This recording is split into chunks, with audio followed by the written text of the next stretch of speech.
Red Dead Redemption 2 should need no introduction. If you were alive in 2018, you've probably at least heard of it. Abigail says he's dying, Dutch. We'll have to stop someplace. Okay, Arthur's out looking. I sent him up ahead. If we don't stop soon, we'll all be dying. This weather, it's May. I'm just hoping the law got as lost as we did. There! Arthur! Any luck? I found a place where we can get some shelter. Let Davy rest while he... You know. An old mining town. Abandoned. It ain't far. Come on.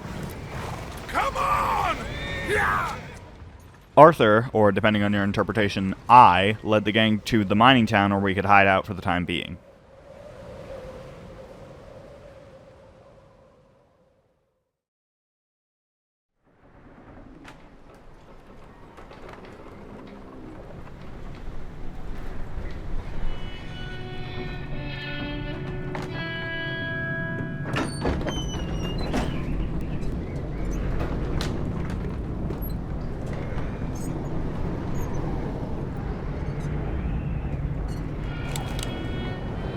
Bring him in here!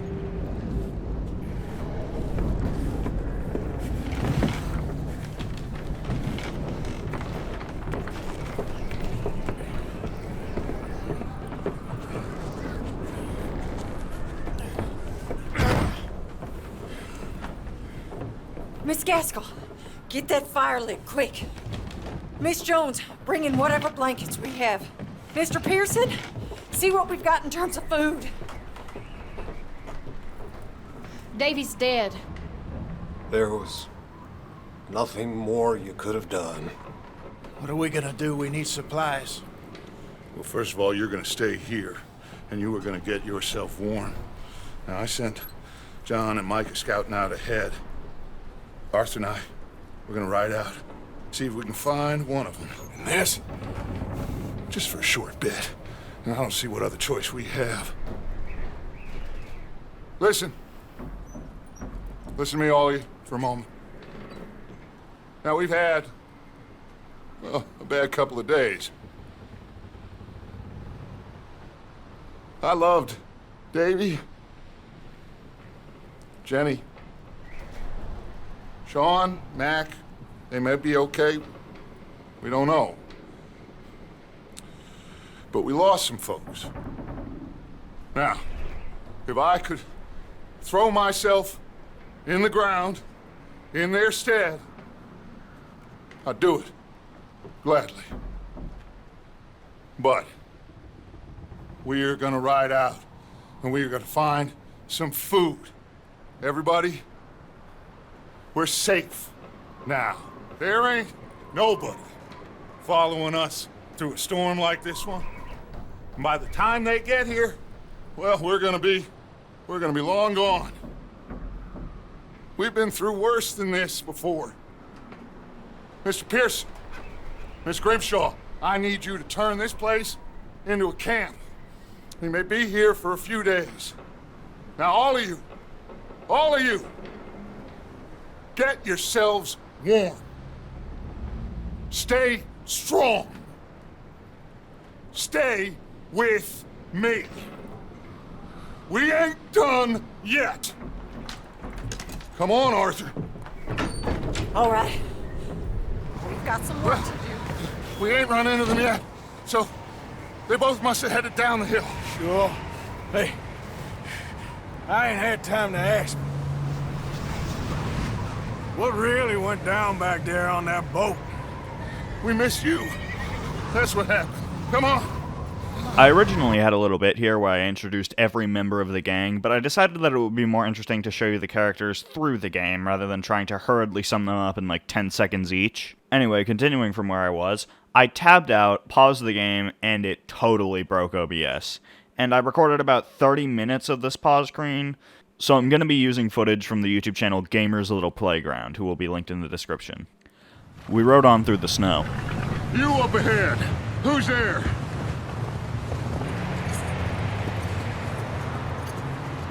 Micah. Gentlemen, Found anything? I think so.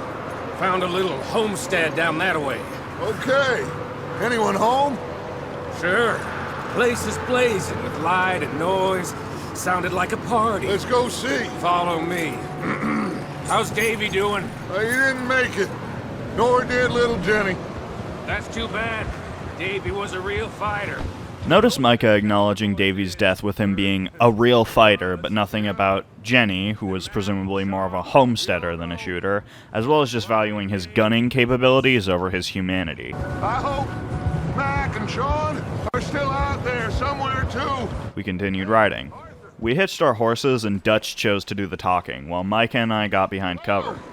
Oh, well, hello, friend. I just Arthur, need some there's a body cans of food in the or wagon. something. I hear you. Just Gentlemen, keep your eyes on Dutch. please. In my playthrough, I just opened fire, but the person in the video took their sweet time, just so you know. After the shooting stopped, Dutch and I raided the cabin. After looting a little, I searched the barn out back.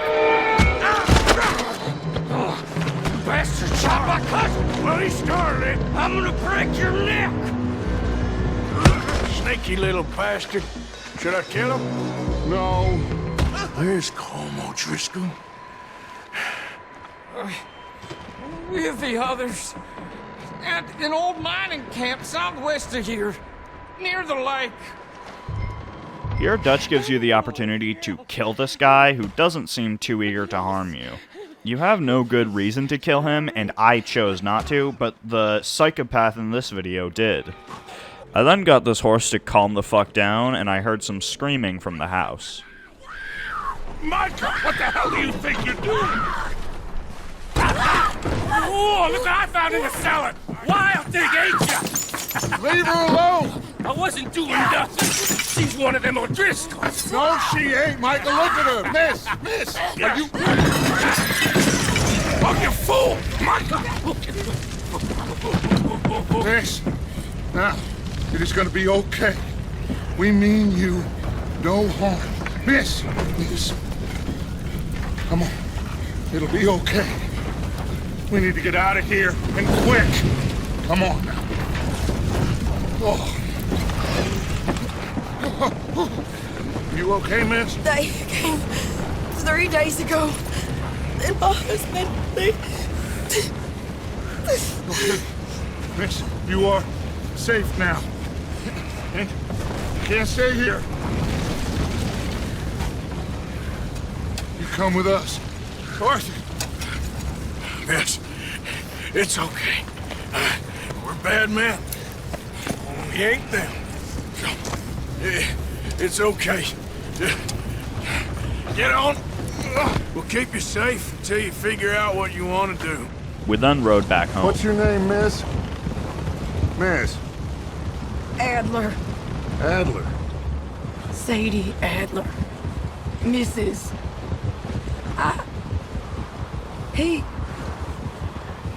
He was my husband.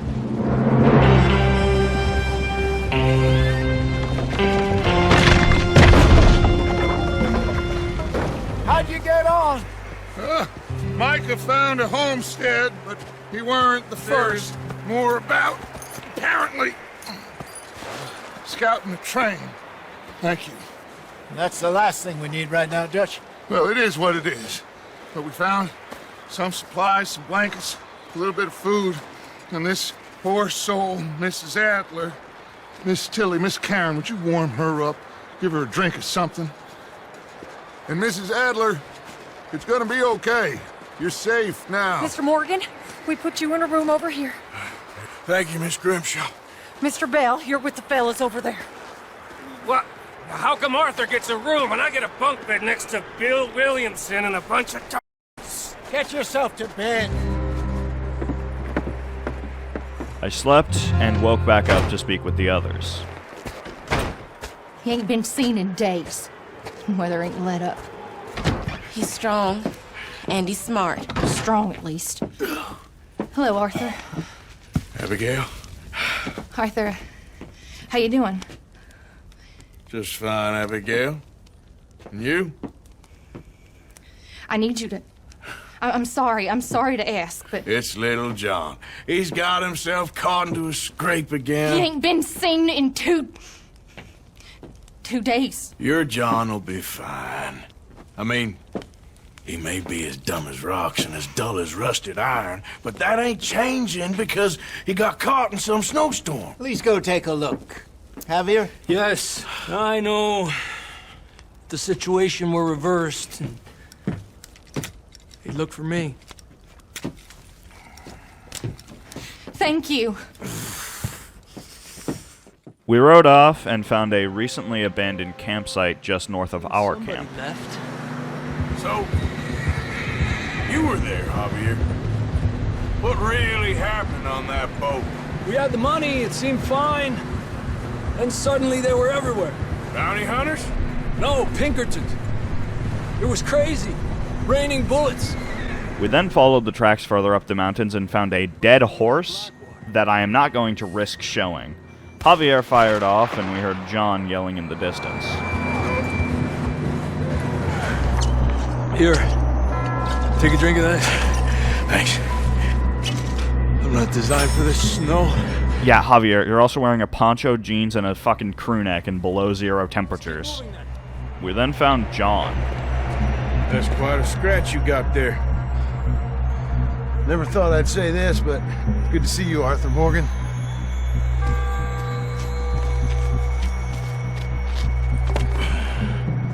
You don't look so good. I don't feel too good neither. Well, we can't go back the way we came. Let's try this way. While taking John back with him stowed on Javier's horse, we found some wolves. Look up there. I fought and killed all 3 of them, and although I struggled far too much, it probably would have been easier if it weren't for the shotgun that Javier forced me to get. That is probably worse than my pistol. As we rode down the mountain, we saw more wolves, and these ones were remarkably easy to kill on horseback.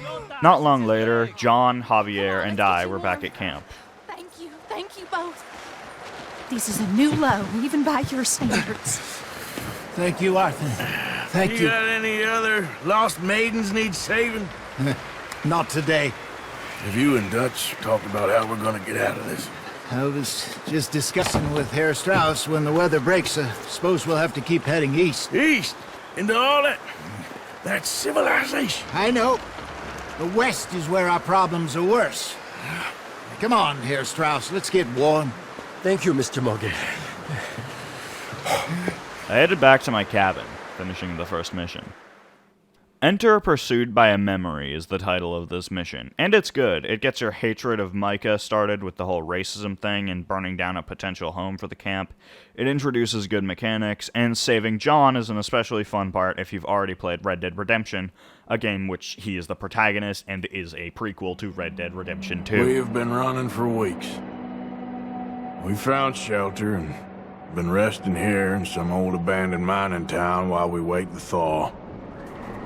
Hardly the spring I had been hoping for. Boys, because I thought you liked action. Couple of days on the lam, and you lot have all turned yellow. Apart from you, of course. Shut up, Micah. I ain't never seen so many long faces. I guess folks miss them. That fell. But when I fall, I don't want no fuss. When you fall, there'll be a party. Party? Probably. That funny, huh? Sure. I don't feel like being laughed at by the likes of you two. Stop it! Now! You fools punching each other when Como Driscoll's needing punching. Hard! You want to sit around waiting for him to come find us? All of you, we got work to do. Come on. Are you sure about this, Dutch? Yes. Folks been through a lot recently. We hardly back on our feet yet. And the last thing we need is to get bushwhacked by Como Driscoll. Let's go. I know you hate him, Dutch. He's here for us. I doubt that. No, you're just doubting me. I would never doubt you, Dutch. You always said revenge is a luxury we can't afford. This is the right call, Arthur. Or they find We us. rode off through the snow, but not long after I started riding, my horse started doing this. No, maybe he's just stupid, but this happened with my other horses a few times, so it seems like a bug or a weird mechanic that isn't explained.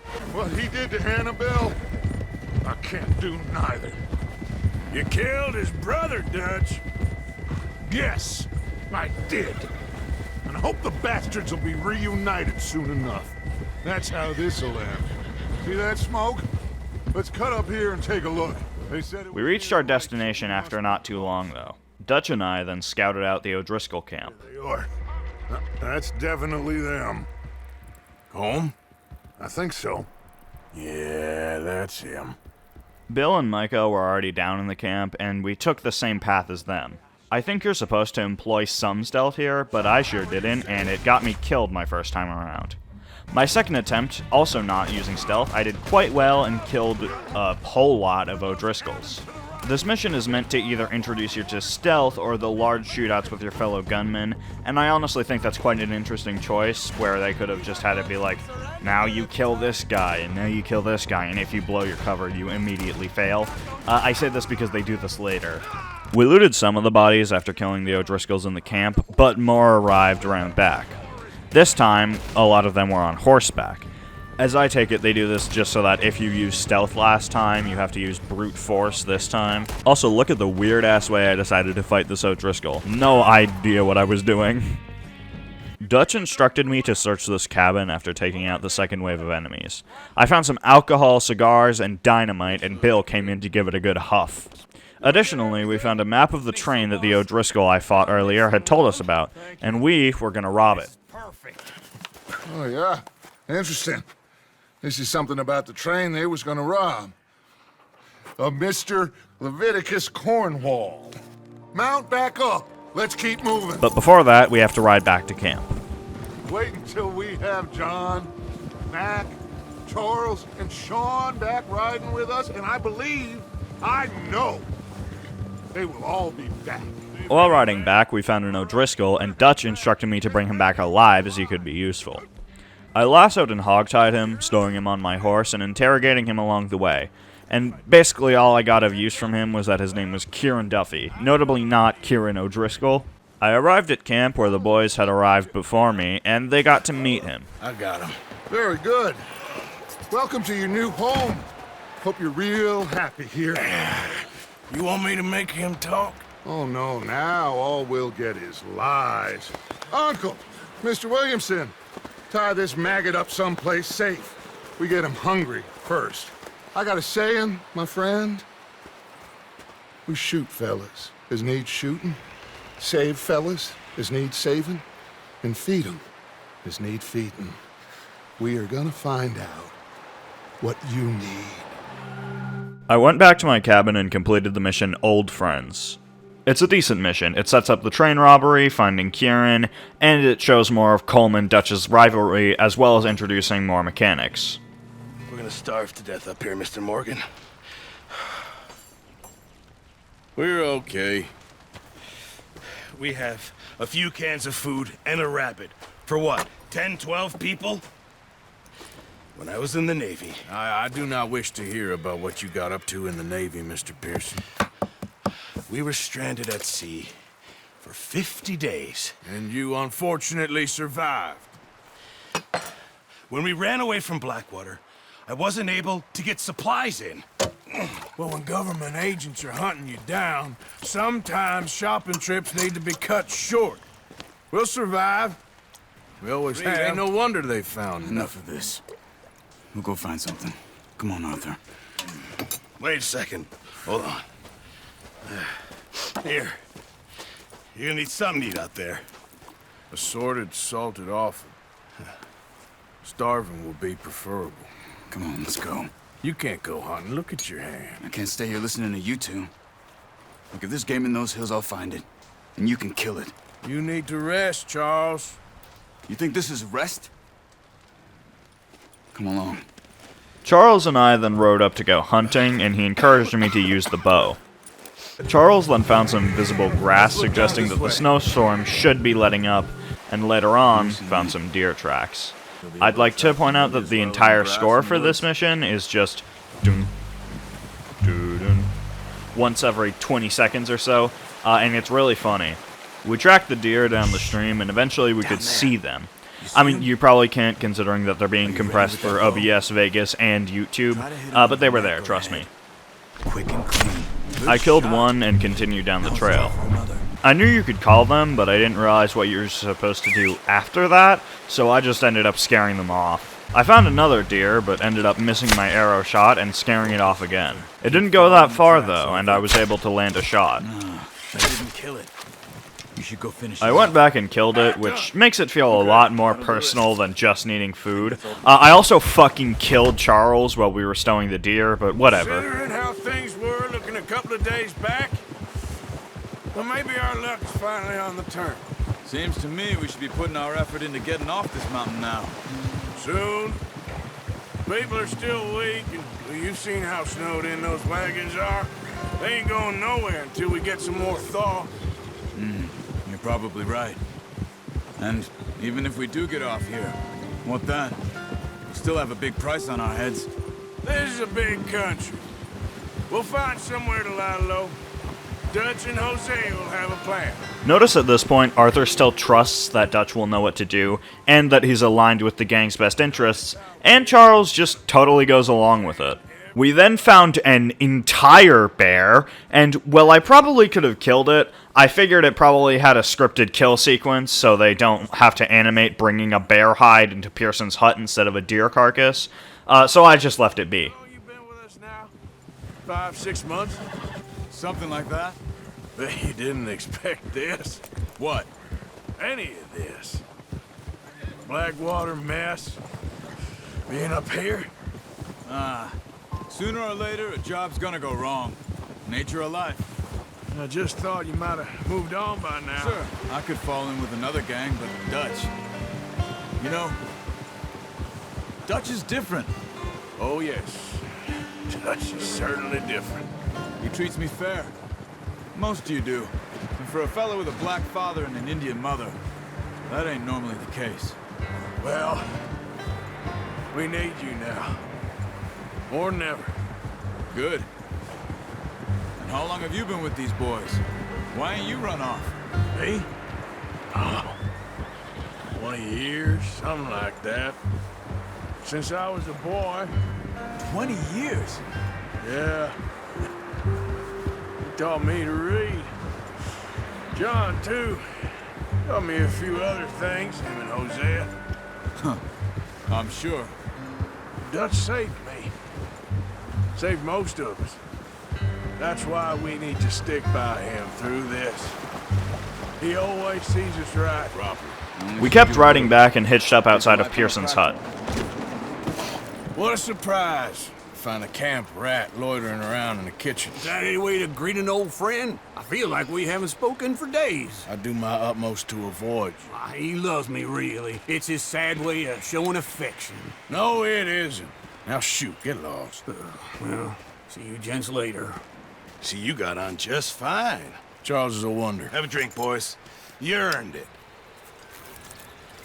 Jesus, what is that? Navy rum, sir. It's the only thing. The only thing. Keeps you sane, it does. Yeah, seems to have done a treat on you. You go rest that hand, Charles. I'll be fine in a few days. You mind helping me with the skinning, Mr. Morgan? It's easier if we do it together. Do I get to skin you? You're always one with the jokes, aren't you? Come on. This really isn't a job for a man with a burnt hand. I'll see you both later. You skinned that one, did you? Dumped on the floor there. I then skinned the deer and returned to my cabin, finishing the aftermath of Genesis.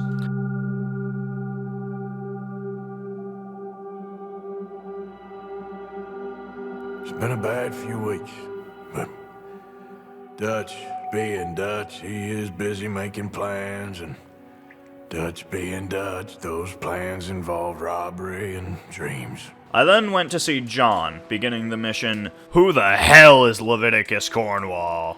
Well, I thought you was reading him his last rites. Now I see you're introducing him to your other passion. I'll mind you to show me some respect, Mr. Morgan. Mind away, Reverend. You still here, then? I owe you. Yeah. And you'll pay me. But for the moment, just rest. Arthur, I think it's time for the train. Want me to come? Of course I do, but look at you. I was always ugly, Dutch. It's just a scratch. Don't lie still, son. Hello, Abigail. Dutch? Jackie. The boy wanted to see you, John. He's seen me now. Or what's left of me. What about you? Guess I was hoping to see a corpse. Bide your time. You'll see plenty of them. You're a rotten man, John Marston. He is an idiot, Abigail. We all know it. Now, railway men. Bill, now you ride ahead and set the charge. Dutch described our plan to rob the train that the O'Driscolls had put us onto, and Hosea reminded him that we should be lying low after Blackwater. But Dutch insists that if this goes according to plan, we won't attract any extra heat, eventually overpowering Hosea. After that, we rode off. Dutch briefed us on the plan, which doesn't matter because we are not going to be sticking to it anyway. Riding toward the area of the heist, we could start to see some real greenery and actual exposed dirt not covered by the snow. After arriving at the spot of the track we were planning to do the heist on, Dutch told me to go down and help Bill set up the dynamite. I took the wire and connected it to the detonator before going back up.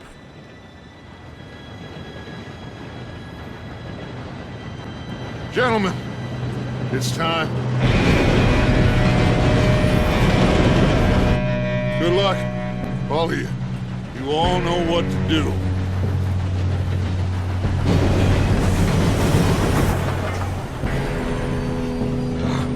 Here we go.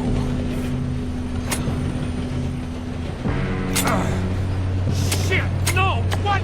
God! Oh, you have got to be kidding me! Where did you find that moron? You said it was fine. My fault. Come on! You're pathetic. You know that? Lenny, Javier, and I rode down to the other side of this tunnel.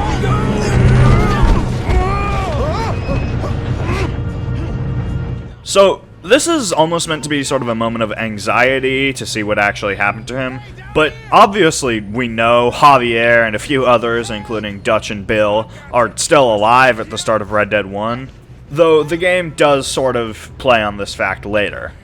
Lenny had fallen off the side of the carriage but was still holding on, so I helped him up and kept fighting the train people. Eventually, after pushing my way ahead for a while, I got attacked by the engineer.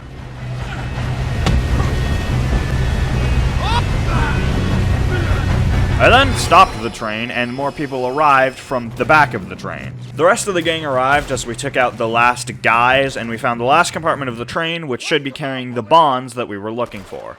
After shooting the train for a while, presumably more as a scare tactic than actually because we thought it would accomplish anything, we just blasted the doors open. After getting those men out, Micah, Lenny, and I raided the train compartment for everything we could find, including some bonds. What did you find? These bonds. They worth anything? Oh, sure. Bearer bonds. I think we can probably sell these pretty easily. Well done. Now, would you get rid of all of this? The train? Yeah, get it out of here. What about them? What do you think? I don't know. It's up to you. Kill them, leave them here, take them with you on the train. Just make sure they don't send no folk after us. Okay. See you back at camp. When you get back, we'll be moving on. The rest of you, let's ride! I sent the guys back to the train and sent it off. But after that, I needed 2.5 more gigabytes on my C drive to save the game again, because it didn't run when I put it on my secondary hard drive, so I put it on my C drive, on which it takes up half of the storage. Also, again, some stuff messed up with my recording after this, and I'm using footage from GTA series videos. Mary Beth. So, we getting out of this hellhole? We're gonna try. Weather seems stable. And we just robbed the Leviticus Cornwall train. We got money in our pockets. The worst is behind us, gentlemen. So the question is, where now? I know this country a little. I told you, we should set up camp in Horseshoe Overlook near Valentine. We'll be able to hide out there, no problem, as long as we keep our noses clean. Well, then let's go. Clean noses and everything else. Arthur, you're in that one. Bring Hosea. I know you two like to talk about the good old days and what's gone wrong with old Dutch. Next came a really pretty montage with some really beautiful music, and Dutch sent Lenny and Micah scouting for nearby towns and victims, I guess. And I broke the goddamn wheel. All right, let's get it fixed. You need help? I reckon we can handle it. After reattaching the wheel, we spotted some people watching us from atop of a cliff. What do you think? If they wanted trouble, we wouldn't have seen them. I didn't notice this in my first or second playthrough, but only now while writing the script. But these people are actually very important later on. The rest of this mission is a lot of talking. I won't show it all since it's pretty long-winded, but basically it's Hosea talking about how the natives got totally fucked by the government, Charles, who is half-native, talking about how he's been on the run his whole life between having unfit or gone parents and being a target of genocide, and Arthur talks about him and John having some personal issues. Hosea also talks about how Dutch is losing his head more than ever and seems to be quite against lying low. He also began mixing some herbs and offered them to Arthur as a way to introduce herb collection, and that maybe Hosea is a bit bad in terms of health, warranting some herbal medicine. Javier joined us as we continued horsing into camp. Gentlemen, we have survived. For now. Now, it is time to prosper. Arthur and I were about to prosper in Blackwater. We were onto something big. Then Micah got you all excited about that ferry, and here we are. We have all made mistakes over the years, Jose. We make a bit of money here. Then we move again, head out around them, be west of Uncle Sam. In a few months, buy some land. I hope so. Would you just look around you? This world has its consolations. Gentlemen, I'm going to head into the local town and, see if I can strike up a little business. Of course, Herr Strauss. Come on, gather round. Quickly now. I know that things have been tough, but we are safe now, and we are far too poor. So it is time for everyone to get to work. Get to work, but stay out of trouble. Remember, we are itinerant workers. Laid off when they shut down our factory to the north. Now get out there and see what you can find. Uncle, Reverend Swanson, no more passengers. It is time for everyone to earn their keep. There is a town a little way down the track named Valentine. Livestock town, all mud and morons, if I remember right.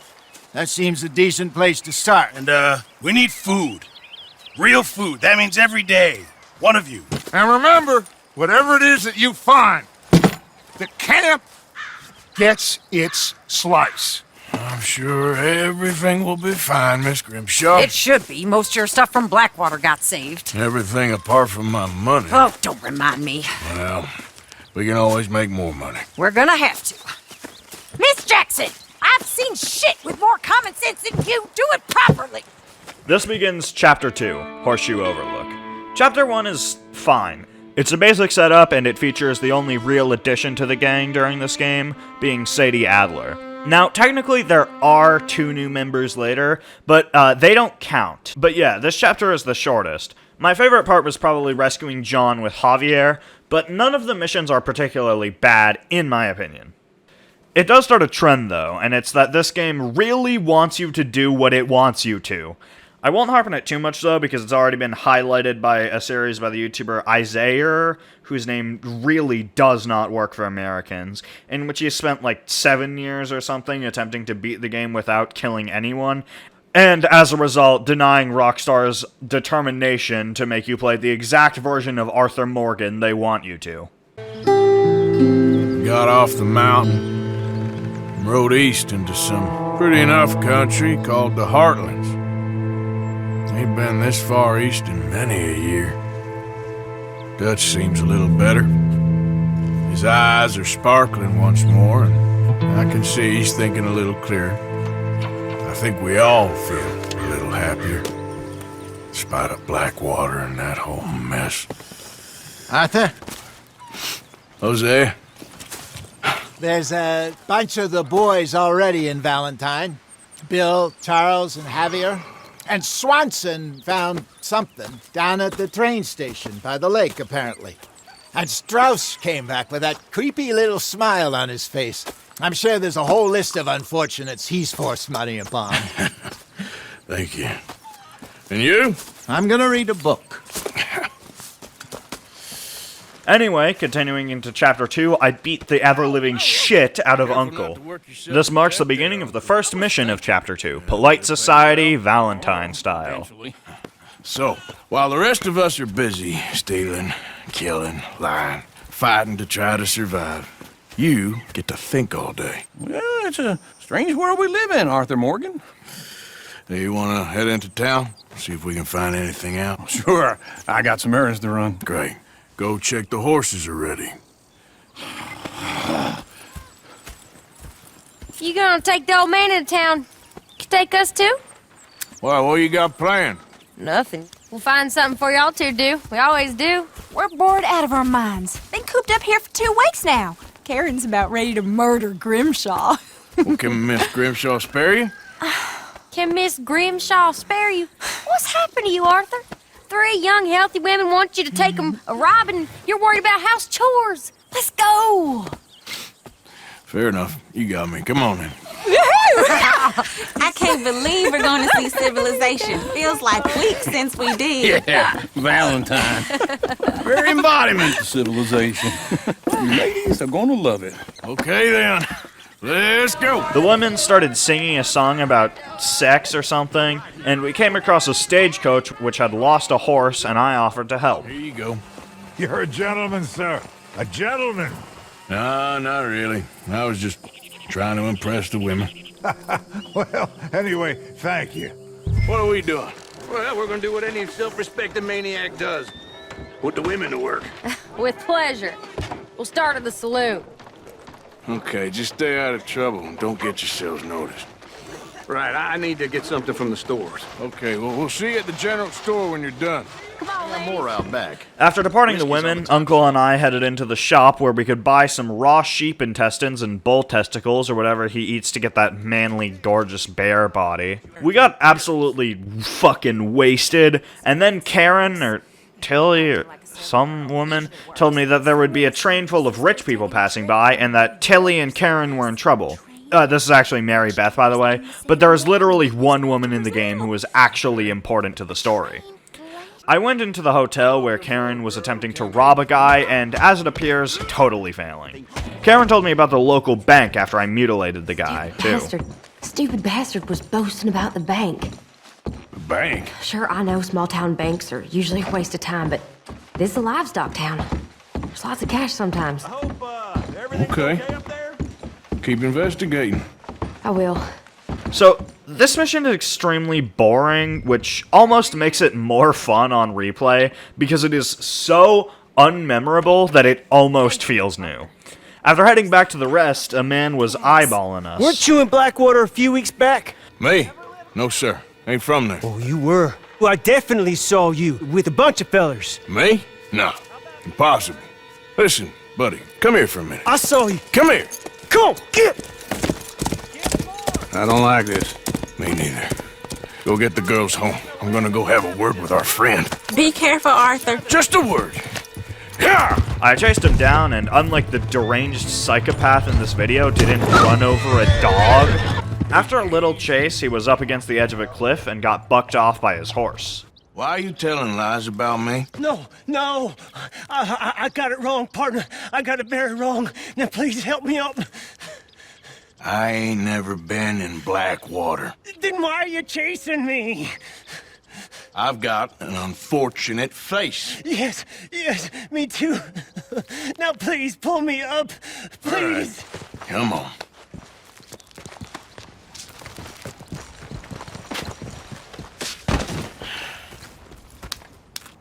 You okay, partner?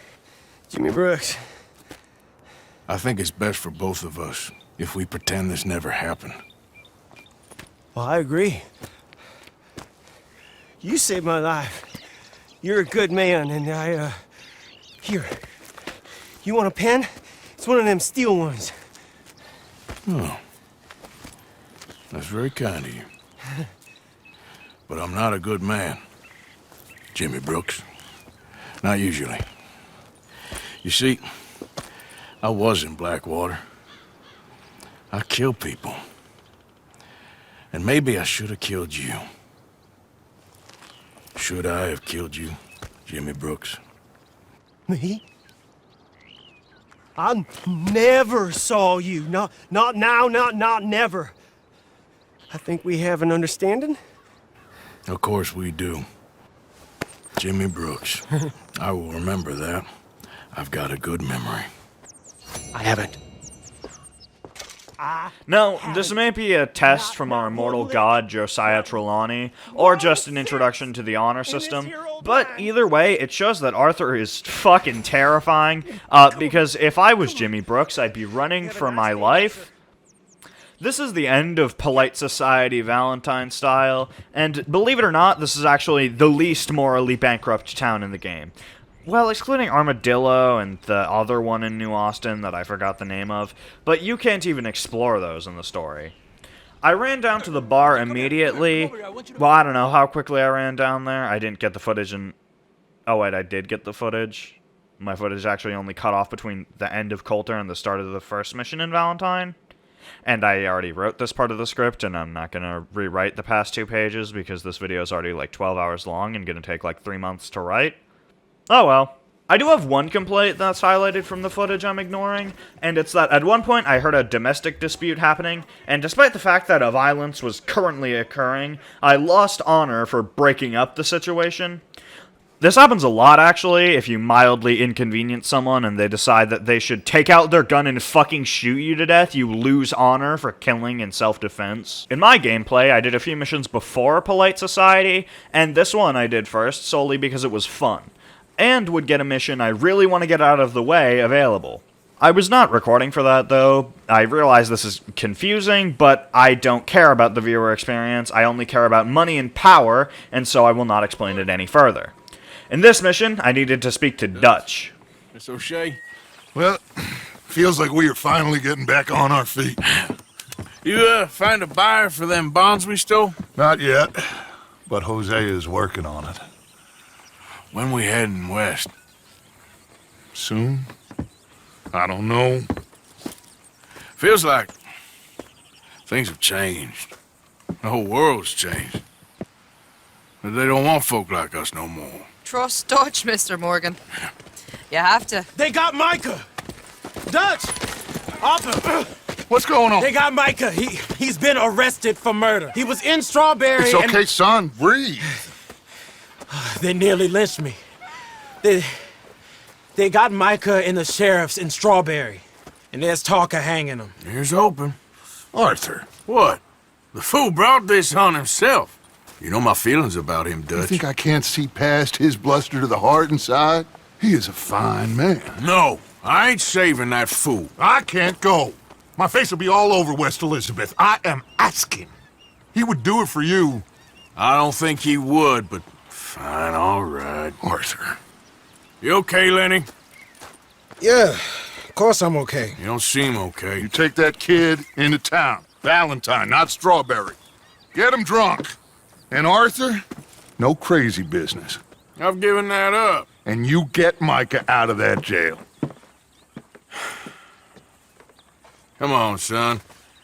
I'll get to it, Dutch. Just can't drop everything. We took a ride into Valentine and decided to just have a couple of drinks, nothing crazy. Boy. Ignore them talking about a fight here, that hasn't happened yet. Lenny and I stood at a bar to get a couple drinks, and you've probably heard of this sequence if you're at all familiar with the game, and I'll play it in its entirety, a little trimmed, but you know. And it is, to quote a famous philosopher, awesome sauce. Have one for yourself. Thank you. Micah seemed to know a lot of people. That was the problem. How you mean? I mean, I done seen a lot of crazy stuff, but A Micah... lot of crazy stuff. Will you shut up? Will you shut up? Be quiet, buddy. Oh, they're dullards. My lord, you men is dull. You leave this fool alone. Leave the fool alone. People been leaving me alone. Listen, buddy. You're a charming fellow. One of the best. But me and the kid here, we're trying to talk business, so could you possibly leave us alone? No offense intended. Ain't no pleasing some folk. Just trying to be friendly.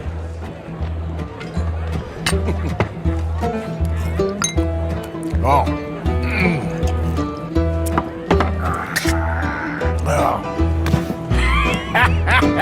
That's great, partner. Lenny, where are you? Hey, you see my friend anywhere? Oh, sorry. No, I didn't. Lenny, where are you? You know what? I don't know.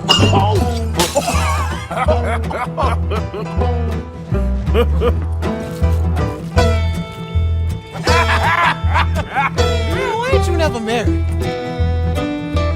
Lord have me. That's the thing, you see, because it... Lenny? Lenny! Get away from me! Now, that slippery little shit, ain't you? Oh, come on! Get down from there! I said, what did you say? Get lost, buddy! Shut up, mister! Yeah, shut your mouth, mister.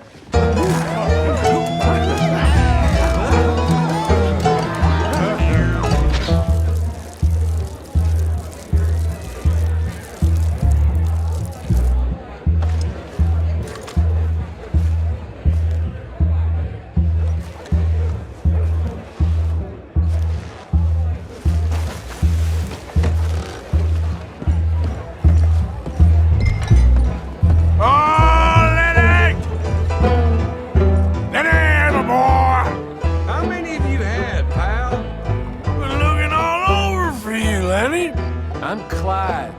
You got the wrong fella. Lenny! Lenny! What are you talking about? Lenny!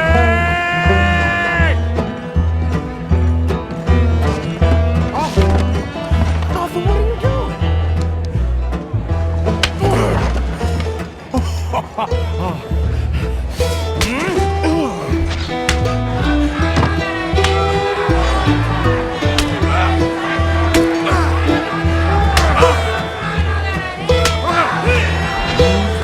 You're a good friend to me, Arthur. Cheers. Cheers. Not you again?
I woke up with some minor head trauma and liver failure, but I should be alright with a little bit of cocaine. Okay, now I'm actually back to my footage. But don't worry, I will still have to keep switching it out from time to time. But now I can include all of the silly shenanigans I get up to, unlike these dumb informative content creators who try to tell you what you actually have to do to make progress, instead of how to get silly. I also bought myself some Gucci. God, that's such an overdone joke. And I have a bit of a really niche and unhelpful nitpick about this game. The coldest you can dress is for, like, below zero, freezing, life-threatening weather, which is fair, but the warmest you can dress is still dressed colder than I am right now writing this script in November. I am not kidding, I am dressed as warm as I can in-game with a work shirt, jeans, and boots, and I am wearing socks, gym shorts, and a t-shirt right now. Might I remind you, this game takes place primarily in warmer places than I live, and it is November. I got a haircut and got a new horse named Nico. I had a horse named Marty, but I didn't record buying or naming him, and was riding with him for all of 15 minutes in the footage I had recorded. I then upgraded my horse and would have to sell like 1.5 of my kidneys to afford a new saddle and food. For the horse, not myself. So I went for some more affordable upgrades. And a braided tail, where I could see Nico's massive, dynamically shrinkable horse balls. Anyway, now I gotta see Micah and Strawberry.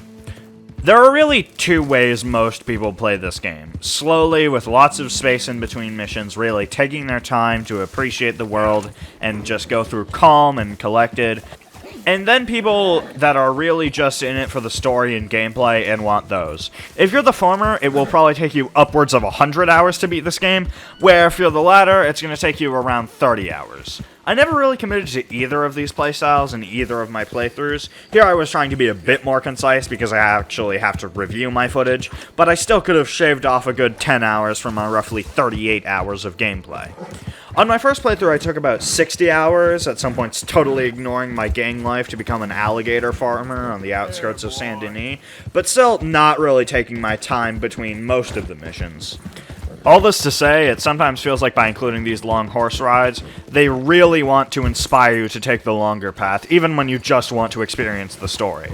There's a video I really enjoyed by Tim about taking your time in Red Dead 2 that I really enjoyed. Wait, I already said I really enjoyed it. I'll put it in the description if you have another hour after finishing this monstrosity of a video. On the way to Strawberry, I saw an O'Driscoll kidnapping a woman, and I killed the O'Driscoll and freed her. A good moral action, right? Well, when the wolves showed up to attack us, I lost honor for sacrificing my life so that she would have the time to run away. Fucking sure, whatever. Also, when I was riding into Strawberry, there was a guy that was lost, and I offered to help him, and then when he tried to get on my horse, the accept button was blanked out, and I thought the decline button was just so he wouldn't ride on my horse, and then I accidentally denied helping him at all, and then I couldn't offer again, and I got really sad. You can see the moment of sheer despair as I realize I've just gotten this man totally lost, and he'll probably get, like, eaten by wolves or something like I just did. I then arrived in Strawberry in order to break out Micah. Hello, sir. I've come from Blackwater. I'm on the trail of a dangerous gang. Colm O'Driscoll. Heard you had some sort of incident. We don't deal with bounty hunters around here, son. I was just wondering if I could get a description. Well, they weren't friends. They got in a fight, 2 men got killed. Now, one of them's an idiot, the other's some kind of dumb mick, so maybe them's your boys. You can look right enough when we hang them.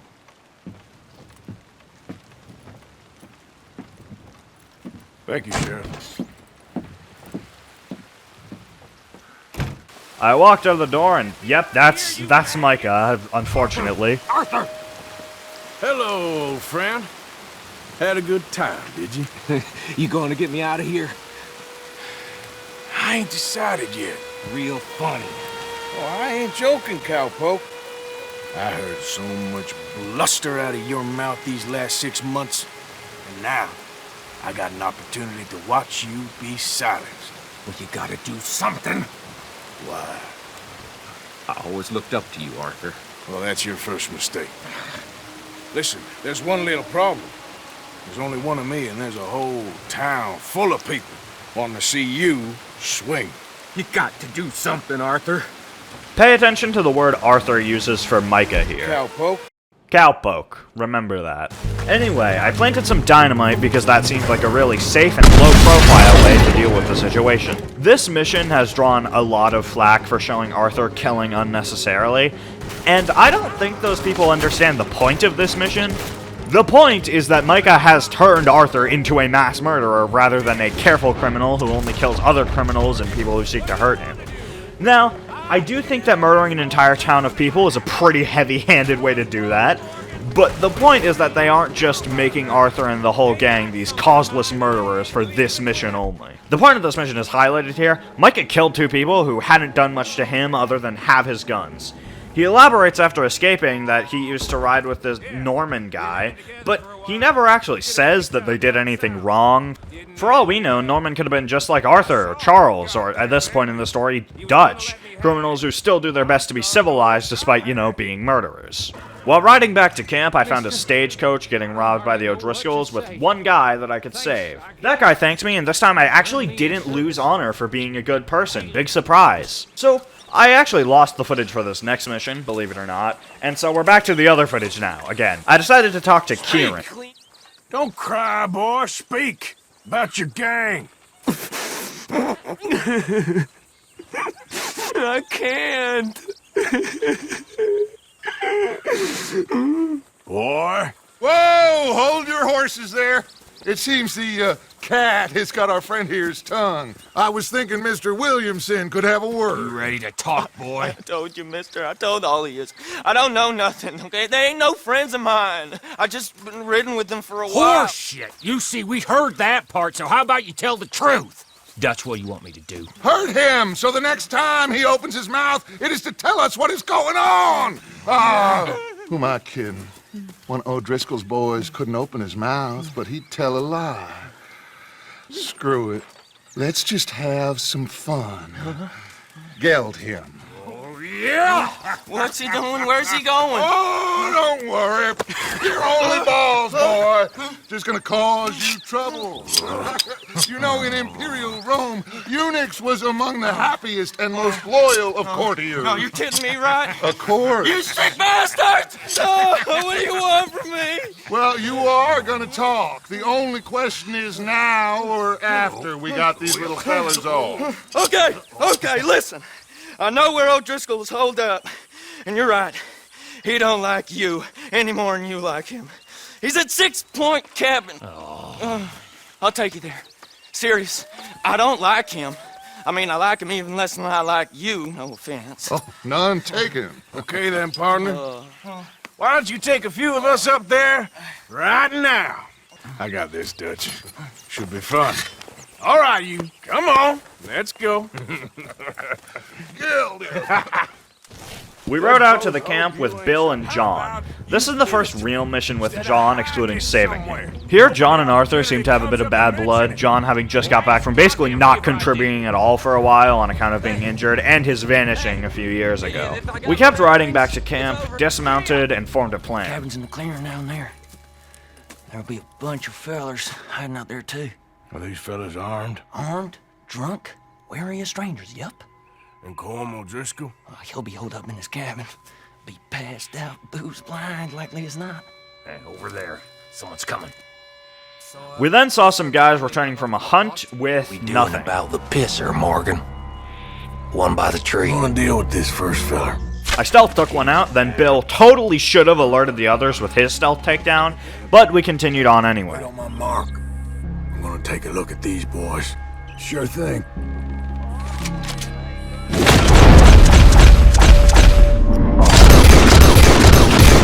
Bill, John, and I ran ahead into the battle, alerting the O'Driscolls and fighting another shootout. As good as the story and graphics and detail is in this game, I think the combat is not great. I'm not the first to point out any of these things, but it's highly restrictive. The most choice you get is another gang member saying, "Do you want to kill the guy, or should I kill the guy?" The shooting feels okay, but the guns feel pretty rushed. Like, the only real way that you can get an upgrade that changes anything for your guns is a scope for the rifle. The gun variety is revolvers, kind of slow reloading, high damage, medium fire rate, pistols, which are lower damage, higher fire rate, and faster firing, repeaters, which are fast reloading, high fire rate, and medium damage, and now you're bored. But this segment was just to say that the weapons don't really have any interesting differences between individual weapons or entire categories at times. Back to the game, I raided the cabin where Colm should be.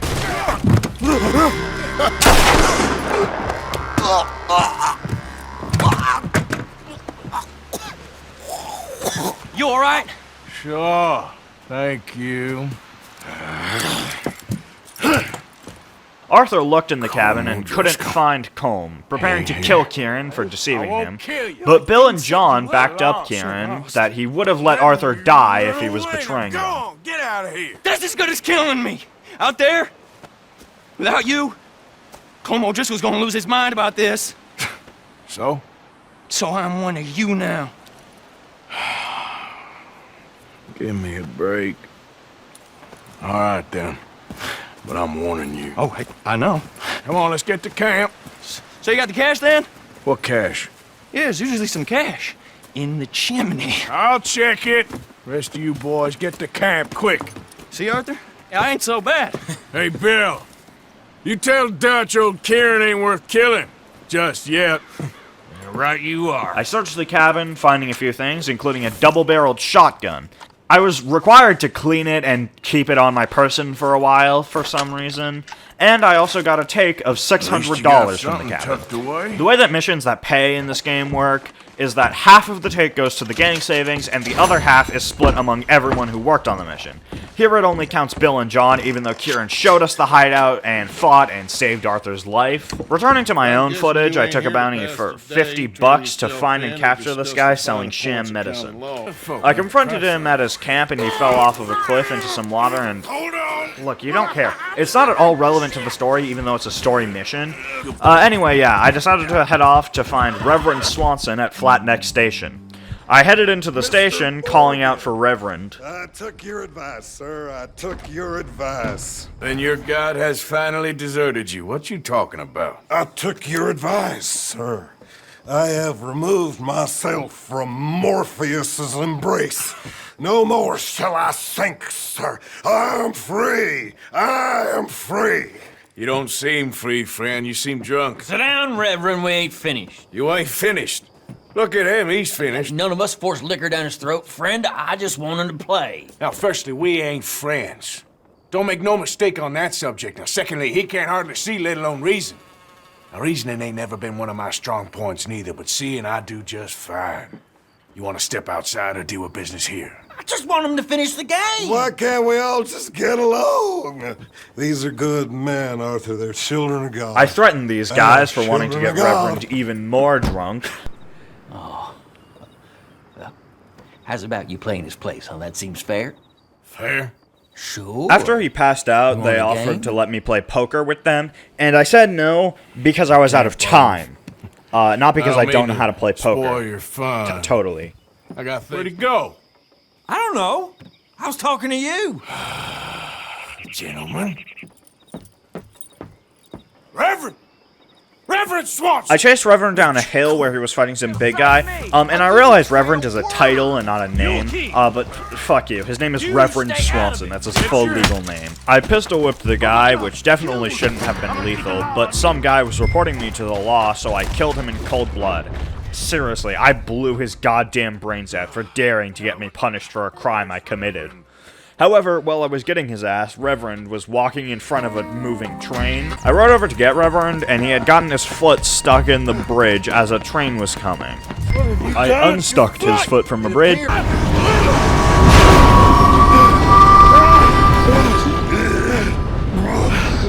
I saved him from falling off the bridge, and side note, I left Nico at the start of the bridge, and I fully thought the train would run over and kill him, but nah, he just moved. What the hell is wrong with you? What the hell is wrong with you? Throwing me off a bridge like that? There was a goddamn train, you crazy bastard! Have I been bad again, Mr. Morgan? I'm sorry. I wish I was different.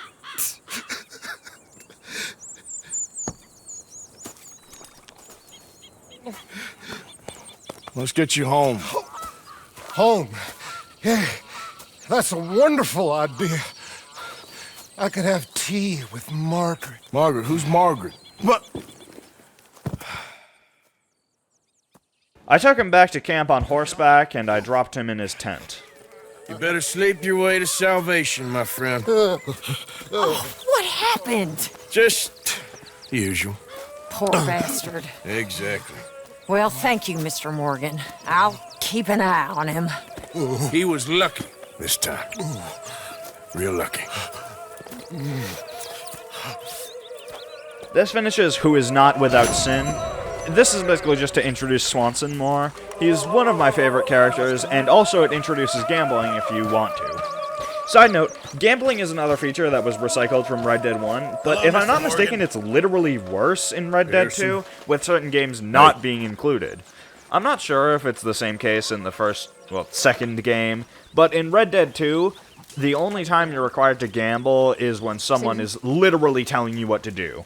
Which is nice if you're like me and don't know how, don't have time to play poker. I went to speak with Hosea after this. You want to go hunting? What are you hunting? An elephant?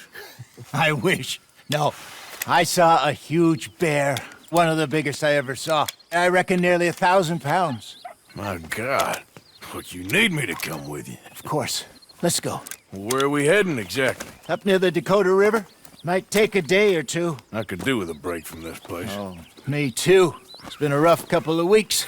You need anything? I don't think so. I got all I need. Let's go then. Ruly bastard. Hosea offered me this giant fucking horse, and I took him out right as we talked about old experiences with Mac and Davy.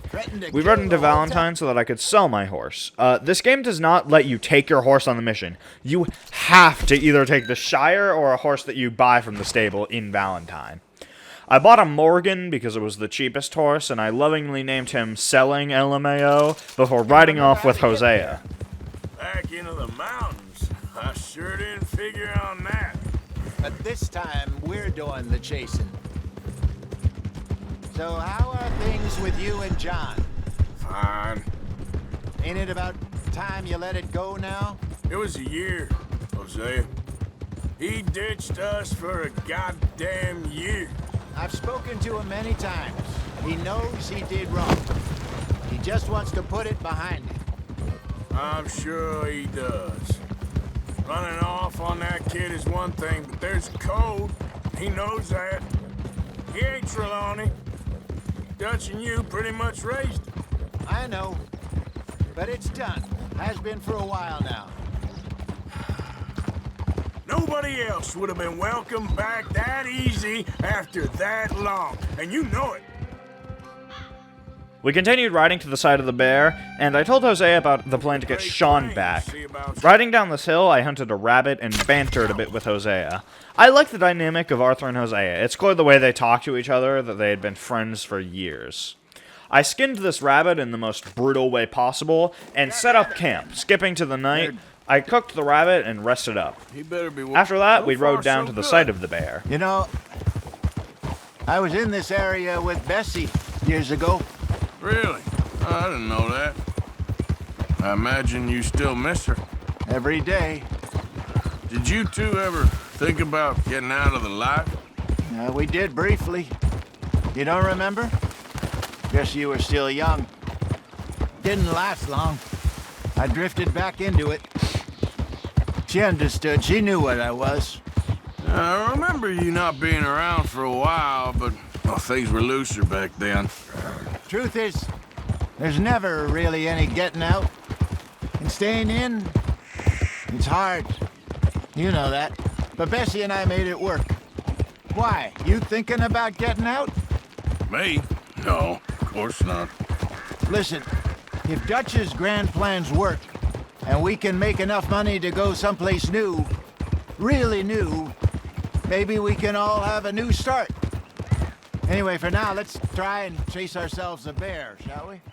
I do want to note Hosea saying Bessie knew what he was and not who he was, showing that he separates the things he does to survive from who he is. He may rob and kill, but to say that he is a robber and a killer makes it out that he has the same motivations as any greedy criminal or serial murderer. Normally in media, someone might do this to shift blame away from themselves in a manipulative sort of way, but I'd argue that Hosea is one of the few people who legitimately does seem to be out to survive and make a life for himself and the rest of the gang instead of just being a murderer.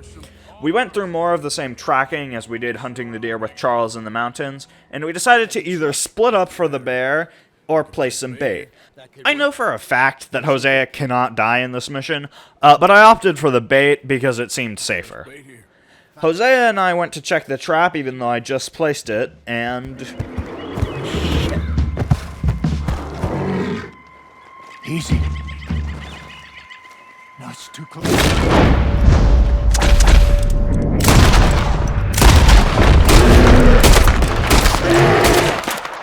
I got a couple shots off on the bear and it fled. Maybe this is just me, but I feel like fighting the bear is a bit of a disappointment. I enjoyed the discussion and having more of an introduction to the stables and camping systems, more than I enjoyed the actual premise of the mission. You can continue tracking down the bear or ride back with Hosea after this, and I chose to ride back with Hosea. So it's possible there's a bit of a better payoff if you do choose to keep tracking it down, but I didn't. I spoke with Leopold Strauss next. I hate him, and I want his missions done as fast as possible. You busy, my friend? Why? I'll cut you in. Loaning. Already? You know how it is. People is happy to borrow off someone like me, but more enthusiastic paying back to someone like you. Of course. Who are they? Let me see. Chick Matthews works at Guthrie Farm. He's a hand, I believe. Mr. Roble, the small holder at Painted Sky, runs the operations there, badly. Miss Lily Millet is a ranch maid up at Emerald Ranch. And here was me believing Dutch's bluster about us helping folk. It's legal work, Mr. Morgan. Debtors belong in prison. We are doing them a favor. Aye. I'll make sure they see it in them terms. I did some hunting on the way back into town and sold my burner horse before returning to Nico. I went to the unguarded gunsmith and stole $30 right from the cash register because stealing from small businesses is my God-given right as an American twink. I also went to the barber and got a goatee, and thank fucking God the barber did not decide to take any creative liberties. What the fuck is that beard? I got a new spoiler and an oil change for my horse, leaving me with a net worth of $12, and I rode back to actually collect the debts for Strauss.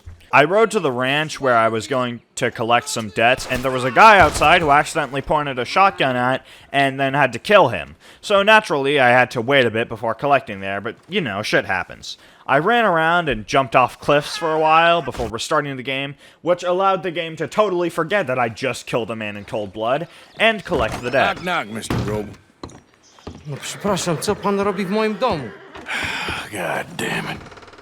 English? You speak English? Me, Silesia.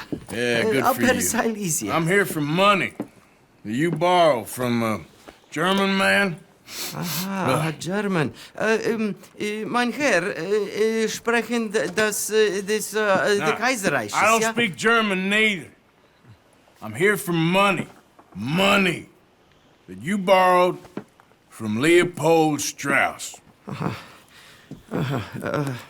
Leopold Strauss. Yeah. So it's time to pay. Where is it? Well, no, have nothing. It's very bad winter. We've all had a bad winter, pal. Where is it? No. Arthur has quite a strongman act here, and it almost seems like in the early missions collecting debts for Strauss that he doesn't particularly take issue with the work, despite seeing the issues with it morally. I collected some of Mr. Robel's possessions in place of debt money, and rode off to get a train to where I need to collect my next debt. Side note, I noticed some bounty hunters and was reminded that I still have $265 on my head in West Elizabeth, thanks to the shootout with Micah. I got on a train to Emerald Ranch where I asked around for Lily Millet and confronted her about Where's the debt. our money? What? That loan you took. It's payday. I'm sorry. I don't have it right now. Well then, I guess we got a big problem, don't we? Cooper! Give him what you've She got. said this Cooper guy would have the money, but he refused to pay up, so I beat him up and took the debt myself. After that, a bystander saw me taking the debt and thought I was stealing, and I hogtied him to get him to shut up. After that, I had to recover a debt from Chick Matthews, so I rode to his ranch and found a guy who said he was just a hand for the season. He pointed me to another guy, and as I was questioning the other guy, he ran off. I got in a high-speed horse collision before I got him with my lasso, and that appeared to totally break him, although he still gave me a map to where I could find the debt. Up Is Not Jump pointed this out in his video about Red Dead 2, but this map leaves absolutely nothing up to the player. It instead just gives you a waypoint and an extremely obvious hiding spot, where it could have had like a really distinct landmark, or maybe just said like the location relative to a town or something. I then took a real bad fall with Nico, and had to use my horse reviver. Well, the fall shouldn't have been that bad. Maybe Nico just has like an extreme susceptibility to bone breaking. But anyway, after that he fell again, and I had no horse reviver. So this was a bad situation, but I had a genius plan. I would run to the Emerald Ranch train station, get a ticket to Valentine, purchase Horse Reviver at the general store, and also maybe some cocaine gum to get my stamina back, then get a ticket back to Emerald Ranch, run back to Nico, and also have enough money for the Horse Reviver and the tickets in the first place. While running to the train station, I found a woman stuck under her dead horse, and I helped her, taking absolutely no time for her to thank me or ask any questions as to why I was running through a field in absolute distress with no horse. Then I got back to my train, got my Horse Reviver, and got right back on the train. I then ran all the way back to Nico, and when I went to revive him, I hit R, which would kill him, but I pulled away just in time, and could still revive him. Somehow, even though realistically, it has been like an hour. After reviving him, I found a Mexican guy shooting bottles, saying he was trying to challenge a real American gunslinger, betting $5 he could shoot more bottles than me. After absolutely destroying him there, he raised the stakes with a significantly easier challenge. I had to shoot 5 birds out of the sky before he could, and the only reason he got any birds was that I forgot about Deadeye for a little bit. Riding back to camp, I was in someone's camp for a little too long, and they started shooting at me, and apparently I lost honor for killing in self-defense. I mean, I suppose I was on their land, but realistically, I wasn't doing them any harm, and I was actually about to leave. I returned to debts, and as a part of the mission, I had to buy stuff in the camp ledger. Looking at the donations, you see mostly Charles, Bill, and Javier, as well as one each from John, Sadie, and Pearson. But interestingly, Kieran donated a $5 pair of reading glasses, which shows, even if just to improve how the gang considers him, that he does care for the gang, to the point where, even though everyone's agreed to let him live in camp for a while, he's still giving back. After buying some alcohol for the camp, How did you get on, Herr talked to Morgan? me. Fine. Our accounts are up to date. Sad sacks, a lot of them. Good, very good. My pleasure. Well, if it's pleasure you're after, there is one other. This farmer preacher fellow I met in Valentine, Mr. Downs. The opinionated little do-gooder? Yeah, I know the one. I certainly know the type. Thank you, Herr Morgan. There's no need to thank me. Like you said, it's pleasure I'm after. He's more slippery than he seems. I've tried being polite. Don't take any nonsense. Nonsense? Me? If he doesn't have the money, beat him. Well, I usually do. I know. Again, Arthur does not seem to take issue with the work, but he's still understandably not super excited to be doing it. Saying my pleasure more as a formality than truly saying how he feels about the work, it seems like to me. Next up, I had to ride into West Elizabeth, near Blackwater, to meet with Charles and Javier to break Sean out. Where's that little Irish bastard? I'm not quite sure. Trelawney's off trying to find out. Has anyone been in the Blackwater, see how things lie? Place is crawling with Pinkertons, bounty hunters, pictures of Dutch and Hosea. Oh, we got a lot of money sitting in that town. And that's where it's gonna remain for now.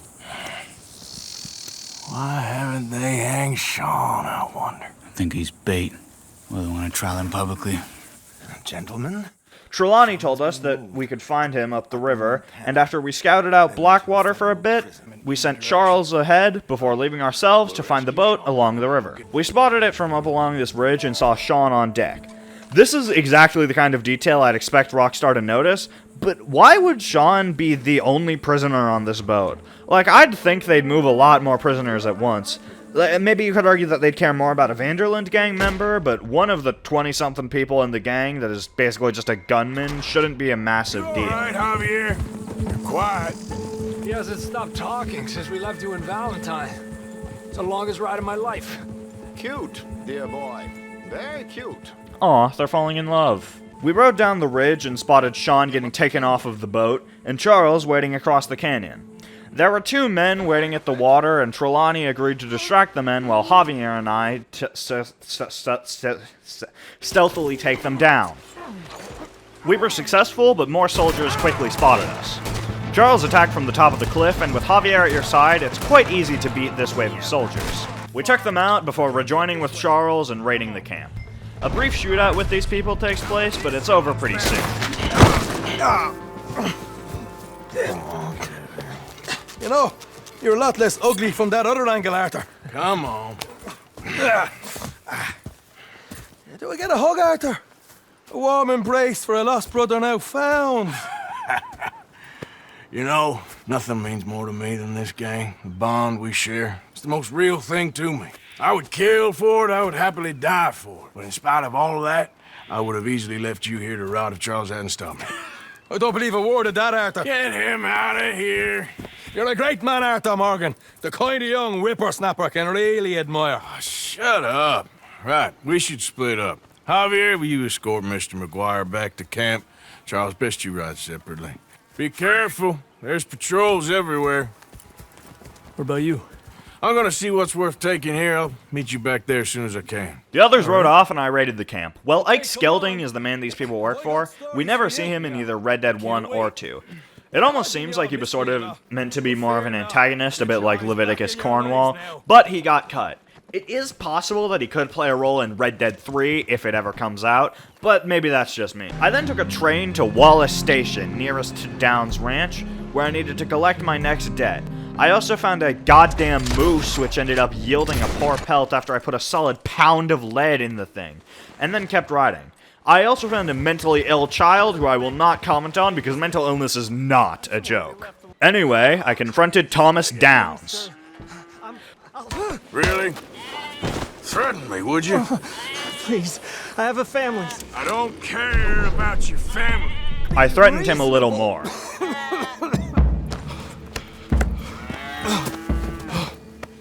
You borrowed money from my business partner, Herr Strauss. You owe him, you took the money. He wants it back, what's not to understand? Where's our money? I don't have it. Sell your place. We already owe more than it's worth. Then sell your wife, or your family, or something. We ain't your idea of charity. Is that clear? Thomas! What are you looking at? Thomas! I said, what you looking at, woman? My husband isn't well. If we could just have more... Like I said, we ain't nobody's idea of charity. Get us the money. As insignificant as it may seem, this is arguably the most important mission in the game. Take note of Thomas Downs being sick and spitting in Arthur's face. I don't know, I'm acting like this is some mystery. Arthur got tuberculosis. Back in camp, I spoke to Strauss. Ah, how did you get on? Not so good. He's almost dead. And they seem more or less destitute. You were a fool for lending them the money. Well, people who aren't desperate don't seem so interested in my propositions. Of course. Well, this is kind of an awkwardly short cutscene. I think it's the first time we see Arthur doubting Strauss. Notice Arthur says they were more or less destitute, whereas Strauss says they were desperate people. Strauss doesn't see the people he takes money from as people who are hurting and need money. He saw someone who would surely want a loan from him, and his own greed blinded him to the fact that this man was absolutely not going to be able to pay back, and in the end, it hurt everyone around him. Look at Arthur's face here. I'm so interested in my propositions. Of course. He responds, of course, but if you look at his expression, as he says it, it goes from a smile to more doubtful. I think he's realizing here what kind of man Strauss is, and that he doesn't want to collect for him anymore. Anyway, after that, I had a letter from Mary Linton. Dear Arthur, I've written this letter 100 times or more, and I cannot get it right. It's me. You know it's me from the bad handwriting. I know I said when we last spoke, and I was going off to get married, that we would not speak again.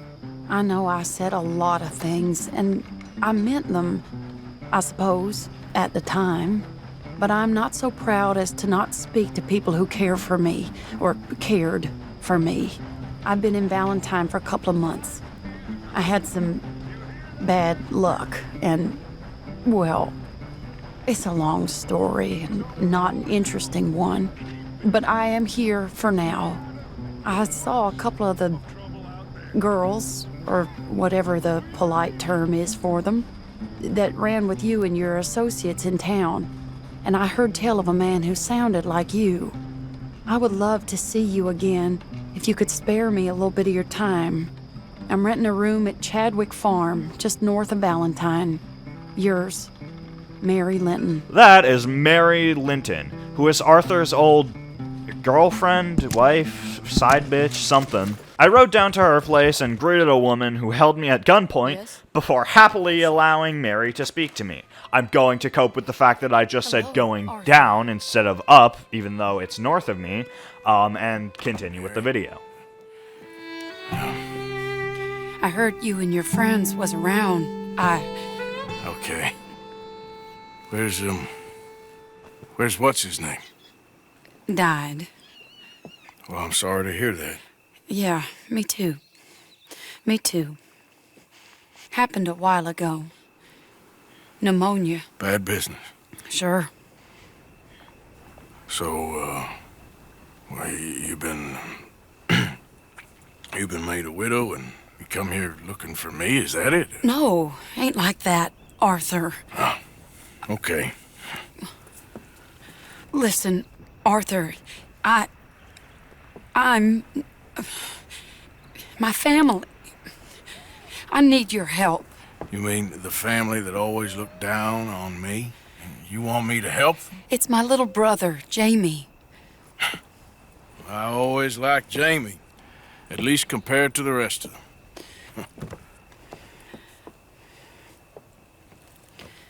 He's broken Daddy's heart. Daddy has a heart. Don't make me beg you, Arthur. Mary told me that her brother, Jamie, had joined the Chelonians, a cult based up in the Grizzlies. You have the choice to either help her or not, and I actually don't know what happens if you decide not to, but since it's a fun mission that I wanted to talk about, and it's the moral thing to do, I chose to help her. Side note, naming a character in the gang Mary Beth and another character not in the gang, Mary, is a bit confusing. Riding up to the Chelonians, I found a woman whose horse had died, and I was northwest of Valentine, so I figured she'd ask to be taken there. No. Turns out she wanted to be taken to fucking Emerald Ranch. I mean, I still did take her there, but what the fuck, lady? Please just be a more convenient distance from your home. After getting to the Chelonians, we had a discussion.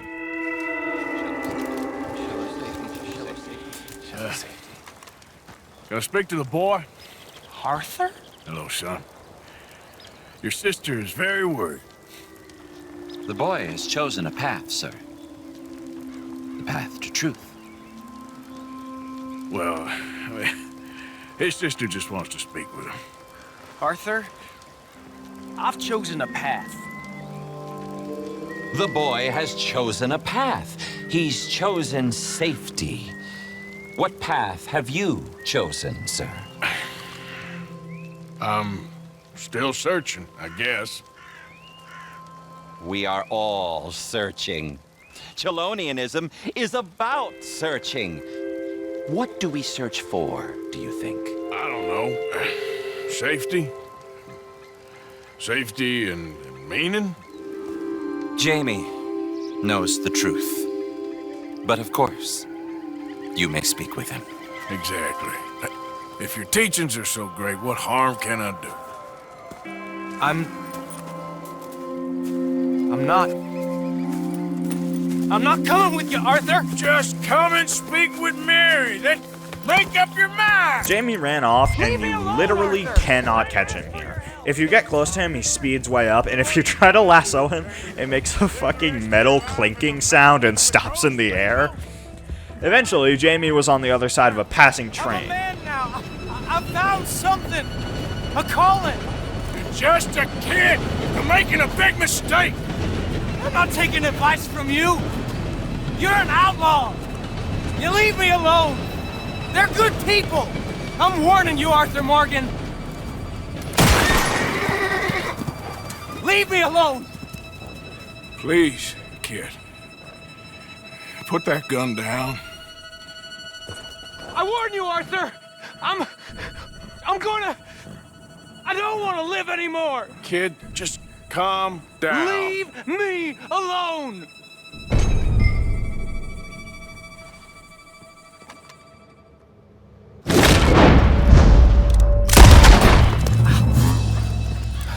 Now calm down. Let's go see your sister. We had a conversation on the way back about how Jamie could turn his life around, amounting to basically nothing, and sent him back to Mary at the train station. Jamie! Come home. Please, you've father's been very sad. Father wouldn't know sadness if it died in his bed. But I'll come home for you. My boy. My sweet boy. Come on. Oh, Arthur. Thank you. Thank you. It's good to see you, Mary. And you, Arthur. And you. You're... Oh, you'll never change.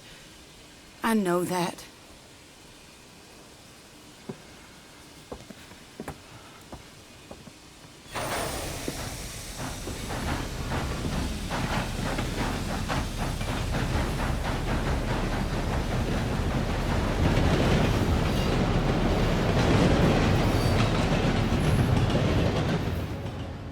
This leads into another journal entry. I feel like the luckiest man alive, and I feel like a fool. That woman confuses me and plays me for a fiddle like no one else alive. I trust I will not make a god-awful fool of myself once more, but somehow I imagine I shall.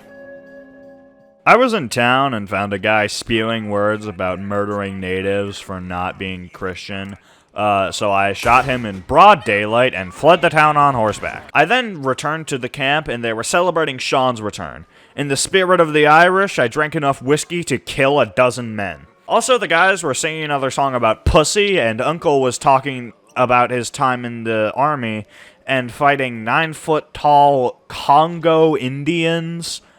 So that's cool. Also, I heard Sean and Karen making sweet, passionate love as I was changing my clothes. God, I wish I could be her. I slept, and in the morning, I spoke with John. What do you want? Uncle told me something about a train.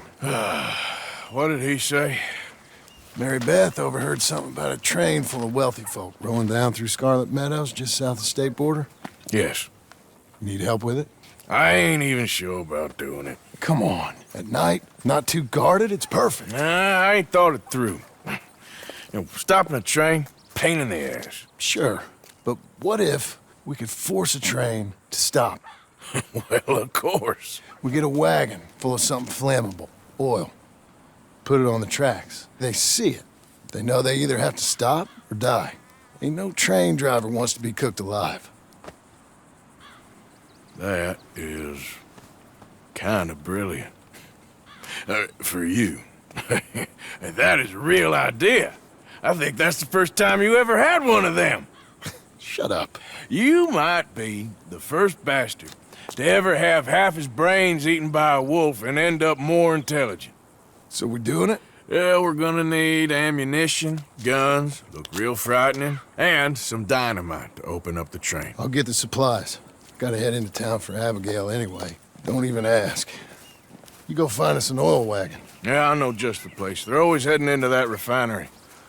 There's an old rundown shack just over the border, north of a place called Dewberry Creek. Leave it hidden somewhere near there. I rode into town and took a Cornwall oil wagon, getting shot at and killing a few people in the process. After dropping it off where I was supposed to, I found some Klansmen, and I'm not even sure if I can show them, but I'm not about to risk it. Use your legs, that's what you have them for Pete's sake. Returning to camp, I chose to rob a homestead with Javier.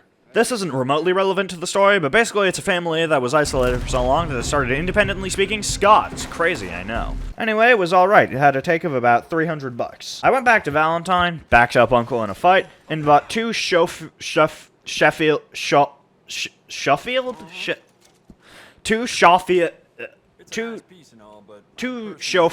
revolvers, and I made them very cool.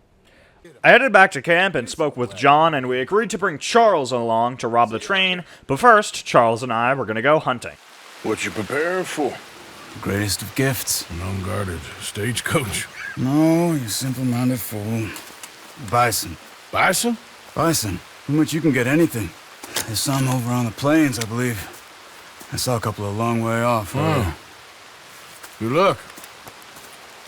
You want to come with me? I'll show you how we hunt one. Sure. Why not? I rode out to a pack of bison as Charles and I talked about how our families were both alcoholics. Charles instructed me how to take them down, and apparently we weren't using stealth, even though that was like his whole thing with the last hunting mission. Regardless, I got one down and skinned it, stowing the pelt on my horse. We then saw a buffalo carcass that had been left. No. Look. Bison. Shot and left for dead, it looks like. Why would someone do that? I don't know. But I see tracks heading in this direction. I say we follow them. All right. Lead the way. We tracked down a recently abandoned campsite that we suspected to be put up by the people who killed the bison, and we found a vantage point where we could track them down. Listen to Charles here and compare that to what he's about to do. Bastards. Just killing for fun. Think we can talk? I don't kill for fun. I kill when I need to. Did you fools shoot those bison? What's your problem? I said, did you fools shoot those bison? Calm down, you black or red bastard, whatever the fuck you are. Did you shoot them? Yes, we did. We shot them bison, we'll shoot you too if you don't get... What business is it of yours? What? It's that business of mine! Good God, you're crazy! I got a family. A family. Don't shoot me. Stand back, Charles. I'll get you some answers. I interrogated the other poacher, but ultimately let him go after he explained myself. So, about Charles' actions there, I feel it's somewhat out of character. I think it would make more sense if he was antagonized more, maybe he could see the guy preparing to draw and shoot him, but killing him with the only provocation being a probably empty threat and a little racism seems off. Anyway, I ran off to do the final part of pouring forth oil. This is absolutely not a multiple-part mission. I don't know why the other ones were even considered to be separate missions, but you know. Arthur and Sean bantered a bit, and Sean asked to do the train robbery with me. I love you, Arthur Morgan. I love you. Come on, take a shot. Come on, take your best shot, please, eh? Grow up. And let me come on the raid with yous.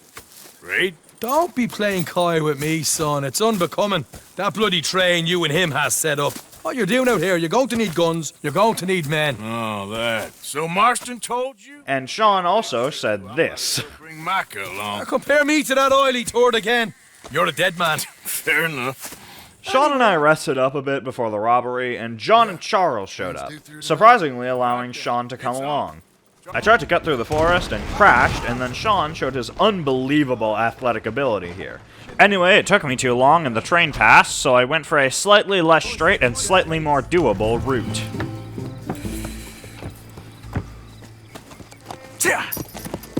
Mr. Marston, Mr. Smith, Mr. McGuire, get over there. When she slows, order. And you? I'll make sure she slows. Let's do or die with you. I like it. Get moving.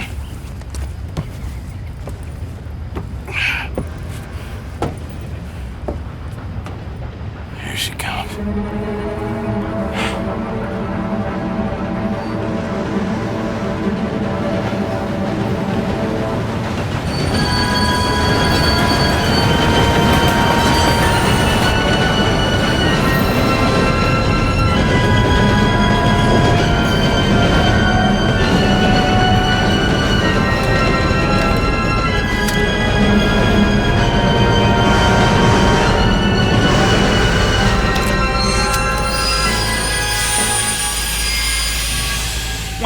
Wow, the real train takes longer than that to stop. I'm a little nerd babe. Shut up, it's a cool cutscene. Anyway, after knocking out the conductors and a couple of guards, John and I collected the money from passengers. I was on beating duty and he was on bag holding duty.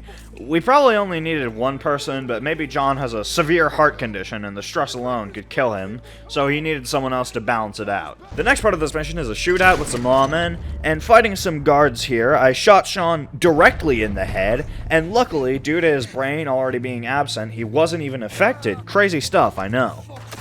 In regards to gameplay, this continues the trend of the game being absolutely incredible basically everywhere except gameplay. Don't get me wrong, there are some games I absolutely love that are extremely easy, but this game is like hilariously easy at times. I drew a comparison to Metro Exodus' difficulty with Red Dead 2 in the Metro Exodus video, and while things I was highlighting were more valid there, I do regret that because Metro Exodus, well, I think it goes a little too far, is actually a difficult game, and Red Dead 2, you just need some chewing tobacco and you can kill a fucking crowd of enemies in a matter of minutes. Especially considering that graphically it's one of the most realistic games ever. The fact that it makes concessions like any possible ammo conservation or aim to make the quote-unquote ideal gameplay experience is really disappointing. And I believe that Rockstar knew that they were sacrificing gameplay to make the story more accessible, and frankly, I understand, because this game has one of my favorite stories from any game, and one of my favorite characters in fiction. I think, like, all fiction. Alright, now that it's been 1 entire hour, we can resume the mission. After the law arrived, we had a bit of a shootout and fled on horseback. For some reason, though, John just stopped moving, and even though he would realistically have been shot or arrested, Charles was the one who the game decided should die. We arrived to somewhere we could avoid the law for a little while after that, though. That was fun, boys. Real fun. We can see what they call you the professionals in the outfit. Shut up. At least we made some money. Hey, what did I get? Gotta be $100 here. Very nice. You weren't even invited. What now?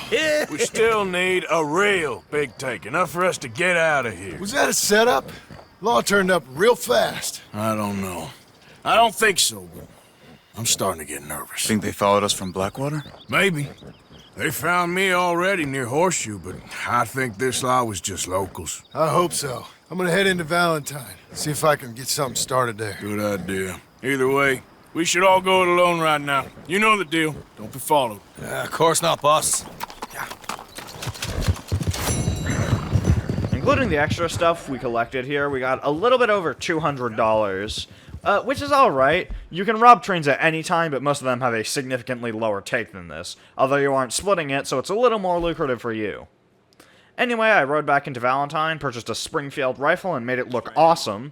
Then in Valentine, I saw someone murder a man in cold blood and shot him, and apparently I lost honor for that, even though this game itself realized it wasn't illegal and no one reported me for it. I noticed in Valentine that I had a lot of valuables, and I could sell them to the Fence, a store that will be unlocked with a mission I can currently do with Hosea. This is Seamus. He's our new partner. I ain't no such thing. Prospective new partner, if he likes us. Liking ain't the problem. Trusting is, as I said. Keep your voices down. I don't want my boss hearing. This is a sideline. Of course. Look at us. Honest as the day is long. Exactly. I'll tell you what. Let us prove ourselves. Prove ourselves? To this clown? What you talking about? Good day, Hosea. Good luck with your business dealings. Listen, he's rough and ready and quick with his tongue, but I swear you can trust him and trust me. I'm an old man. You're not old, Seamus. I'm old enough. And you know I ain't dead? You don't trust idiots. Exactly. We're not idiots. Let us prove it to you. Okay. I'll tell you what. Arthur. Old Bob Crawford and his boys just bought a beautiful stolen stagecoach from upstate. It's in their barn. Now you go get that, and then we can work together. Who's old Bob Crawford? An acquaintance of mine. So you want us to take out your competition? Well, he's not just an acquaintance, but a cousin. By marriage. I also want to see if you boys got what it takes. Now, you survive that. Where is he? Well, he's in a farmhouse just northwest of here called Carmody Dell. It's just up the train tracks as you're heading up towards Fort Wallace. There's also some money in that house, but that's your business, not mine. But don't kill nobody. Folks know we ain't intimate no more, and they'll know it was me. But you're fine with us robbing your cousin. By marriage. And yes, I'd love it. You heard the man. Let's go rob his cousin. By marriage. We rode off and had a conversation that got cut short before arriving at Carmody Dell. The issue with this mission, and it's sort of a problem presenting a problem, is that its stealth sucks, and the stealth in this whole game is pretty bad. I was on duty of raiding the house where I could get some money while Hosea stole the wagon. It's supposed to be tense and careful, but literally as long as you don't start sprinting or shoot anyone, you basically can't be spotted. They could have done something where Hosea looted the house and you got the coach and maybe a horse would get agitated or something. It would feel more manufactured, but at least it would actually be more tense to have something clear to do. Driving the coach back, Hosea and I had a discussion. How long you think we're gonna stick around here for? Not sure. Till we can't, I suppose. Feels like we're starting to get back on our feet, slowly but surely. Just need to keep at it. Dutch has a new money chest stashed in a safe spot away from camp, but it's a long way from being full. Okay, here we are. Notice Hosea's optimism here. I feel like there's some symbolism there between the fate that Hosea had and the fate that optimism had about the gang. Nice work, Hosea. It was mostly Arthur. Like I said, coarse but competent. Here. Thank you. If you find any other coaches that need selling, I'll see what I can offer you for them. But discreet, you know. Of course. Goodbye, gentlemen. I'm heading back to camp, I think. You coming? We delivered the coach to Seamus, and Hosea and I rode back to camp. I heard Bill threatening to gild Kieran once again, and honestly, I find the way they treat Kieran to be a bit excessive. I understand why they do this in the story, but it feels unnecessarily cruel. Most notably from Dutch, Arthur, and Bill. Yes, Arthur's definitely better than Bill, but I still don't think he especially cares about Kieran. I rode off to the next mission with Micah at the camp he told me about after Strawberry. Hey, Arthur. Good to see you. Why? You want rescuing again, do you? No. I got a plan to make it up to you. Oh, a plan like the Blackwater ferry job, or like you going off scouting and ending up in jail? Dutch said you was a big shadow cast by a tiny tree. I don't even know what that means. I thought you was a tough boy. Not one of those gentlemen trying to protect his riding clothes. I just know whenever things get real, you turn yellow, lose your head. Yellow? Sure seems that way. So I guess you won't be riding with me to rob the banking coach comes about this time in the Strawberry. I heard one of the O'Driscoll boys yapping about it while I was inside. You and me? Do a robbery? That's what I said, didn't I? After you. Okay, so either Micah severely underestimates the O'Driscolls, or he himself is stupid. Let's be real, he's definitely stupid. But I feel like the O'Driscolls, even if individually mostly ironic, have enough smart people and collective intelligence to realize that the Vanderland gang caught on to their last robbery, and now one of the best Vanderland gang gunmen has their plan. Anyway, Micah and I argued on the way to the bank coach, and miraculously we got to the coach exactly on time, even though this mission had been available for several days. We shot the drivers and the escorts for the stagecoach, and had some exchanges while bringing the stagecoach back to camp. I also realize now, in VO doing that I did not describe that at all, in any detail, with any pacing, but I don't care. This happened next. Shit! Now we're being robbed! Get across the river!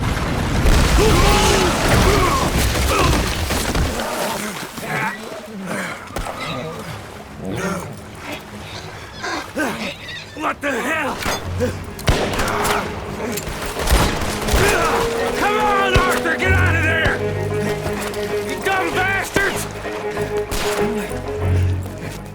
I really like this gunfight, actually. Having Micah's sheer power on your side against the individually relatively weak and inexperienced O'Driscolls feels fun, and actually does pose a little challenge due to sheer numbers. The cowards! They're running away! Why is it every job I do with you ends in a pile of dead bodies? Since when did you have a problem killing O'Driscolls? You've got a point. Let's strip this coach, then. It clearly ain't going nowhere now. You know, we should really pick up a lock breaker one of these days. Save ourselves some bullets. Yeah, because saving bullets is such a concern of yours. We shot open the case on the Hold in stagecoach. here, Morgan. Look at that. What's the cut here? It's good. Just make sure the gang gets its piece. Yeah. Like I said, big shadow, tiny tree. And like I said, that still don't mean nothing. Get out of here. Go see Dutch. Make sure you ain't followed. I know, boss. I know. It's been fun! I'm not sure how an entire train filled with rich people yielded less for me than one stagecoach. But whatever, it's a fun mission. Okay. I'm gonna play this sequence in full, and I want you to tell me exactly why I lost honor here. I ought to shoot you dead now. Eat less. The only people that guy possibly could have seen me kill were O'Driscoll's, who the law wants dead anyway. I didn't have a bounty in New Hanover, technically, and I hadn't fired off near him or anything. I suppose I was holding my guns, but you normally aren't shot on sight for that. Anyway, I headed into Valentine with my newly acquired money and made my guns even awesomer. In Valentine, a stranger challenged me to a duel and passed out in the middle of it. When I went to move him onto a deck or something where he wasn't going to get run over by a wagon, I was reported for unarmed assault. Luckily, this doesn't automatically result in you getting shot, but it's still fucking ridiculous. Riding back to camp, I saw some O'Driscolls robbing a train, presumably with the intent of killing all of the passengers, and so I dealt with them. Back in camp, I spoke to Abigail. Can I ask you a favor? Probably not. Very funny. Would you do something with Jack? He seems kind of down. All this upheaval can't have been easy on the poor kid. Why? Because I'm your preferred nursemaid? Because you do what you say. Please? Okay. I'll take him in the morning. Thank you. I rested up and went over to What bring you Jack up to? fishing. Playing, Anything fun? I guess. You want to come fishing with me? Fishing? Sure. It's about time that you started to earn your keep. Okay. Good. Let's go get your pole then. Now, you do have a fishing pole, don't you? I sure do. Uncle Jose made me one. This is Jack Marston. He's the son of Abigail. You don't see him much throughout this game. He is also the son of John. He is 4 during the main game and serves essentially as motivation to make a future for the gang, so Jack and any future children can live a better life. Jack regularly refers to the gang as his aunts and uncles. The first person we see Jack refer to like this in a story mission is Hosea, and maybe I'm reading a bit too much into it, but the fact that Hosea and the other gang members showed him just as much as John and Abigail, who are his actual parents, seems a little crazy to me. Riding down, Arthur explained his sexual frustrations to this 4-year-old and showed him how to fish. I find it very cool that this game is quite literally treating the player like a 4-year-old. Skipping ahead because fishing is boring and nothing interesting happens. While you're fishing, Jack decided to do something else even though he didn't catch a single fish, the lazy fuck. Look at this. What? This necklace I made. Necklace? For Mama. Sure. What a fine young man. And in such complex circumstances. Arthur, isn't it? Arthur Morgan? Who are you? Yes, Arthur Morgan. Vanderlyn's most trusted associate. You've read the files. Typical case. Orphaned street kid seduced by that maniac's silver tongue and matures into a degenerate murderer. Agent Milton? Agent Ross. Pinkerton Detective Agency, seconded to the United States government. Nice to finally meet. We know a lot about you. Do you? You're a wanted man, Mr. Morgan. There's $5,000 for your head alone. $5,000? For me? Can I turn myself in? We want Vanderlyn. Old Dutch. I haven't seen him for months. That's so. Because I heard a guy fitting his description robbed a train belonging to Leviticus Cornwall up near Granite Pass. Oh, ain't that a little old-fashioned nowadays? Apparently not. Listen. This is my offer, Mr. Morgan. Bring in Vanderlyn, and you have my word you won't swing. Oh, I ain't gonna swing anyways, Agent Milton. You see, I haven't done anything wrong, aside from not playing the games to your rules. Spare me the philosophy lesson. I've already heard it from Mac Callender. Mac Callender? He was pretty shot up by the time I got to him. So really, it was more of a mercy killing. Slow, but merciful. You enjoy being a rich man's toy, do you? I enjoy society, flaws and all.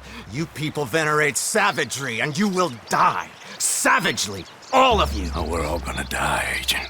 Some of us sooner than others. Good day, Mr. Morgan. Goodbye. Enjoy your fishing, kid, while you still can. So major spoilers for Red Dead 1 if you haven't played it and are still avoiding spoilers well over an hour into this video. But at the end of the game, after the Pinkertons kill John, Uncle, and indirectly Abigail, technically all within the law, Jack, now an adult, visits Edgar Ross, who is effectively the leader of the Pinkertons. You Edgar Ross? Do I know you? Forgive me for startling you, sir. I have a message for you. My name is Jack Marston. You knew my father. I see. I remember your father. I've come for you, Ross. And you, boy, have sure as shit found me. You killed my father. Your father killed himself with the life he lived. You killed him. I saw you. You keep saying that. You sent him to do your dirty work. Then you shot him like a dog. And I'll shoot you like one too, you little piece of trash. Now get out of here before I kill you as well. I ain't going nowhere, old man.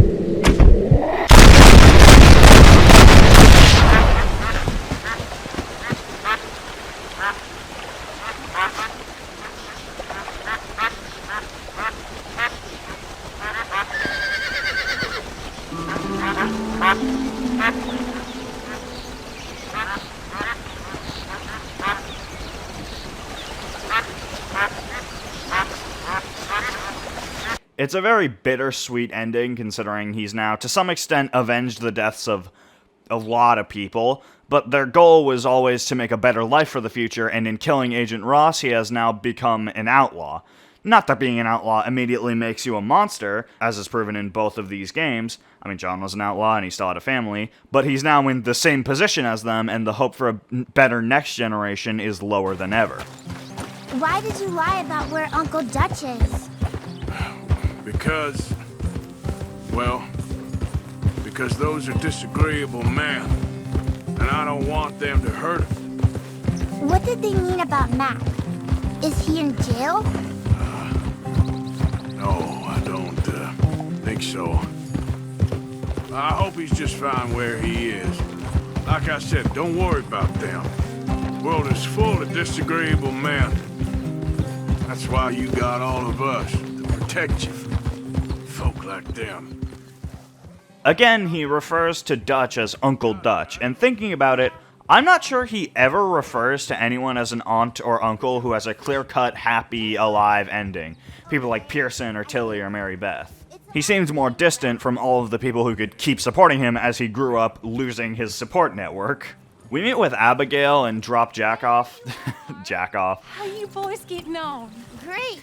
We caught a fish, and I made you this necklace. Ain't that pretty? Ain't I the luckiest? Did you thank Uncle Arthur? No need. We had a good time. What's wrong? Nothing. Just met some folk. I better go speak with Dutch. Okay. And I want you to look at this shot and the line it's attached to. You did real fine, kid. Thanks. I think there's some symbolism there, that even if Jack couldn't be what they wanted for him, he still did the best with the hand he was dealt. But anyway, I went to speak with Dutch. I don't remember the other fella's name. Ross. Milton and Ross. And they are employees of the Pinkerton Detective Agency. And they know about the train, and they know we're here. Were you followed back here? No, they know we're near here. And they want you, Dutch. They offered me my freedom in exchange, they did. Why didn't you take it? Very funny. Well, what do we do now?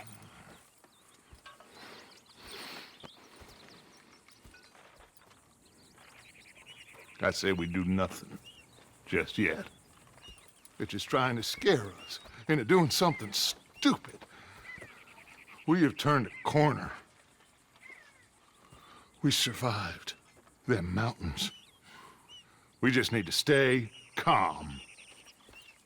That concludes A Fisher of Men. I'm sure there's some symbolism to Dutch saying they want us to do something stupid, but I've already hit my quota for symbolism in this video, so I just am not gonna bother. I rode back into Valentine for my next mission with John and was upgrading my guns while in the area.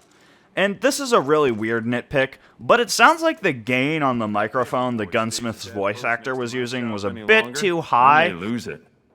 Very dangerous for a gunsmith to snap. Now, I can't really talk about poor recording quality. I was debating whether or not to make this video because I didn't want to add fuel to the fire, but also I'm a YouTuber. I then spoke with John. So, feeling better?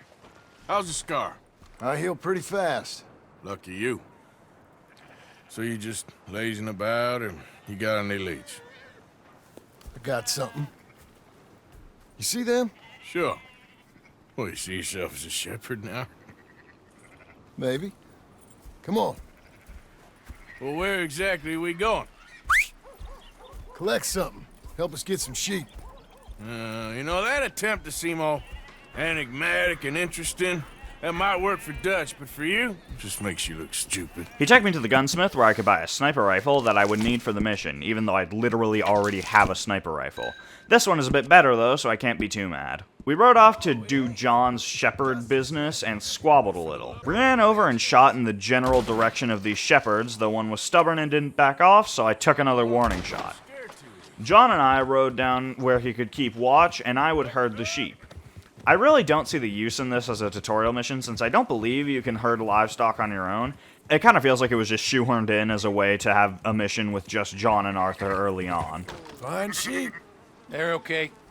Well, you seem better around here? I've seen ones with less ambiguity about their provenance. A lot less. What you trying to say? I'm trying to say, you give me 25% kickback, and I won't say nothing to nobody. Everything all right here? Excuse me? Sure, I'll excuse you for 25%.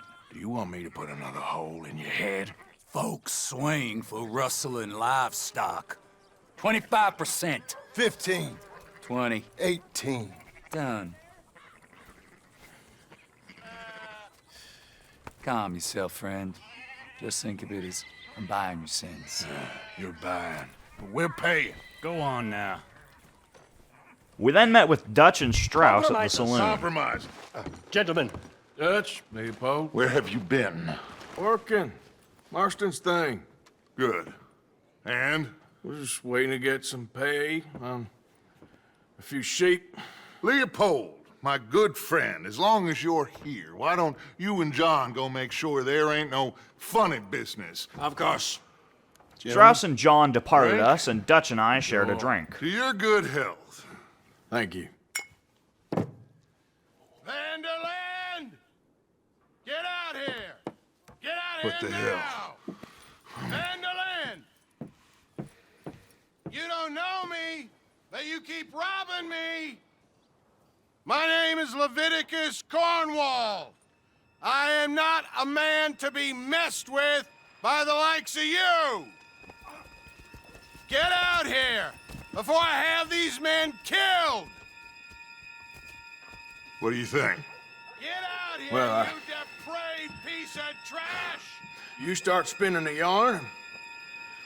When I think the moment's right, I'll make a I move. got where I am by letting Why scum not? like you rob from me! Vanderland, you're done! Now get out here now!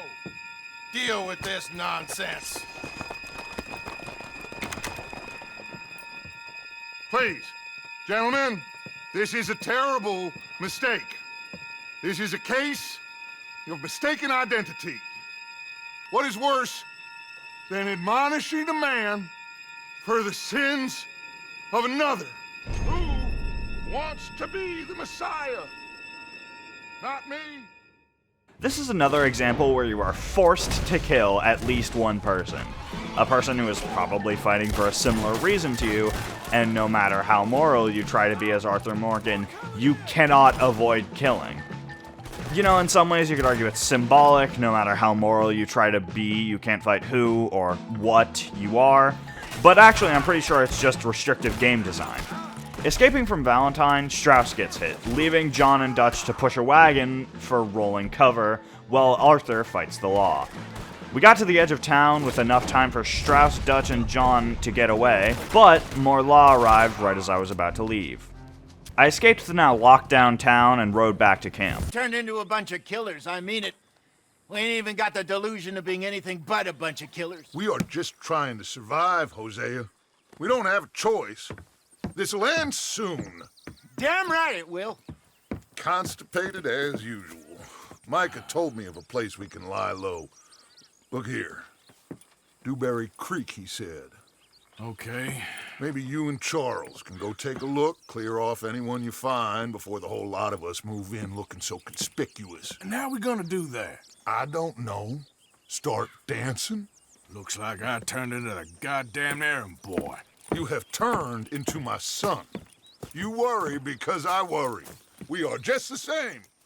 I feel that this is the first time we see serious doubting that Dutch has a good plan that has the best interests at heart. Even if at other times there's some concern that his plans may be exaggerated, Hosea here really seems to believe that his next plan is going to get people killed. I also don't think it's a coincidence that Micah comes up next in the conversation, but regardless, I rode out with Charles to scout out Dewberry Creek. We talked about exactly what we were doing, and I just wanted to call this out. The actors in this game recorded different lines at different volumes for how close they were to the characters in the game, and that's fucking wild. We arrived at Dewberry Creek, and it was very open and terrible for actually trying to avoid getting found out. Additionally, we found a corpse, and considering that Micah is Micah and he recommended the spot to Dutch, I have a bit of an inclination as to who might have killed that guy, although there's another possibility. Charles and I then kept searching and found a seemingly empty campsite.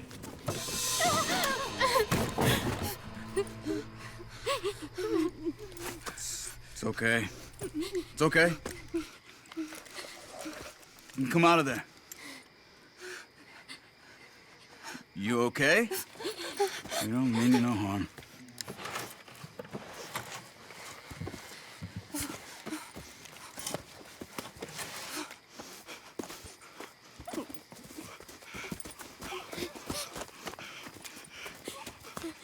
He said, are you okay? Sprechen Sie Deutsch? German? No. Now go on, get out of here. Go, we need the land, go. Get the hell out of They here. took our father. Who did? Men, last night. Where? Where did they take him? Ain't no business of ours. I don't even speak their language. You ain't as tough and dense as all that. Come on, Arthur. I don't know that I like Arthur not wanting to help people for not speaking his language. Arthur, for as morally conflicted as he is, doesn't seem to be about not helping people because they're foreigners or they don't speak his language or whatever. I got that as much so Charles being a moral guidance to Arthur, but it feels like they could have done this a little better. Charles even says to Arthur that that's not who he is, and Arthur doubts him, even though if you're like a good person while playing this game, Charles is definitely correct. So, what happened with those Pinkertons anyway? When you were fishing with Jack? Said they were on to us. Offered me freedom if I turned Dutch in. They picked the wrong man We there. should have moved right then, if you ask me. Bastards told me they killed Mac. Said it right in front of Jack. That kid, it's gonna be tough for him. Yeah, but he has more folk looking out for him than most of the rest of us had growing up. Oh, you sweet summer child, Arthur Morgan. You have no idea what's going to happen in the next 15 years. We kept down the trail and found a campsite with a German guy tied up behind it. But as I was freeing him, some gunmen showed up.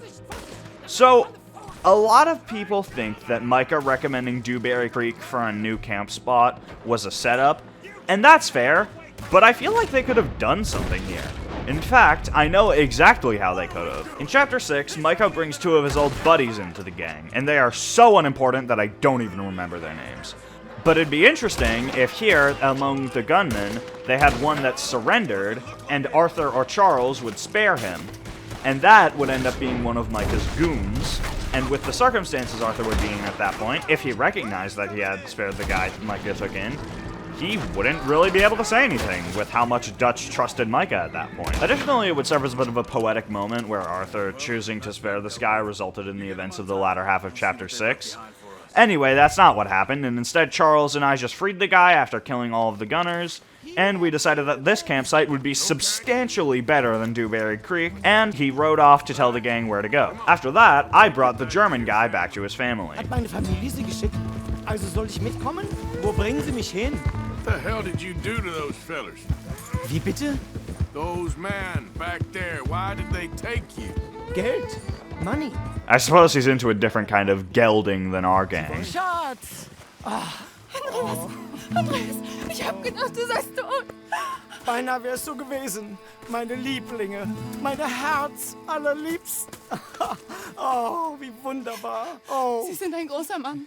Ja. Ein großer Mann. Ja, wirklich. Es ist ein Segen, dass wir Sie getroffen haben. Come on, now get out of here. This place ain't safe. Get out of here! Ja, ja, alles klar. Vamos! Ich hab was für Sie.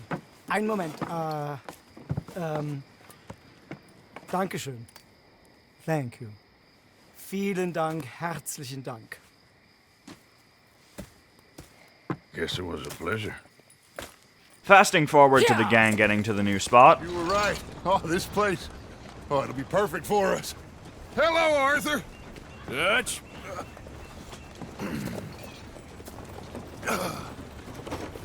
Miss Grimshaw, Mr. Pearson, put everyone to work. Make this place a home. Well, I don't know where the hell we are, but we are going to make the best of it.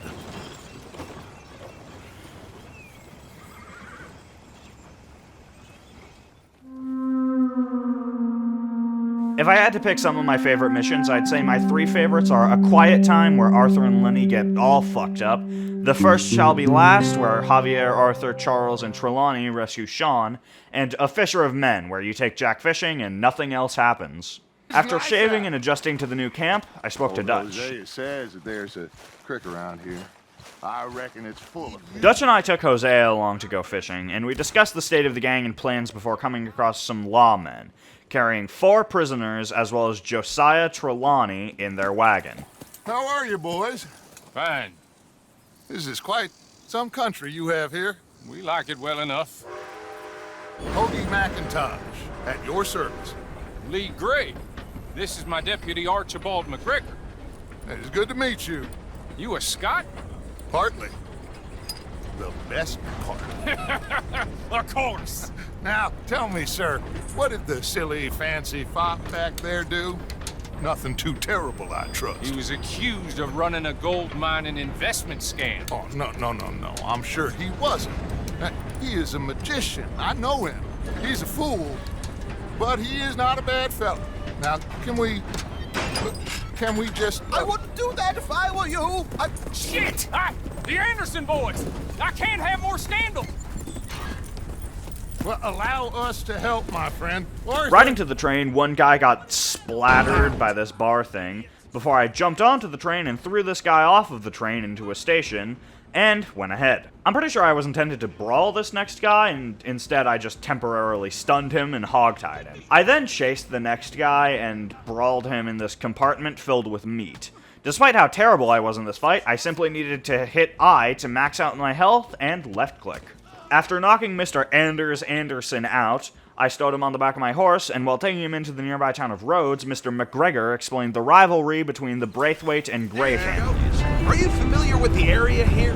No, not really. On your right here, these tobacco fields? This is part of Caliga Hall, big estate belonging to the Gray family. Looks bone dry. Yes, we are in dire need of some rain round here, let me tell you. The Grays have lived in Caliga Hall for generations. Fine people. My family's been working for them for years. Sheriff Gray's the one I know best, of course, but they own half the businesses in town. Which town? Rhodes, sir. You don't know it? Where we're headed right now. Ain't what it was before the war, but it has its charms. I'm sure you already know of the Braithwaites. Like I said, just got down here. Another big family in these parts. They have an estate west of here. awful people, truly awful. They've been fighting with the Greys for as long as I can remember. I arrived in Rhodes and dropped Anders outside of the sheriff's office, where Hosea was outside and Dutch was inside. Mr. Gray! We got him. Very good. I told you Arthur would deliver. Man has a passion for justice. That's wonderful. So, about my friend here? Your idiot friend is free to go. But no more trouble from you, partner. I promise you, this was all just a big misunderstanding. However, I want to thank you from the bottom of my heart. I'll pretend to appreciate that. Mr. McIntosh. The sheriff introduced us to the town of Rhodes, and we departed the lawman. Bo, these better be ugly rumors. Is it true you were seen talking to that wretched Penelope Braithwaite? I can't thank you enough. Where have you been? Around. And where you staying? I'm renting a caravan on the edge of town behind the church. It's horrible, but no one comes looking. The whole town is trapped in this interminable feud between the two families. Trelawney explained that there might be some rebel gold these families were fighting over, and that the three of us all had large bounties on our heads. Hosea and Dutch offered we actually go on the fishing trip we were intending to, and I declined here so I could save time, but I really do recommend going fishing with them. I did it on my first playthrough and really enjoyed it. I went out to the local fence and sold off all the shit I had accumulated, starting with $5 and ending with $526. Walking through town, I saw a Lemoyne Raider, another faction to worry about. Unfortunately, I couldn't blow his brains out there and then, as we aren't meant to cause trouble or draw any heat while in Rhodes. I could only bash his vacant skull into a tree. I went into the bar to get absolutely wasted, and more Lemoyne Raiders showed up, so I naturally beat the shit out of them. After that, I went to speak with Dutch at the sheriff's office, again. And here is my dear friend, Arthur Callahan. Boy is a hunter. Boy is a killer. Arthur, you've met but not been introduced to Mr. Oh, I'm so sorry, Sheriff Gray. How are you doing, sir? I'm fine. Tough business you boys had. We did? Oh, there's no need to pretend with me, sir. Life can be tough. So it can. And no man owes another anything. No, sir. But still, I feel you were hard done by. Losing your employment like that. But still, here in Rhodes, we have work enough for honest men. The sheriff shared some shine with the boys and stumbled out of the door. Also, fun detail here, Dutch says the Arthur Callahan name, even though we haven't told him the name yet, which implies that Arthur had used the pseudonym before. It doesn't really mean anything, as far as I know, other than a little more rapport between Dutch and Arthur, as if we didn't already know that they had been friends for 20 years. I told you we was moving up in this world. Deputies. You have finally lost your mind. Amongst these drunkards, hillbillies, and slavers? Good, honest thieves like us. We're bound to be moralizers in a place like this. Oh, Sheriff Gray, you are back.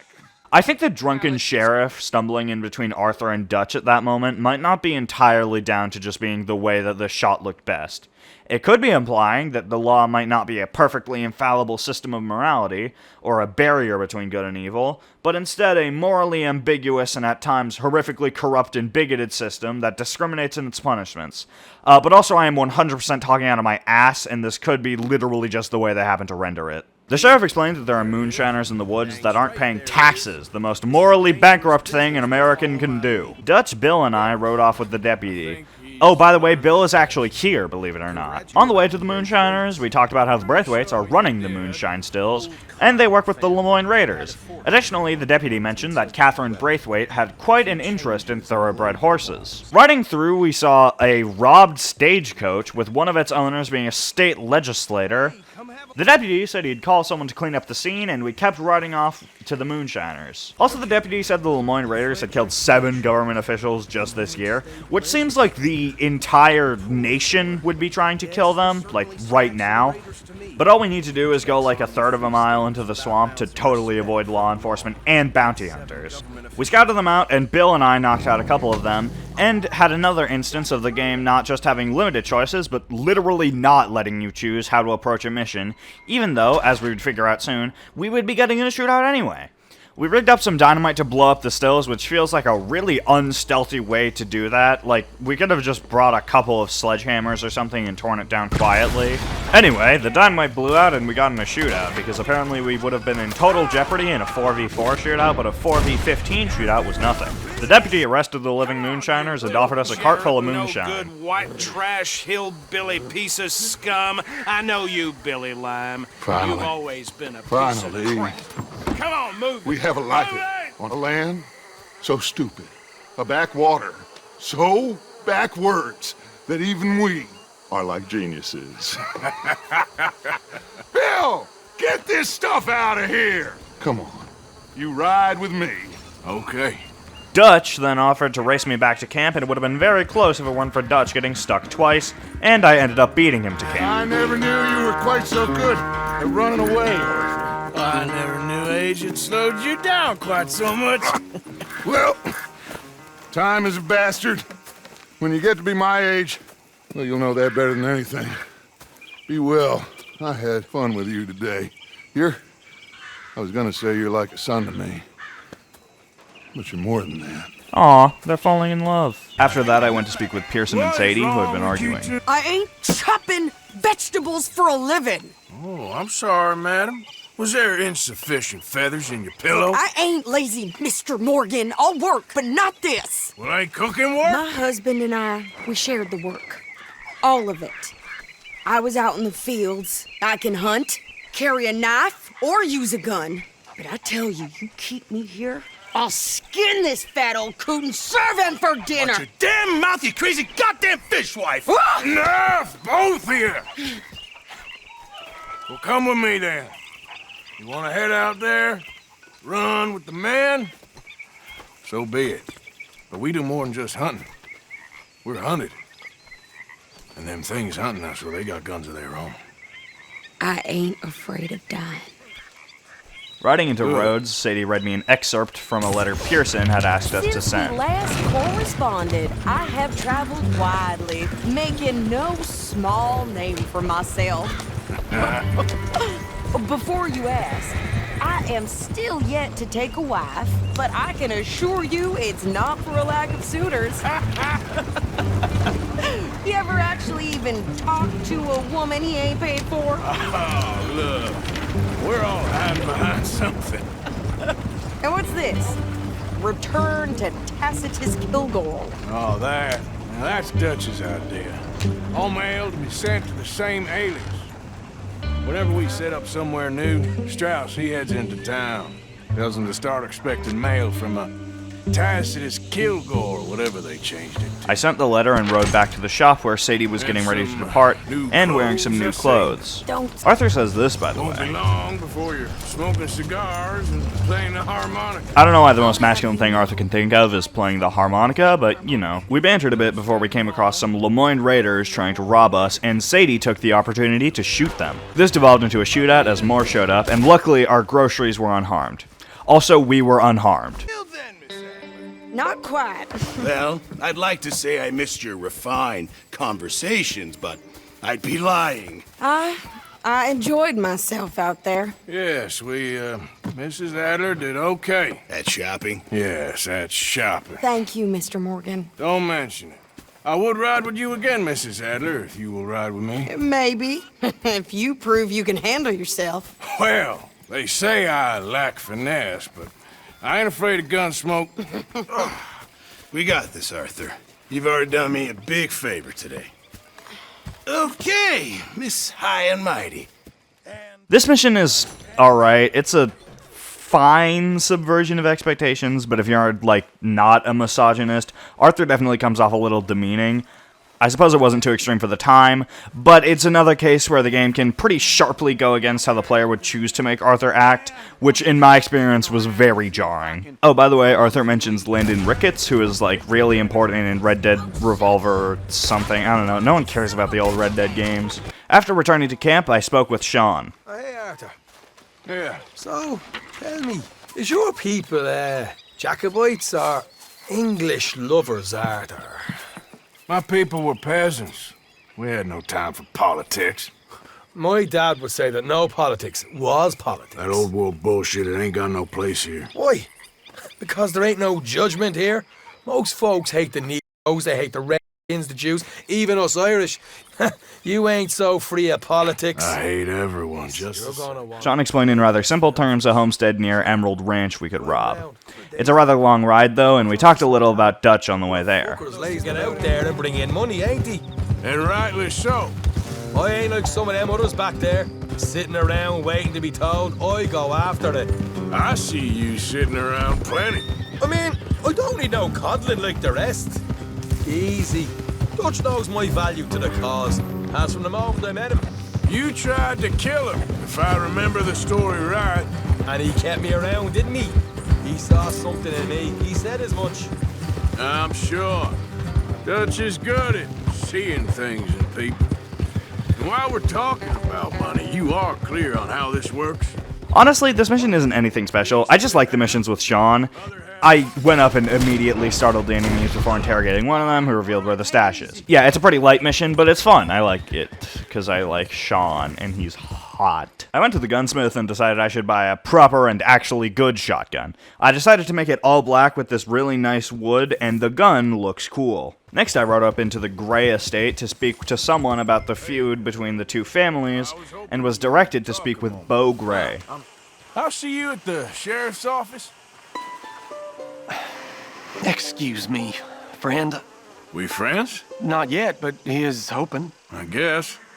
We don't get a lot of traveling men here, and suddenly there's a whole phalanx of mysterious but strangely helpful Yankees about the place. Is there? What are you doing here? I was just looking for work. Well, looking for something. Don't worry, your secret's safe with me. What secret? I got a secret of my own. Are you secretly normal? Excuse me? Never mind. The thing is, I don't care if you kill the whole lot of us, and the Braithwaites. I don't want to kill anyone. I love her, you know. Love who? Penelope. But it's impossible. Well, love tends to be complicated. She's a Braithwaite. I'm Beau Gray, son of Tavish Gray, nephew of Lee Gray, the sheriff, grandson of old Murdo Gray. We Grays have been loyal to the state and murderers to the Braithwaites for so long now, no one can even quite explain why. Beyond blind loyalty and stupidity, I'm supposed to be loyal to some nonsense while she's amazing. She's like a woman from the future.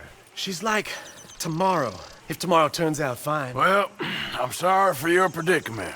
Would you help? I don't want to get involved in gang feuds. It seems unseemly. I'll pay. I've got money. We Grays, we've always got money. No brains, mind, but money. Well, in that case... I know she loves to sit out in the gazebo on the edge of the Braithwaite property. Take her this letter and this bracelet, please. There's something so funny about my horse just peering out from around the corner like this. I then rode down to the Braithwaite Manor and got attacked by a fucking bull while sneaking through the estate, and got confronted for sneaking through the facility. Interestingly, you can get confronted by the guards and survive, and sometimes it can even be advantageous. This would be a good idea if the game wasn't already incredibly forgiving and easy. I snuck past and spoke with Penelope Braithwaite. Are you Penelope Braithwaite? Why, yes, I am. I've got a letter for you. Oh. And a gift. A letter and a gift. Well, we don't even know each other. Well, it's not from me. It's from, From Beau. Oh, he is so... Strange? Yes, he's a little strange, but also so human. The rest of our families are stuck in the Dark Ages, or... Well, I don't know, cave people, perhaps. Beau's different, but if they find out, they'll kill him and send me to live someplace awful like Ohio. Scooby-Doo's in Ohio. Have you ever been to Ohio, sir? No. Well, neither have I, but my uncle has a factory there. He was sort of the black sheep on account of having left, but now they tolerate him because he's a vicious snob. Families are there's something else. You got a family, sir? No, not really. Well, they tolerate him because of the money. But me, with my ideas above my station, they can't stand. That sounds pretty complicated. I don't know quite what to say. Well, nothing to say, except I hope they all rot. I don't, well, maybe a bit. But here, if you see Bo again, will you give this to him? Sure. Penelope gave me a letter to give to Bo, and honestly, I don't see what the point of this storyline is. I guess just to add a bit more of significance to the future events outside of the gang, as the end of the Braithwaite and Gray storyline was basically just something to do on the way to Tahiti. Oh, by the way, I wrote that line not knowing that there is another mission you can do in Chapter 6 where you resolve this storyline. I don't know what happens in the mission, but I should probably mention that there is another resolution. I just didn't find it. I met a homeless amputee outside of the general store who, after I gave him $1, said the town was terrible and that the Grays had come into a large amount of money off the backs of slaves in the late 40s. I then returned the letter to Bo. You got my money? Sure. Did she give anything? For me? Yes. Might I have it? Sure. But it'll cost you. I can't be bothered. Here, take it. Oh, thank you, Arthur. Thank you. This'll get her killed for sure. What? Women's suffrage. Around here, they don't even like men voting. They'd bring back the monarchy given half the chance. Progress is a dirty word in these parts. Unlike incest. Excuse me? I don't want to marry my cousin Matilda. I want to marry Penelope. But they'll kill her at one of those rallies they're holding. They've done it before. Mister, you gotta help. No, I'm afraid I don't want no part of it. I'll pay. My family, we've still got some money. Fine. Just no more running around with letters. Thank you. Come on. We better get going. We rode off to the protest where Bo begged Penelope to stay away from it for her own safety, and the woman running the event elected me as the wagon driver. While we ride through this town, I want to talk about the politics of this game. Arthur Morgan is written to be relatively apolitical by today's standards, and leftist commie scum by 1899 standards. Just kidding, they didn't have communism, they hadn't figured out good political systems yet. That /J or whatever, I do not care about communism. Anyway, looking at the other characters, you can draw quite a few strong political stances. For instance, Dutch Vanderland goes on to create his own gang somewhere between 1907 and 1911 after the events of the Red Dead 2 epilogue. This gang consists mostly of natives who sought revenge and reclamation for what the United States and the white people had taken from them. Dutch is characterized as a progressive leftist, and at that point, Dutch was definitely not a hero. And the gang that he brought the natives into was hardly any more moral than the O'Driscolls or the Lemoyne Raiders or any other group of morally bankrupt outlaws we see in this game. This almost begins to paint a sort of leftist indoctrination narrative around Dutch's actions, which is definitely interesting. However, this game does also show a lot of actual leftist content, mainly in the demonization of corporatism and the police force. And when I say demonization, I mean entirely based in awesome depictions of morally gray and corrupt police and corporations. Though I will say, the most clear calling out of the immorality of the post-industrial revolution corporate America is in Just a Social Call, a mission in which Dutch calls out Leviticus Cornwall for being terrible, and then does some of the most foolish and moronic acts of the entire game. This is well after we've watched his ability for rational thought and susceptibility to lies become worse and worse throughout the game. Wait, is this game a right-wing propaganda piece? Okay, it's definitely not a propaganda piece. To be honest, I feel I can't be unbiased in a political discussion because I'm a dumb, queer, authoritarian, leftist commie. So if you have a different political opinion than me, I'd love to hear it. Basically, I'm saying I want you to make the biggest jump to conclusions you can to justify Red Dead Redemption being a piece of propaganda to make you believe that all men should die and cocaine should be legal. Anyway, as we pulled in front of the bank and the leader lady began a speech, some men showed up arguing against the protesters, including some Greys who recognized Bo. What are you doing here? Listening, I suppose. Go help Bo. His cousin is a moron. And stop them from ruining the speech. You learn yourself some manners, cousin. Haven't you got anything better to do? Oh, you always was Bo, a cocky little... weren't we just leaving? Who the hell is this? Follow me around here. Bo agreed to ride off to an old Civil War battlefield, and on the way, he said this. Our families, the Grays and the Braithwaites, we bury our secrets, and we bury them deep. Your secrets and your treasure. You know, Catherine Braithwaite's got a daughter. No one's seen her in years. She weren't right, you know, and Penelope said... I ain't heard about daughters. I heard about gold. But Yankee gold? I fear that's just a story, Mr. Morgan. I don't know. We stopped to talk for all of 30 seconds, and Bo rode off. I originally wrote here that this was the end of an anticlimactic story, but, you know, that wasn't how it ended. I ran off to camp and decided to speak to Molly, and she asked me about Dutch's well-being. And it's not bad yet. Arthur! Excuse me, Miss O'Shea. What you want? I bring a gift. The great gift of information. So you got some tip-off, so now I can risk my neck and make you some money while you lounge around. You know, Arthur, bitterness, it works on the inside as well as on your sour face. If you say so. Well, what is it? It's a supply wagon carrying payroll, but very briefly unguarded, apparently. As it passes through a crossroads near here where there's an old ruined church before it connects with the rest of the wagon train. Very easy pickings. As long as we get paid or you get shot, I'm happy. You are a sick man, Arthur Morgan. A very sick man indeed. We rode off, Bill and Uncle beefing the whole way there, and stopped the wagon. You know, boys, I don't want to get shot, but this is a mistake.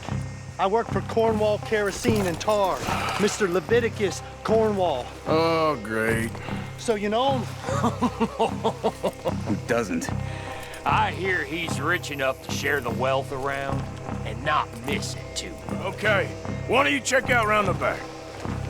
We then stole the money from the back as if it was a simple stick-up, and noticed law enforcement over the nearby hill and ran off. I was on the duty of gunning down all 5 gajillion lawmen on our collective ass, so that was a little tough. Regardless, we cut off into the woods and waited in a barn to rest up and let the heat die off. However, some officers showed up outside of it, and they suggested that they raid the barn as I was peering through to listen in on their conversations, because I'm a nosy bastard. After one man was shot, it quickly devolved into a shootout in which I ran outside of the barn and briefly couldn't get back in the way I got out, so that was scary. After getting back into it, the barn began burning with us inside of it before Bill smashed us an exit and we fled into the woods. Split up a bit.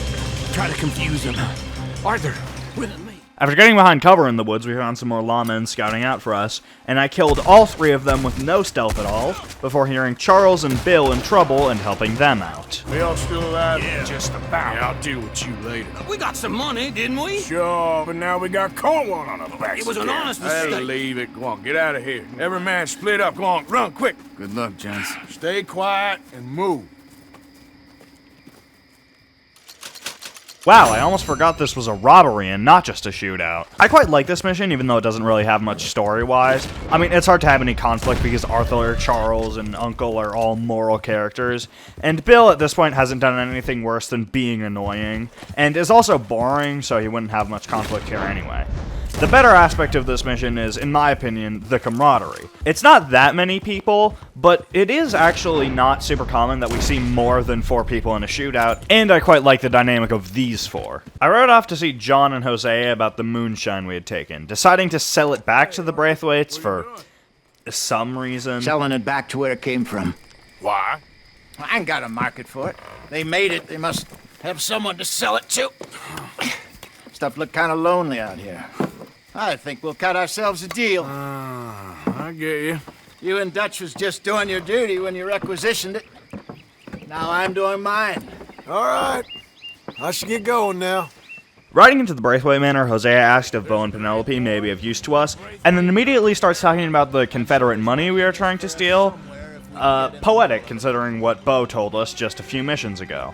The guards outside of the Braithwaite Manor informed us that Catherine Braithwaite would be willing to see us. For what? Some liquor? I ain't in the market for what's already mine. The way we see it, it's ours. Well, with us possessing it, and I checked all over. For the life of me, I couldn't see your name on it. Oh. Relax, I ain't here to rob you. Oh, it seems that's easy enough. Why not do a deal? What do you sell that stuff for? $1 a bottle? You give us 50 cents. It's already ours. Well, look on it as a reward for finding the property. Alternative is we go sell it someplace else. The alternative is you get shot. Now, who wants to get shot over a bottle or 2 of liquor? Pay the man.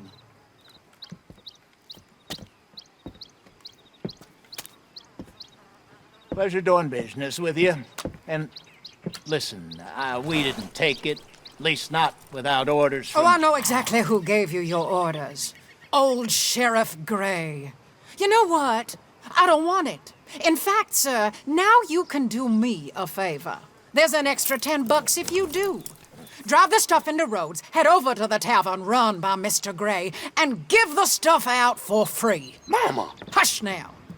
I believe they call that a promotional expense. As you wish, madam. You boys come back sometime and tell me how you made out.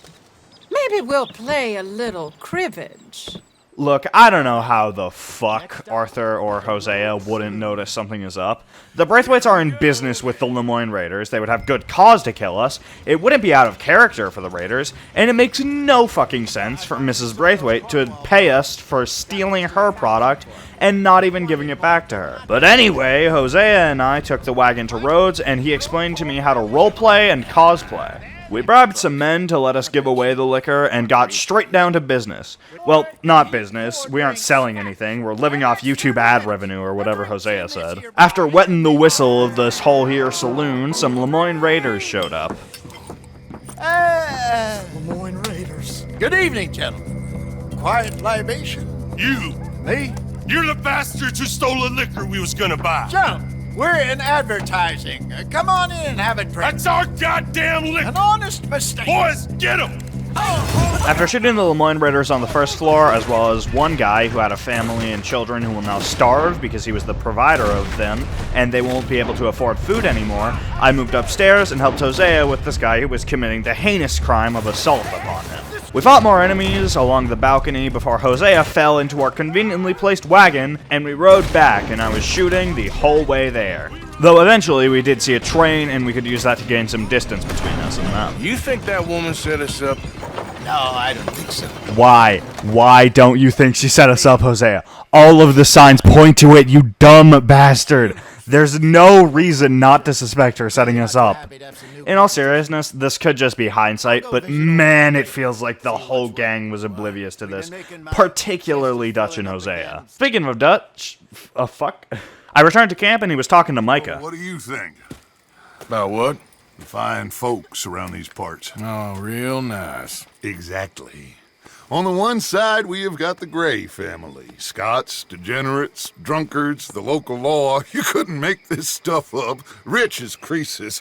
And on the other, their mortal enemies, the Braithwaites. Moonshiners, hypocritical, both rolling, we believe. In gold. And in the middle of it all, you got some inbred retelling of Romeo and Juliet. Exactly. So what you boys thinking? We try to rob them both. You sure? Why not? Because we got lawmen in 3 different states after us. Last thing I want is to get us into trouble, but we need money. Now, we have the opportunity here to put ourselves in the middle of something ain't nobody gonna know we was here, because even without us, these fools are gonna kill each other anyway. Okay, well, Hosea's gone back to see that Braithwaite woman. Good. Hosea should definitely take the lead on this. Dutch explained that John and Javier were doing some Porst stuff at Caliga Hall, also something with Sean that I'm not doing yet. Right after that, I sat down to talk to Lenny about a potential plan. I got something. Could be good. Yeah? Yeah, I was in Rhodes talking to some of the colored folk. They said there's a gang of fools holed up in the swamps east of here who think their war ain't never ended. The Civil War? Yeah, apparently it's still raging in these fools' minds 30 years later. Okay. That ain't my point.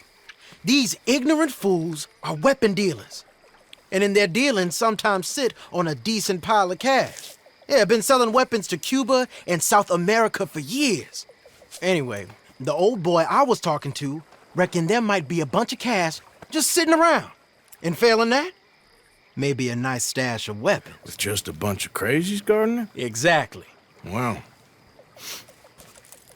worth taking a look at least, isn't it? That was my thinking. Said it was at some place called Shady Belle, deep in the woods. Okay. Lenny and I theorized that it was the Lemoyne Raiders at Shady Belle, and Lenny said a slur, which is, of course, awesome, even though it's not the slur I was hoping to hear. In actuality, there is a brief discussion of racism here, and it features Lenny having to worry about his life for his race, as well as 1 minute of Lenny sincerely cutting off Arthur for saying something irrelevant and somewhat regressive, which feels a bit out of character, but more as a conscious choice than just a wrong or out-of-place line. We arrived near Shady Bell and got into a spot outside of the entrance to hide. We were stalking it out, and we spotted some fresh barrels of dynamite that I blew up without hesitation. A major fault here is that you're sort of intended to actually advance as you chip away at the soldiers, but I just stood back and sniped the whole time and kind of covered Lenny, but that was about all the interesting stuff I had to do. Sniping proved much safer and easier, but still less fun than actually going in and doing combat. After the dust settled, we stole a wagon with some guns and explosives in the back. Some racist Lemoyne raiders saw us leaving Shady Bell with the wagon, and we solved our disagreements peacefully. After that, we took the wagon back to camp and had a brief nature montage. I quite like this mission, especially just talking with Lenny. On the way back, he briefly discussed Sean and agreed with me that for his stupidity and crassness, he's still a good guy and contributes a lot. I feel that Sean and Lenny are similar in a lot of ways, you'll see especially what I mean by that later, but ultimately they are still very distinct characters. After returning the wagon and getting a bolt-action rifle for my troubles, I rode off to the Braithwaite Manor where Hosea, Sean, and Mrs. Braithwaite were chatting over a nice game of cribbage. Oh, your friend, the other liquor vendor. Hello. Hello, ma'am. Arthur, welcome. We were just playing cribbage. Arthur Morgan, Mrs. Catherine Braithwaite. Nice to see you again. Apparently. So this one, he is big and as dumb as he looks? Well, he's surely big, but his intelligence is a matter of some conjecture. Some say he is as dumb as he looks, but I think, well, he's not quite that dumb. So these are the boys going to Caliga Hall? Yes, we can take care of that for you, but one hates to be coarse. There is the question of money. Oh, we've got money, Mr. Matthews. Paper, bonds, metal. She ain't gonna pay you in a certified check, you Yankee numbskull. Ain't childbirth just the most beautiful miracle? Well, Arthur. Seems a lady can birth monkeys, after all. I departed with Sean and a wagon full of moonshine to the Gray's estate. Took everything I had. That son of hers. I'll shove that silver spoon down his throat and pull it clean out of his arse. The smug fucker. Said it'd be fitting, she did. All I'm thinking is how about I try fitting my boot up your hook now, you snotty old bitch. On the way there, Sean explained that we would be taking the wagon to the Gray's estate at Caliga Hall to coat them in moonshine and torch the fields. We rode into the estate, and Sean got familiar with the guard we were talking to. His name is Hamish. And then we pulled into a garage thing, whatever the fuck, and Sean let me splatter his good buddy Hamish's brains right in front of him. We closed up the barn and hid the guy's body before a hard cut to nighttime, where Sean was preparing some Molotovs, and we agreed I'd burn the fields and Sean would burn whatever buildings he could. And I don't actually remember what Sean was doing because I didn't pay attention. My bad. While I moved out to the fields, a wagon with payroll came by, and I cut off Sean as he was about to kill a guy. Sean disposed of the body and I moved in, pouring moonshine to the first few fields, killing some guards, and getting the last fields before meeting back up with Sean. We lit this cabin in the fields, and it gave us a good shootout to deal with. I quite like this part of the mission, traversing through the burning tobacco fields and killing Grays with Sean.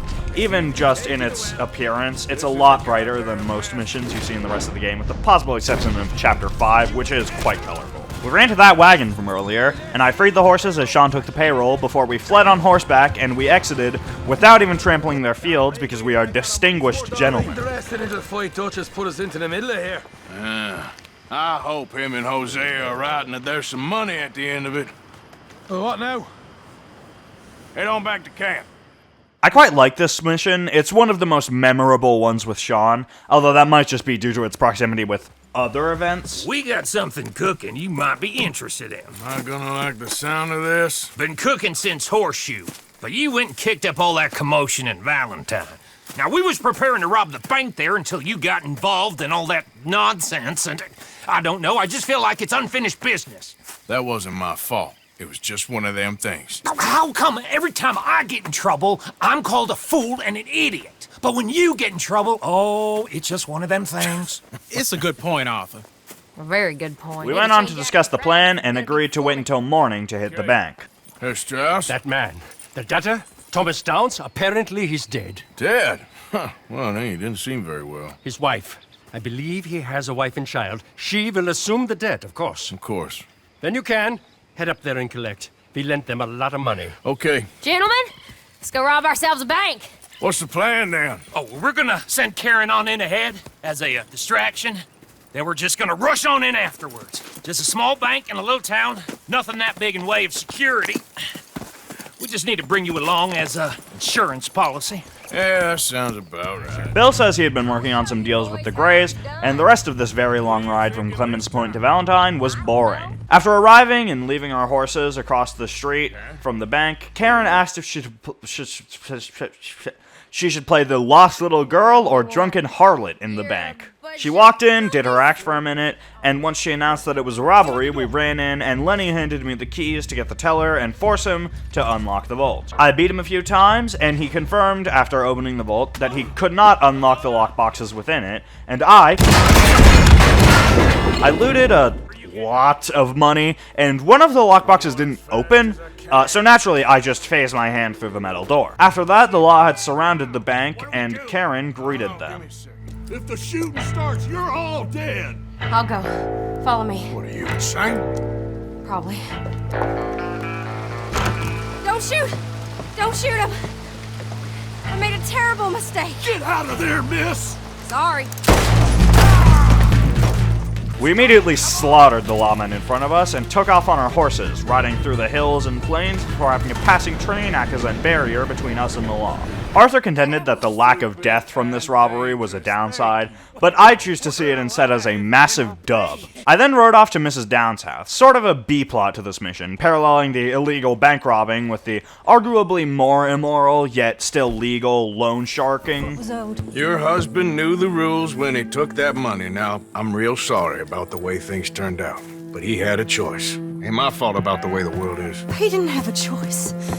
He was good and he did good. There wasn't no choice in that. And you've as good as killed him yourself, and don't kid yourself. You had a choice. You speak as if killing was something I cared about. You ever wonder about eternity? You should. I hope it's hot and terrible, Mrs. Downs. Otherwise, I'll feel I've been sold a false bill of goods. Now, please, give me that money.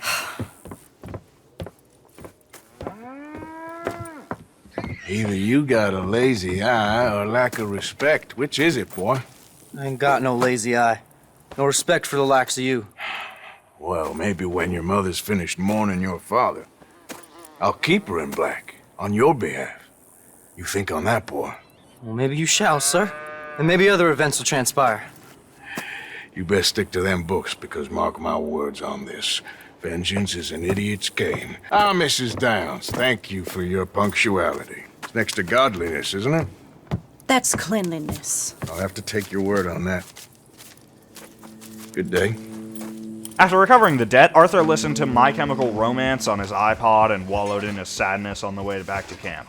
This mission has a take of $2,500, which is sort of a complaint I have, in that this mission gives you a lot of money now and again, and it inclines you to spend it on garbage you don't need, assuming you're going to be getting $2,000 payouts all of the time, when in reality this is one of the only times you get a payout nearly this large. Now, some would say that this is basic real-life knowledge of how to save money, and this is something you should easily be able to carry into the game from your real life, and I say, you're a smartass. After arriving back at camp, I spoke to Dutch, who told me to tell Charles to talk to Trelawney with me. Arthur continues to be confident that both families were fools and that we were going to easily steal from them, and I will reiterate, it feels like the gang weren't trying very hard to cover their tracks, and didn't notice a lot of the signs that the families were onto us, even though they were quite obvious. Someone got here first. By the looks of things, it wasn't a social call. Check the house. This food's barely touched. Looks like he left in a hurry. There's some blood here. That ain't good. You see anything there? When we were about to head out, Charles audio glitched and he said 2 lines at once. Big struggle. Pretty recently, I'd say. I guess maybe 12 hours ago. Normally this isn't a super odd glitch in any other game, but it's more off-putting with how few bugs of that variety there are in this game. Anyway, Charles and I followed some horse tracks down to a camp and interrogated the fellers there. Yeah. Have you seen him? We're looking for our friend. He uses a cane. Looks a lot like this one. All right, you two. Where the hell is he? You both better get out of here! After a little fist fight, I interrogated the still conscious bounty hunter, and he told us of Trelawney's location near the Braithwaite Manor, and we rode off to find him. Let's get you out of here. Come on, boy. The thing is, after that shack, this will be remembered like a good time. Put the man down, gentlemen. Is that the lot of them? I think so. So you're alive? Allegedly. Well, don't worry, they won't be for much longer. Look, go get them, Arthur. I can handle this.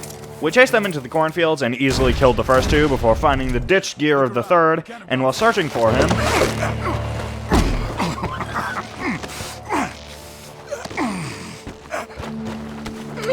He's mine! Let me take him. You get out of here. You have my friend. He's not your friend. I'll give you money. Be quiet. You should have taken the money. I know. I'm a fool.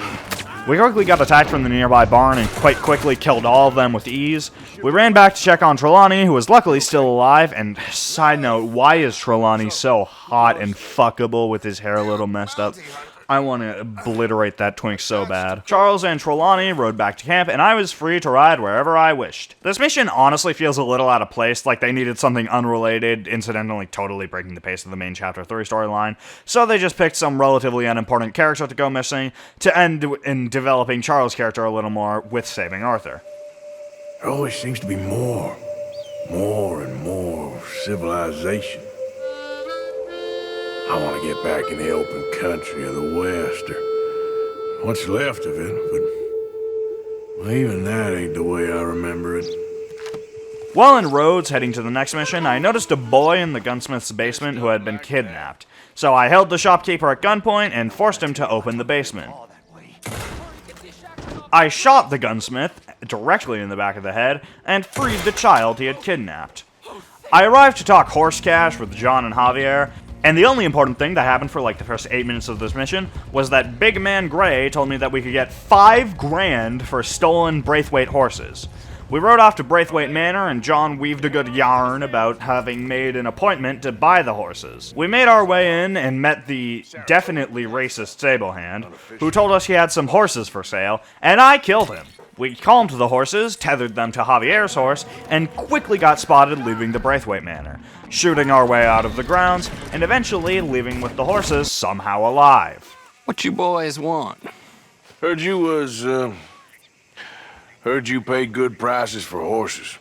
Oh, we'll buy more or less anything, Pop. That so? Sure, Pop. I'm Clay Davies. That's my brother Clive. We're twins. John, Arthur, Javier. So what are you? Cuban? No. I don't like Cubans. That so? Maybe.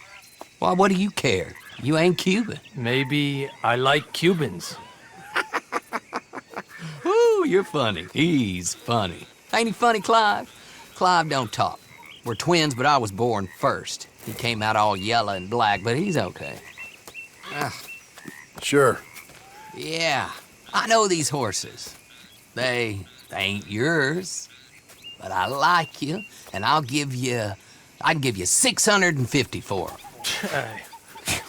I was told we could get up to $5,000 for them. And I was told the moon was made of ladies' tears. Only it ain't true. Not one little bit. But I like you boys, but I ain't got more than 700 on me. You want it, or you want to ride them fellers into town, and maybe someone there'll hang you? We're gonna need more than that. I ain't got no more money, Pop. Here, take it or leave it.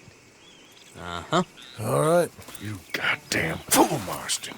Ain't no one round here got $5,000, boys, but nice meeting you. This unlocks basically a slightly different shop from the stables where you can sell stolen horses for higher prices, which is nice because an incredible horse you could buy new for $100 will sell for about $2 from the main stables. But after the mission, we had yet another journal entry. Believed a yarn spun us by one of that Gray family, and imagined we was gonna be wonderfully rich. At the end of it, we felt like prize idiots. I don't know how, once again, we were utterly fooled by one of the families, and no one has guessed that we might be getting fooled. This mission isn't super memorable, and despite continuing the main plot line, it somehow feels like another departure from it, and basically just being them lying to us again, and it being, at least in my biased perspective, pretty obvious. Back at camp, I spoke to Micah. Blessed are the peacemakers, for they shall be called... Hey, Molly, where's Dutch? Well, however it goes... I'm not sure all that line of thought serves you and me very well. That's because, Cowpoke, you are a man of profoundly limited intelligence. No doubt.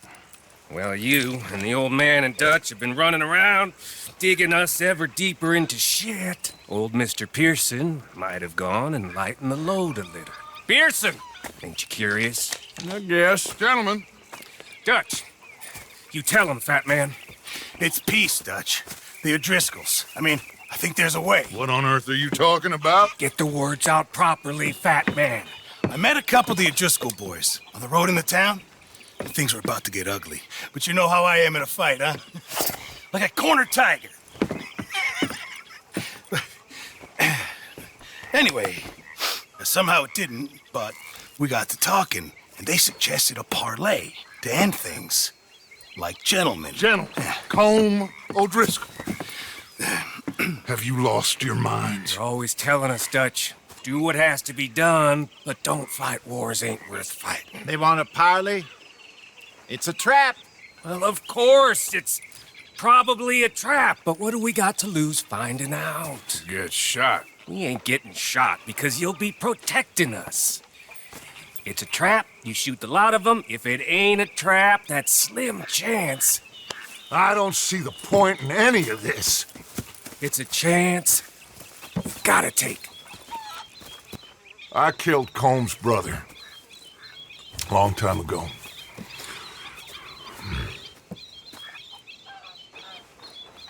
Then he killed a woman I loved dear.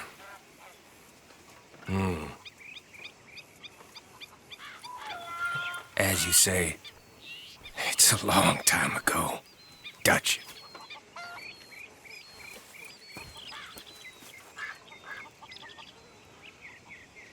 Let's go. You and me, with Arthur protecting us, no one else. What about me? This ain't the time for tigers, my friend. We rode out to the plains to meet with the O'Driscolls, everyone doubting that it was a real peace offering, but we still chose to go in with Arthur watching through his scope as an insurance policy. Sure. So, how's your gang doing? They still believing in you? Better world. Pure world. How's that coming along? Just fine. How's that score you stole off us? Which one? Oh, I like that. It's like I said, there's a charismatic leader. Lot of heat on us this time. Both of us. Whole heap of trouble. They offered me a price, Dutch, to bring you in. Why didn't you take it? Well, still might.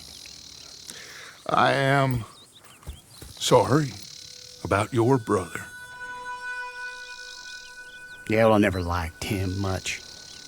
I liked Annabelle.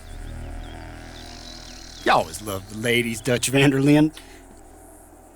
I like that about you. What are we doing here? Go home. Is this thing over?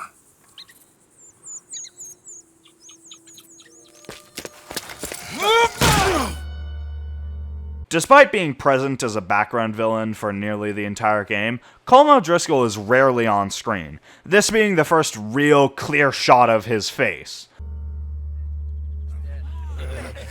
Hello, sugar. You ain't dead, is you? Not get away! Fall for it? I don't know. Colum's got a sense. Handing him over to the law. I don't know. Strange times. They killed Seamus. Fuck the whole lot of them.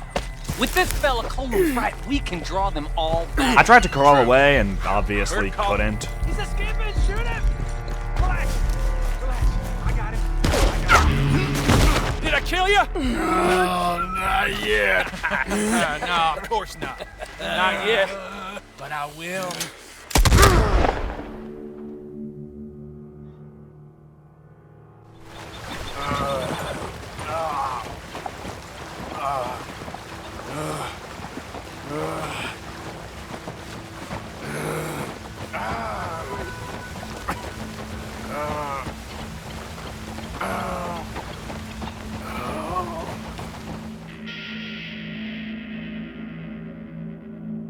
Finally!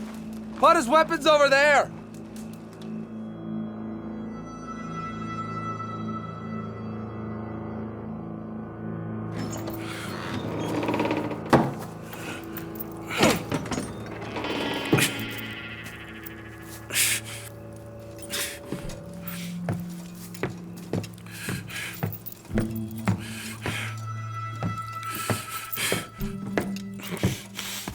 Arthur Morgan. It's good to see you. Hello, Cole. How's the wound? I hardly feel it. You will. Septic. Ain't nice. Now, tell me, fine gun like you, why you still running around with old Dutch?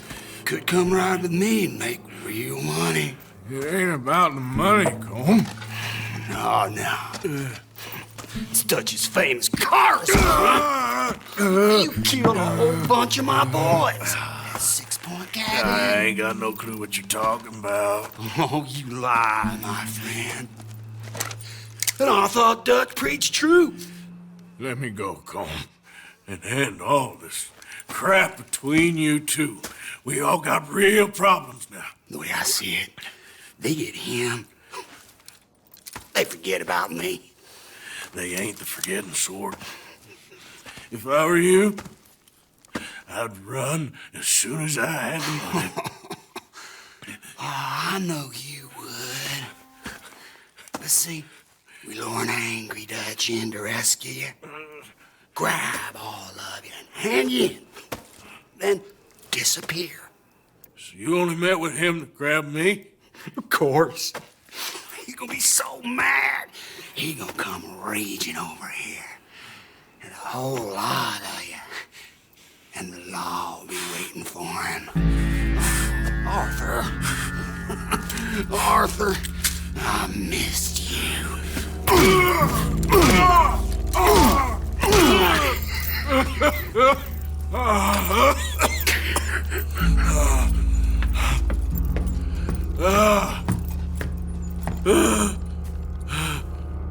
Ignoring that most shell ammo here would literally blow you to pieces, and even a slug would still probably be lethal, this is a great scene. It seems to convey more of a history between Arthur and Colm than simply being enemies of friends, and instead having met face to face more than a few times.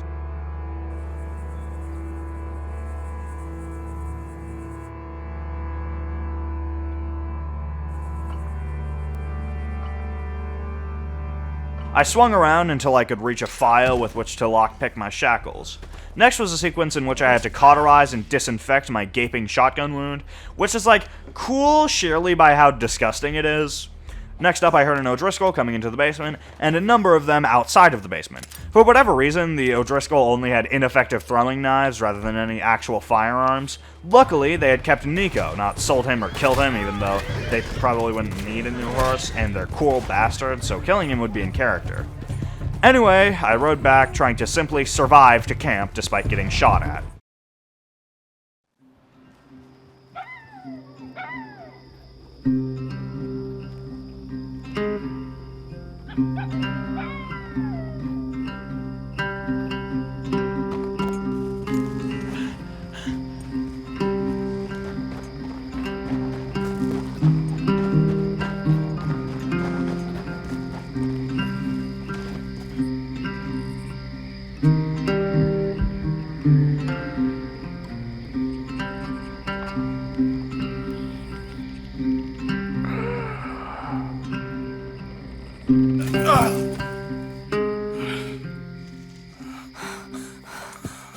Arthur! Arthur? Arthur? Told you it was a setup, Dutch. Oh, my boy. My dear boy, what? They got me. But I got away. Yeah, you did. Miss Grimshaw, I need help! Reverend Swanson! He's gonna set the law on our... No, of course he was! I'm sorry, Arthur. It is a bit late for apologies. Swanson! Mr. Morgan, you're safe now. Oh, let's get him to bed. You are safe now, Arthur. Okay. I got you. You're safe now. That's pretty, Dutch. That's real pretty. Miss Grimshaw, will you sit with him a while? Of course. You'll be okay, Mr. Morgan. You're home.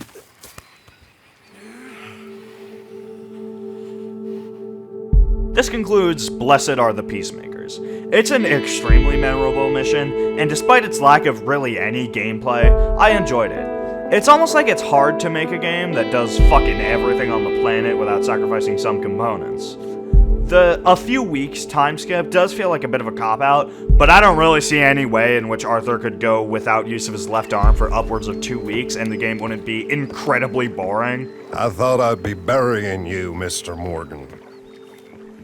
Well, not quite yet, Reverend. Good. How you feeling? Oh, about the same as you. I'm sorry to hear that.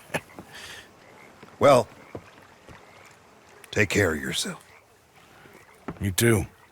After that, I shaved and spoke to Josiah Trelawney. I found something interesting. Yeah? Have you ever robbed a stagecoach? No, never. Why, who would have even thought? Of course I robbed a goddamn stagecoach. You know I have. And what's the problem with stagecoaches? The armed man attempting to put a bullet in your head? Not quite. The odds. I mean, is it worth the robbing? Sometimes. I know. But, well, if you'd like to come with me, I can introduce you to a new best friend, and he's going to give you all the decent, robbable stagecoaches a hot-blooded degenerate could require. Well, I could require a whole lot. You know, you boys should really watch yourselves with those two families. This is a small town. People talk.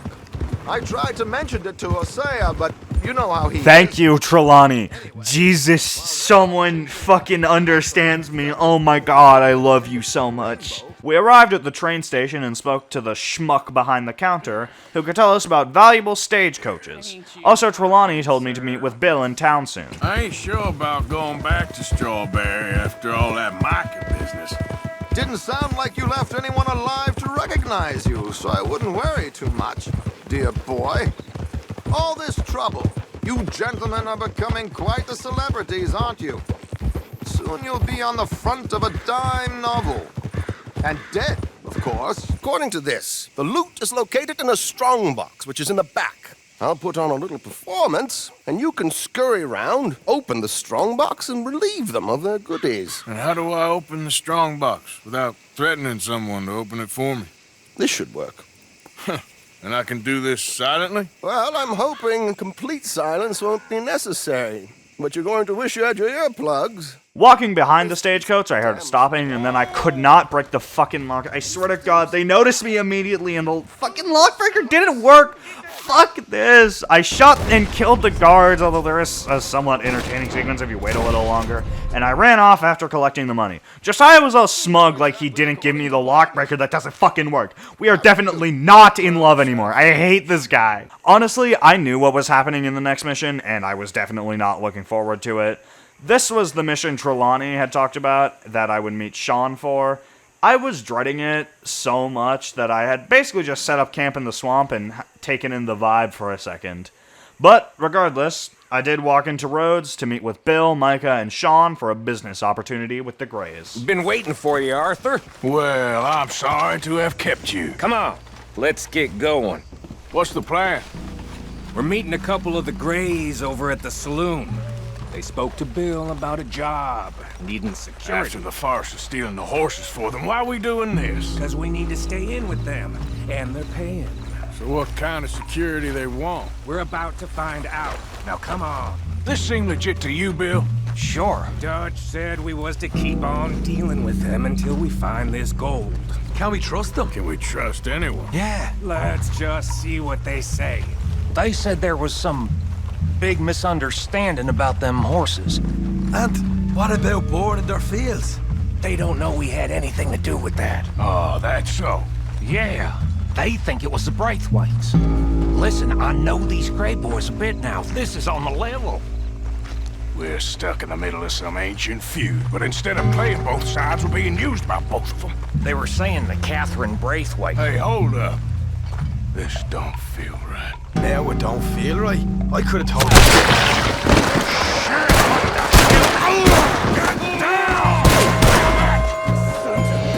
you. Immediately we were in a shootout and had gotten ourselves in yet another town that we couldn't show our faces in again, and right as we had started to catch on to them knowing what we were doing. It's easy to miss it in the chaos, but Bill actually got hit too, and he survived, unlike Sean. After shooting in the streets, breaking into the gunsmith, and talking some shit to the sheriff... Come out, Sheriff! It's over! We put down far worse than you, 100 times over. This is the Greys' town. Always has been, always will be. Only Greys I see left around here is you. You want us to come out? We'll come out. Oh, Bill! Guns on the ground, now! Both of you! Don't do it! You know we can't do that. You put the gun down, Sheriff! I'll blow his brains out! You want to join your little friend there, do you? Either way, you're a dead man. Morgan?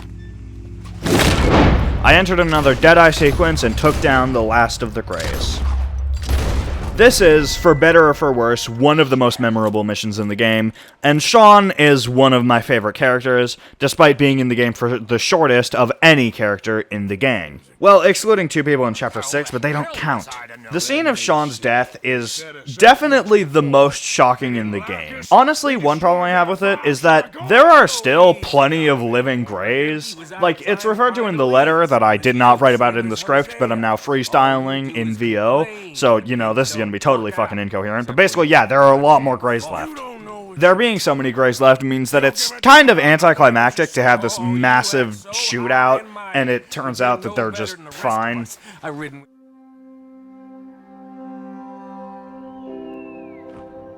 He was like an annoying little brother to me. What fun we had riding together. What a goddamn mess we are making of things. I rode straight back into camp to speak with Dutch after Arthur, this. Have you seen that boy, Jack? No. Where's my goddamn son? Where is he? Where's my son? They took him, didn't they? They took my son. Who took him? We think the Braithwaite woman took him. Oh. But Kieran saw a couple of fellows sound like Braithwaite boys. Where's my son? If anything, where is my son, Dutch Vanderlyn? We will find him, we will bring him back to you, and we will kill any fool that had the temerity to touch one hair on that boy's head. Abigail, you have my word. Just get me back, my son. I will get that boy back, so help me God. Right now. Dutch! We just heard about Jack. You need some extra guns? Yeah, why not? Micah, Kieran, anyone strange turns up, you kill him. Rest of you, let's ride. Okay, let's go get that boy back. This is, in my opinion, the second best mission in the entire game. Everyone except Micah, Kieran, and unsurprisingly the women are united to save Jack, and just riding out, the camaraderie overrides Hosea's realization that there is no Confederate gold. We arrived at the Braithwaite Manor ready to kill, and Dutch confronted them. Get down here now, you inbred trash! We've come for the boy. You must have known we would. Shouldn't have messed with our business, now should you? Whatever complaint you have with us, alleged or otherwise, that is a young boy. That is not the way you do things. Hand him over. Get the hell off our land! If you ain't gonna be civilized about this, After peppering the men along the front of the building with bullets, John, Hosea, Dutch, and I entered the manor and started searching for Jack. I killed a guy on the bottom floor, and we moved up, trying to barge our way into the blocked-off room, presumably containing Jack. We broke open the door and killed the remaining 2 Braithwaites inside.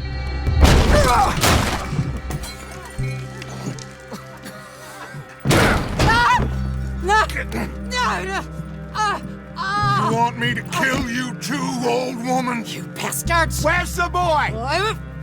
We have lived in this house for 120 years. We never had no problems except for Where Yankees. is the boy? Who took him? You killed my son! Oh, and I will surely kill the rest of them unless you start talking. Oh, I know your type. Common scum. Where is the boy? You filth. All right, we get her out of here. What about them?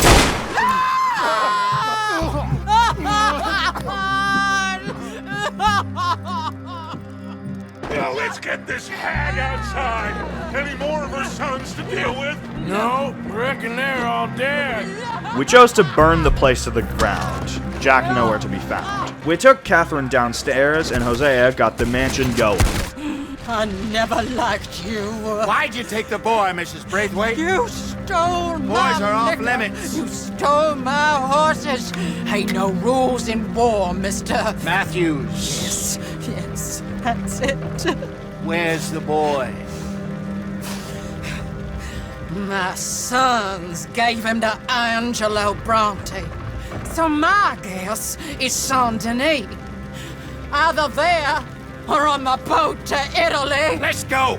Arthur, come on. What we doing with her? Leave her. I told you she was crazy.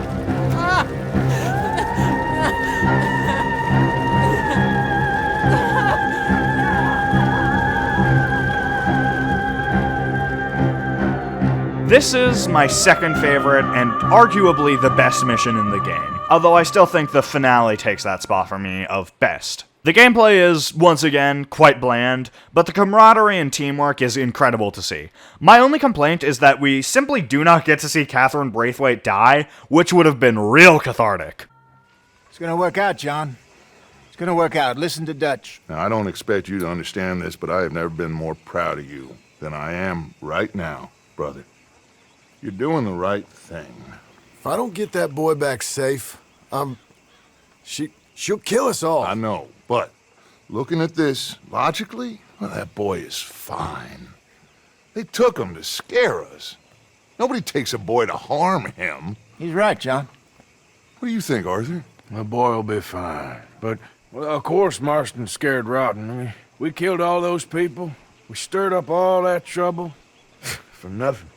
No, not for nothing. For living. Now, we get that boy back, and we go. Trust me. Hey, Dutch, we got a problem. Not a problem. Visitors. A solution. Good day, fine people. Mr. Vanderlind, Mr. Matthews, I presume. And who are you? Rip Van Winkle. Huh. Good day, sir. Agent Milton, Pinkerton Detective Agency. Agent Ross. Ah, Mr. Morgan, nice to see you again. And to what do we owe the pleasure, Agent Moron? I don't know if you're aware, but this is a civilized land now. We didn't kill all them savages only to allow the likes of you to act like human dignity, and basic decency was outmoded or not yet invented. This thing, it's done. This place ain't no such thing as civilized. It's man, so in love with greed, he has forgotten himself and found only appetites. And as a consequence, that lets you take what you please, kill whom you please, and hang the rest of us? Who made you the messiah to these lost souls you've led so horribly astray? I'm nothing but a seeker, Mr. Milton. You ain't much of anything more than a killer, Mr. Vanderlind. But I came to make a deal. It's time. You come with me, and I give the rest of you 3 days to run off disappear, and go and live like human beings someplace else. You came for me? Risk life and limb in this den of lowlifes and murderers so that they might live and love? Ain't that fine?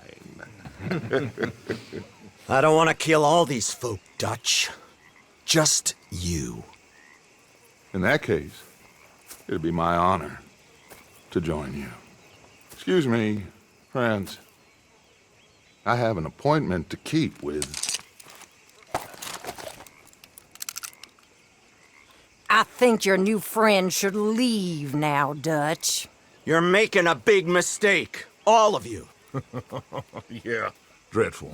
We have got something. Something to live and die for. How awful for us. Mr. Milton, stop following us. We'll be gone soon. I'm afraid I can't. And when I return, I'll be with 50 men. All of you will die. Run away from this place, you fools! Run! Come on. Get your damn hands off of me, boy.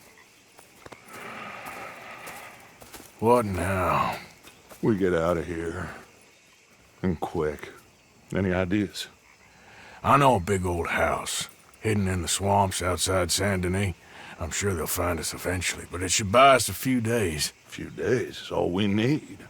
There's a spot out by Shady Bell. Lenny and I got into that dispute with the previous occupiers. Place is well hidden.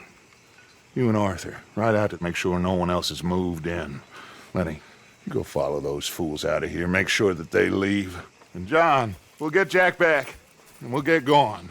Rest of you, get packing! Come on, John. Riding to Shady Bell with John, we discussed the situation, notably with John doubting Dutch, and Arthur agreeing with him more than ever. After that, John and I arrived at Shady Bell. We got attacked at the door, more Lemoyne Raiders having arrived since Lenny and I cleared it out. Speaking of clearing it out, I have one guy left. Soon enough, you are some of the coward, like you. The bounty hunters, the freedmen, the carpetbaggers, the army of criminals who stole our land and our government. I survived them all. Our fight will live on. So after this, you just have to toss the bodies into the swamp. Not because we need to, like, clean out the building, it's just because John thinks it's funny. In yet another moving montage, the rest of the gang arrives, and while totally ignoring his girlfriend, wife, woman, Dutch and I rode out to see Saint Denis, and talk a little about plans. Those plans included Dutch saying that we would be leaving the country rather than just heading out west. Okay, there she is. A real city. The future.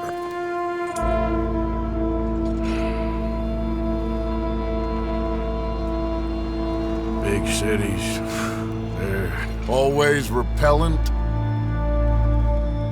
Exactly. I'll find you in there. Go see what you can figure out. Yes.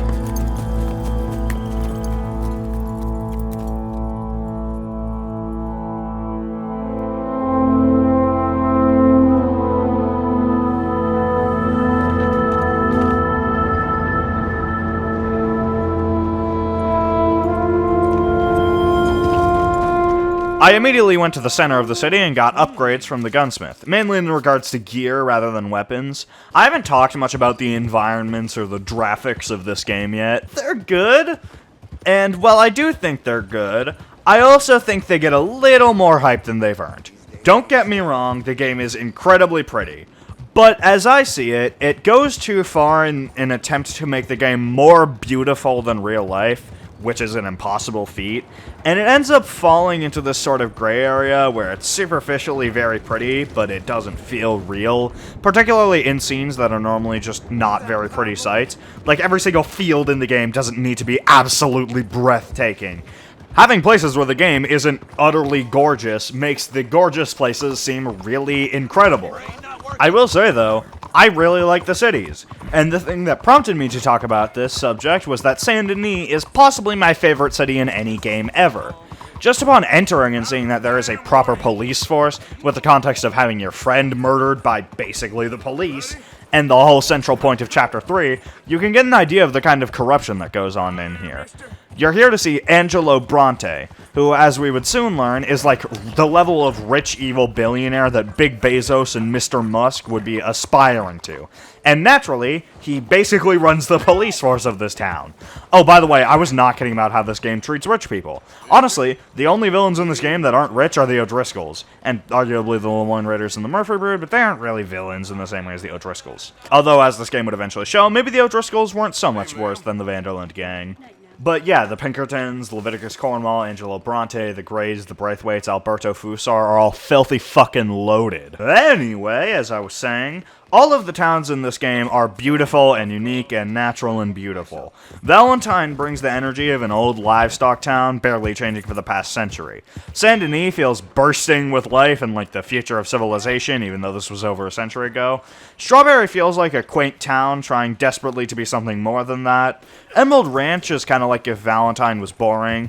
The yet unvisited towns of Van Horn and Annisburg are both somewhat industrial, yet still remain quite distinct. Blackwater, Armadillo, and Tumbleweed, despite being unexplorable in the main story, and the latter two not even required for gameplay in the epilogue, still remain distinct, although it makes more sense that they would have to be distinct, considering all three of these were in Red Dead 1. But seriously, Saint Denis is so pretty, I nearly got distracted by the beauty while getting shot at by the police and accruing a $120 bounty. That bounty wasn't a big deal, though, mainly on account of the fact that I still had $2,500 and maxed out most of my gear, so I just rode back into the city and paid off my bounty. I had to ask around for Bronte's location and met a guy who implied that the white men are just so incredibly bad at dancing, and their only saving grace was the future of music, ragtime, and he is entirely correct.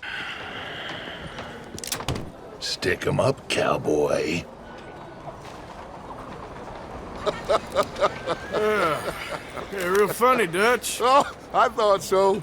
So, here we are in a strange land of papists and rapists. America's very own Gomorrah.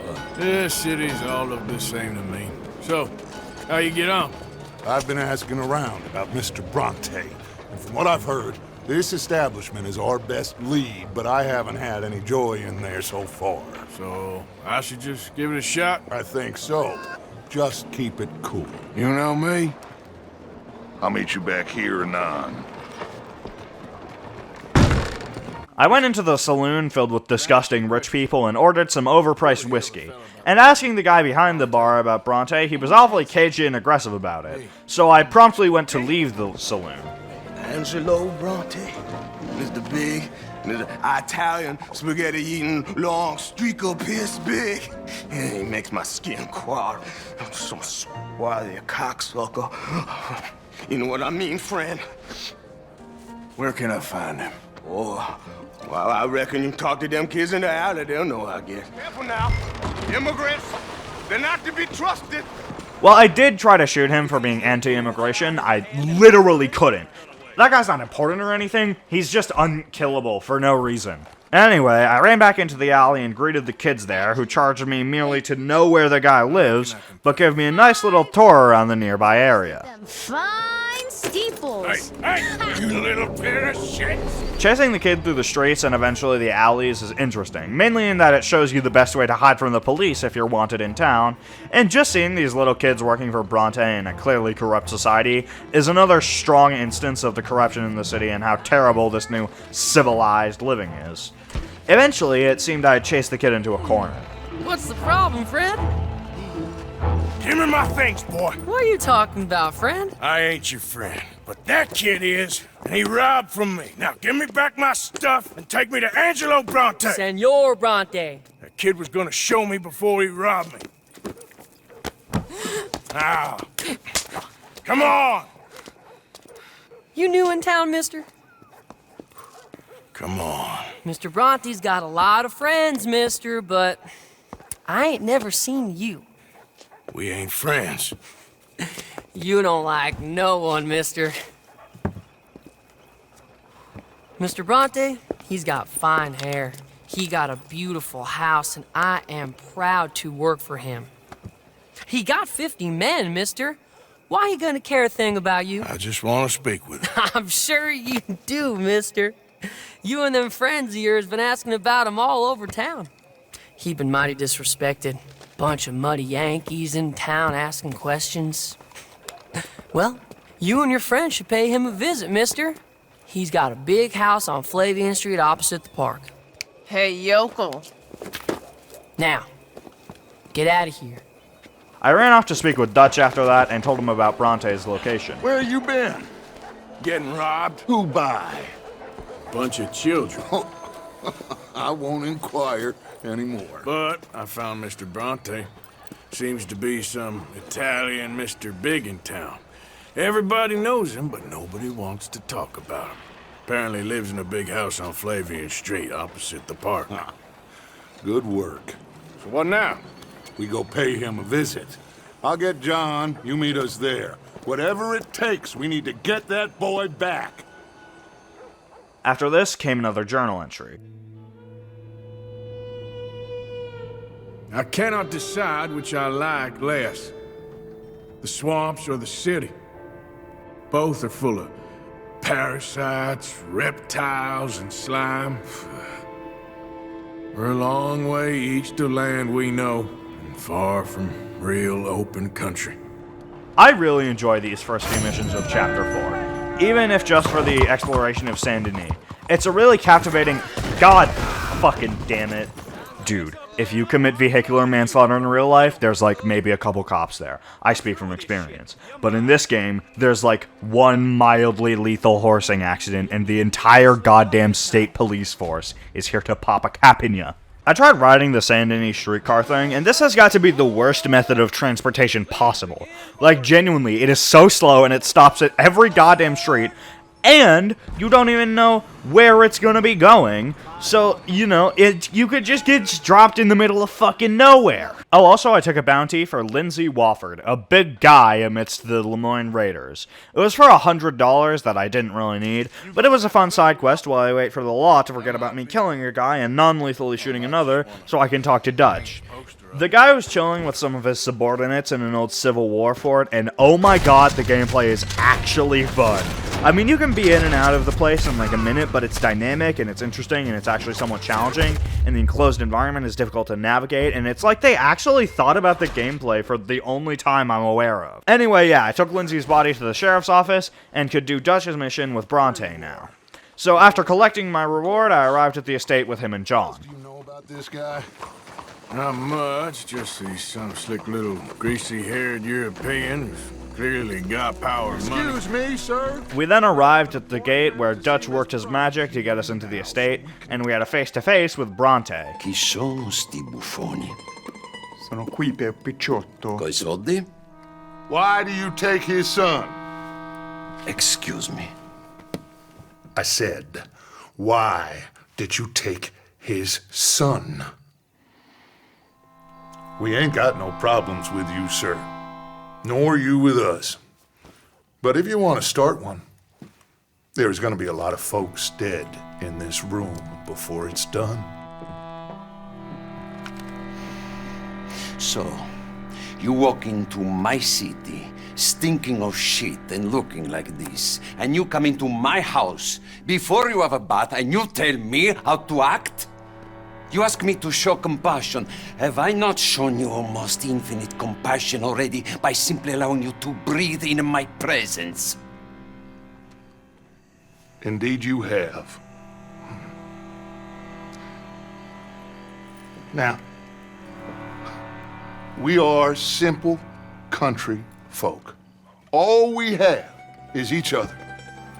And you have gone and you have took his son over some dispute with some inbred ex-slavers. It ain't got nothing to do with any one of us. You had nothing to do with destroying the liquor business! We was innocent bystanders. And that which we weren't innocent of, well, we most surely were ignorant of. You twist words, you lie shamelessly, you think you are better than everyone else. ti adoro. Batte davvero sti uomini. Angelo Bronte. Dutch Vanderlyn. Arthur Morgan. The pleasure is mine. John Marston. All mine. Can my friend have his son? Of course, of course. But should I be out of pocket over a misunderstanding? You perform a simple job for me, and you get your son back. What is it? A couple of people have taken to grave robbing in this cemetery. Well, that is a fine place for it, the best. I love this guy. I love you. Aw, they're falling in love. Bronte goes on to explain a little more about the job, and John and I immediately rode out to deal with it. I figured the Braithwaites were going to hold Jack ransom for all the money we cost him. We must have sent him here so we couldn't get to him. But Bronte knows by now there's no Braithwaites left to pay him. Jack ain't much use to him anymore. Let's just get this done and let Dutch handle the rest. In this case, while John and Arthur are entirely correct that Jack is of no use to Bronte and his possession, they draw the wrong conclusion here. Bronte is trying to get the gang to trust him, the gang goes against what he stands for, and him suddenly taking a liking to them isn't him just changing his mind or acting like he doesn't like them for a joke.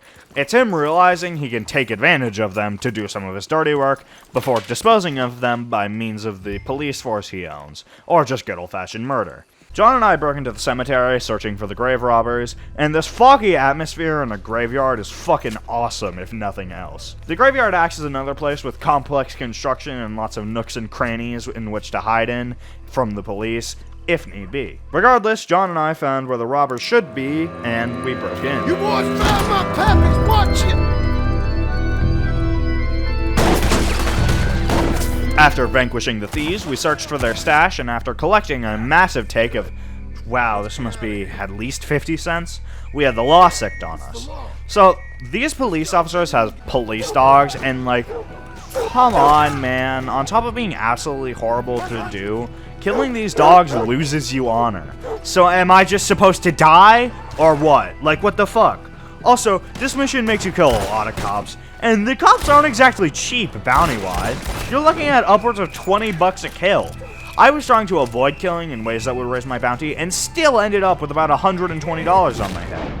In the process of escaping the law, we rode well into the swamp, and at some point riding back, John decided to abandon his horse and walk back into town.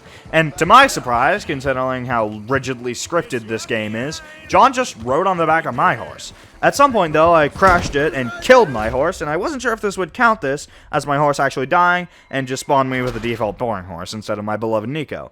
And it turns out it spawned me in Saint Denis with Nico, so it literally just saved me time at no expense. And so, John and I rode back to Angelo Bronte's home. You took your time. Where's your host? Like I said, you took your time. I'm glad to see you. Let's get going.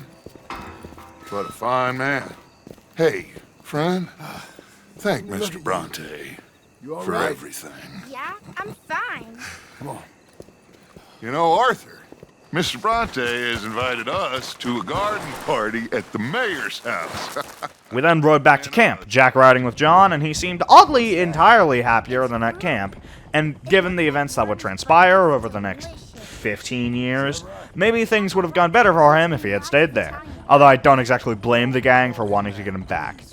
After that, we arrived at Shady Belle. Abigail! Abigail!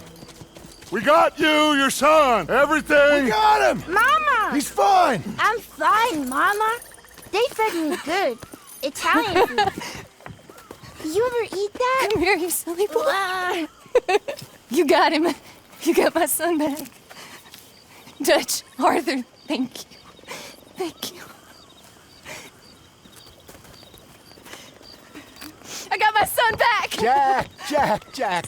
How are you, boy? I'm fine, thanks. Everything's okay now. Abigail? Can I go play now? So? Well, we met Mr. Bronte. He is quite a character. Is he now? You ever meet an Italian strong man before? Not outside of a circus. Well, let me tell you all about him. John, you go be with your family. Arthur, thank you. Boys, we got some work to do. Interesting work. But first, let's have a drink. This triggers another gang party in which you can eat stew and get absolutely wasted and listen to Javier play guitar.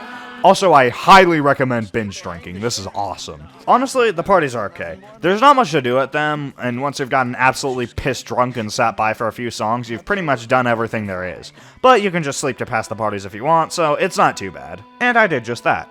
In the morning, I decided to speak with Mary Beth, and we had a sincere conversation about gang life and how we were doing. Hello, Mary Beth.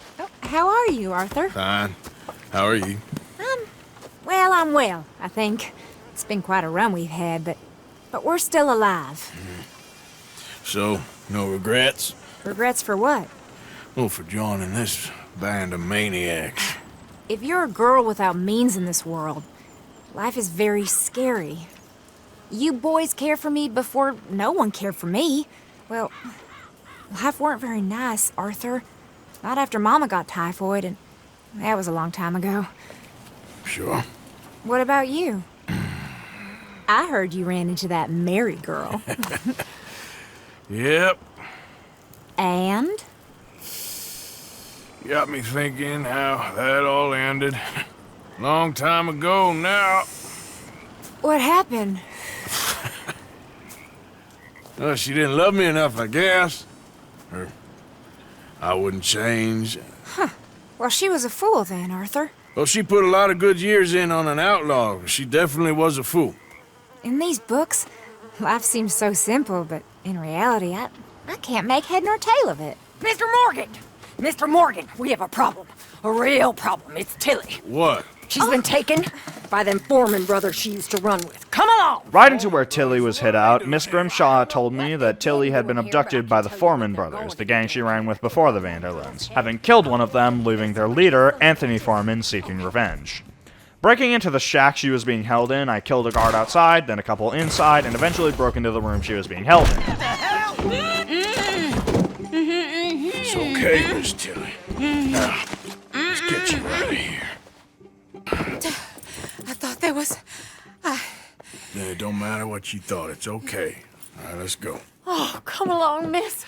Thank you, both of you. What happened? It was Anthony Foreman. He thinks he owns me. I remember. Where is he? He went out hunting or something. There were 5 of them, I think. Well, we killed those fellas there. There they are. Come on. Tilly, grab that gun! Anyone approaches, shoot them! Oh, don't worry. I'll be just fine.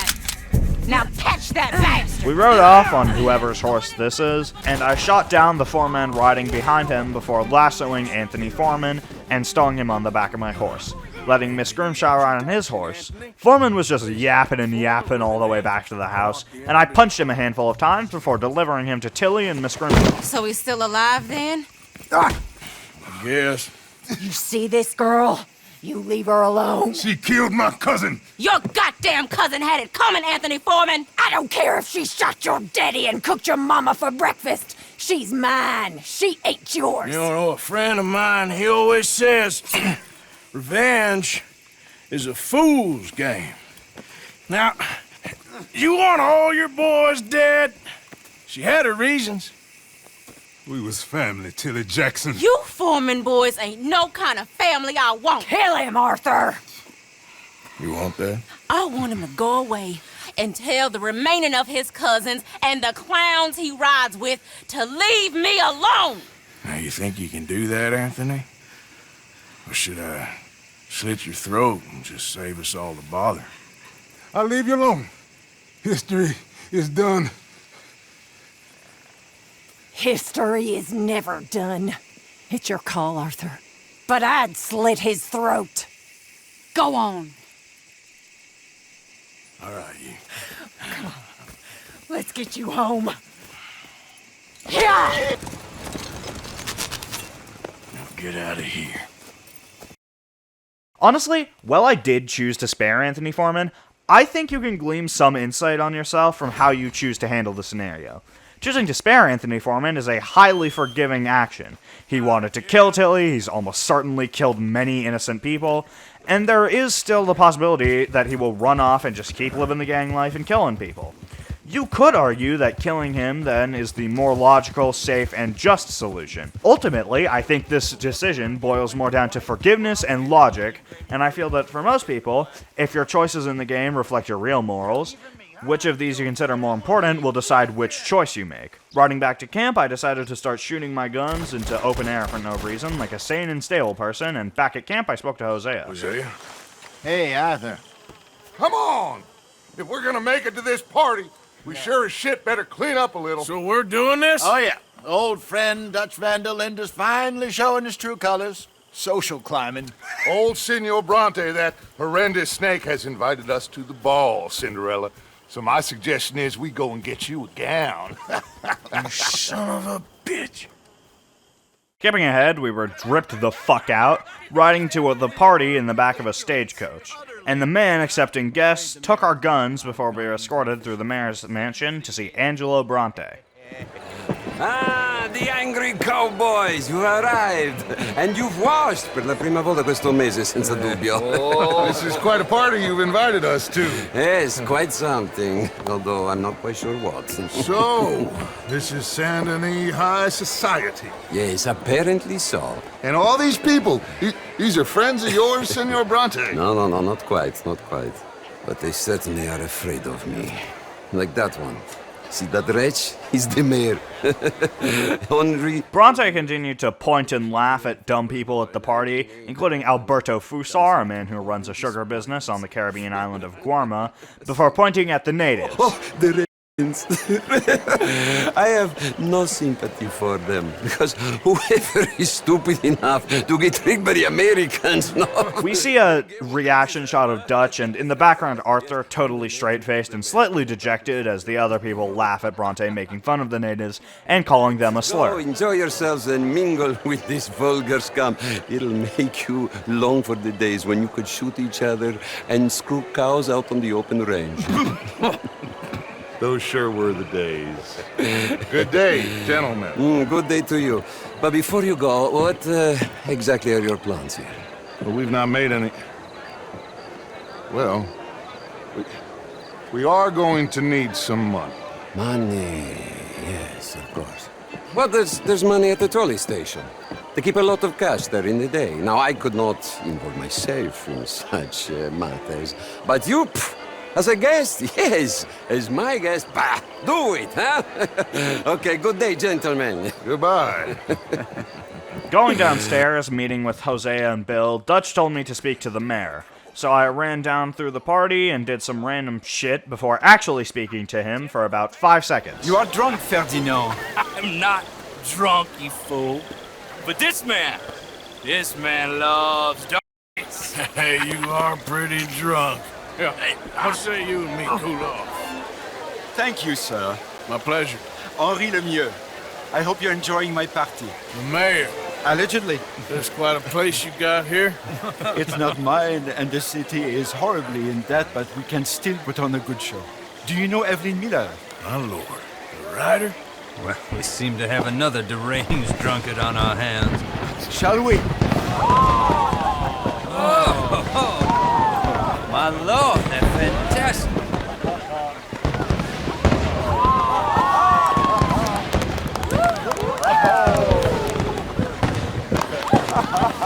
Excuse me, monsieur, please. Mr. Cornwall was quite insistent, I'm afraid. He shouted down the telephone for several minutes. Mr. Cornwall is a horse's ass, and a bad horse. I'm very sorry, sir. It's not your fault. I'm a fool for trusting him. I'll come and sign it in a minute. Let me enjoy the fireworks. Of course. Did he say something about Cornwall? Yes. Find out what. I followed the assistant schmuck into the house and waited for him to put the ledger down at his desk before somehow not getting spotted here. I retrieved the document and walked back through the gala to speak with Dutch. Find anything? I think so. Nothing. This town is a waste of time. Maybe not. I think... Gentlemen, I think we're done here.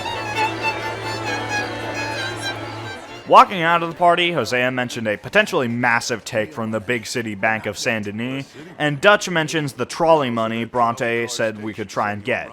I will say, I don't think these being brought up right next to each other is a coincidence. We rode back into the stagecoach and cut to Arthur waking up to speak with Dutch. Interesting times. I guess. So what's next? Dancing lessons? Deportment? More along the lines of armed robbery. Hosea is handling reconnaissance on the bank. He and Abigail are gonna run some distractions, see how the law react. Good. Oh, and I spoke to Evelyn Miller. Fine man. Here helping the Indian chief we saw. Yeah, I met him too, with the mayor. He's lobbying officials in Saint Denis on their behalf. Maybe we could help. Maybe. Now, I think there's a lot of money on the riverboat. A lot of money. And Trelawney, he's investigating for us. He says to meet him at the Taylor's. Okay. One big score down here, Arthur, and we disappear. We are almost heading home. Where is home? I don't know. Exactly. But I can smell it. I'm gonna go investigate this trolley thing old Bronte was talking about. Okay. After this, I did a handful of chores and spoke to How you doing, Sadie. Mrs. Adler? How are you? Been quite a journey since I joined you fellas. Yes. And now you and Dutch have joined high society. Oh, Lord above. Yeah, it seems so. I think my days in polite society are over. Well, I just saw Bill Williamson at a party at the San Denis's mayor's house. If he can do it, anyone can. Will you get any leads? Yeah, I think so. You know so, Arthur Morgan. Come on. We need to talk. Miss Sadler, will you excuse us? When you gonna let me come robbing with you, Dutch? My lord, a few more like her, we could take over the whole world. A few more like her, there wouldn't be much of a world left. Yes, perhaps. Now, the trolley bus station. I went down there. I took a look at it. I think we can hit it. I ain't never robbed in a city before. Well, you leave the planning to me. You'll ride with me. Always. Is it just you and me? No, we'll need one more, I reckon. I say Lenny. Not Micah. Well, that depends if you want a massacre or a payday. No, I wish that there was something I could do to make the two of you get along better. Well, that's easy. Make them change. Very funny. What is that?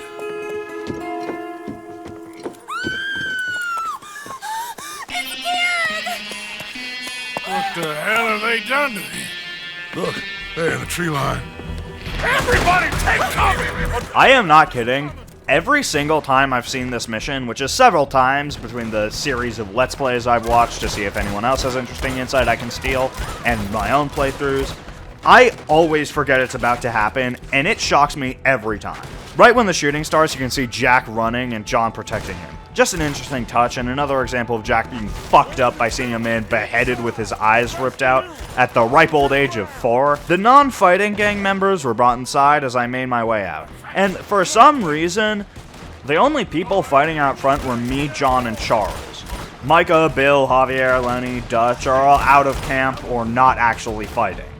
After taking out many O'Driscolls, we fell into the building, and Dutch commanded me to defend the back of the building. Shooting out the back, I heard Sadie screaming and jumped to find her on the other side of a cabin stabbing O'Driscolls in close quarters combat.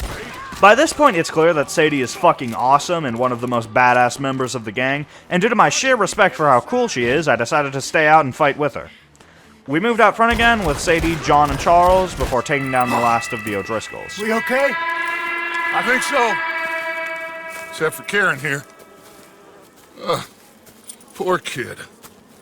Mr. Swanson, would you take this boy and bury him someplace near, but not too near? Of course.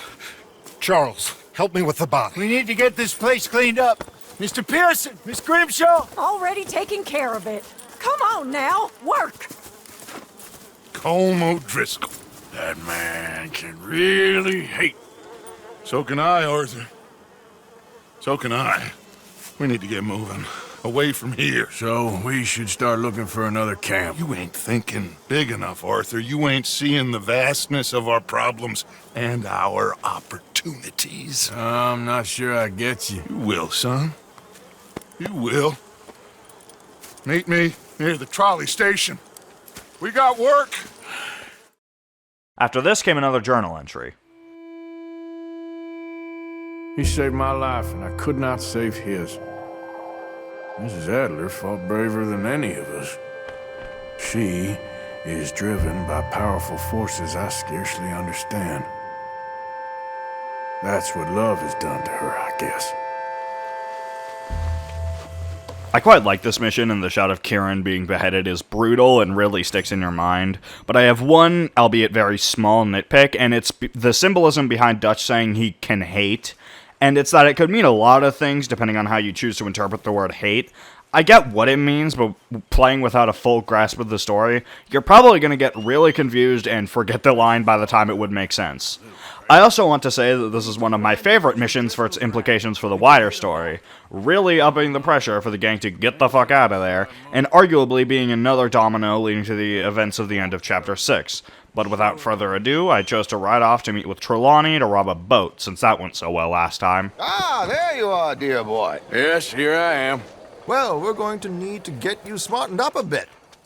What? Well, you can't play at the tables on a Lannahechee riverboat looking like this. Can't? Not if you want to fit in so well no one realizes you're there to rob the place. Now, come on. What are you talking about? That suit is not fit for the purpose at hand. Come along, dear boy, come along. I purchased a new suit for absolutely no money, and Trelawney insisted my fucked up facial hair was ugly, and he's wrong, but I still have to shave. And so after fucking up my hair, I just decided to shave everything but the mustache. After that, Trelawney and I discussed the plans. You're a brash oil man. Money to burn. Which reminds me, no shuffling and mumbling. Puff your chest out. Get outside yourself. Yeah, all right. This ain't happening. So, who's a Mark? Is he all right, by the way, the driver? Oh, yes, don't worry. George and I go way back. It's a man called Desmond Blythe. Made a fortune in hosiery of all things. I don't know what hosiery is. I think he sang the song about churches and kissing men or whatever. So I don't know if it's perfectly moral or absolutely evil to rob this man. Sitting behind him.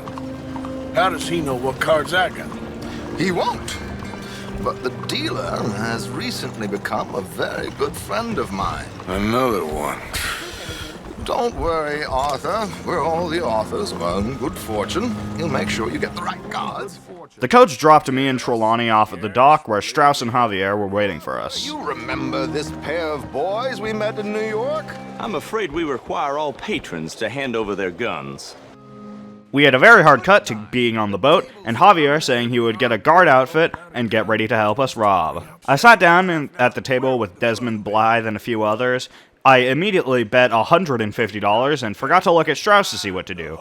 I did manage to stay in the game, and I know why I stayed in the game, because I know how to play poker. Oh, wait, is this Go Fish?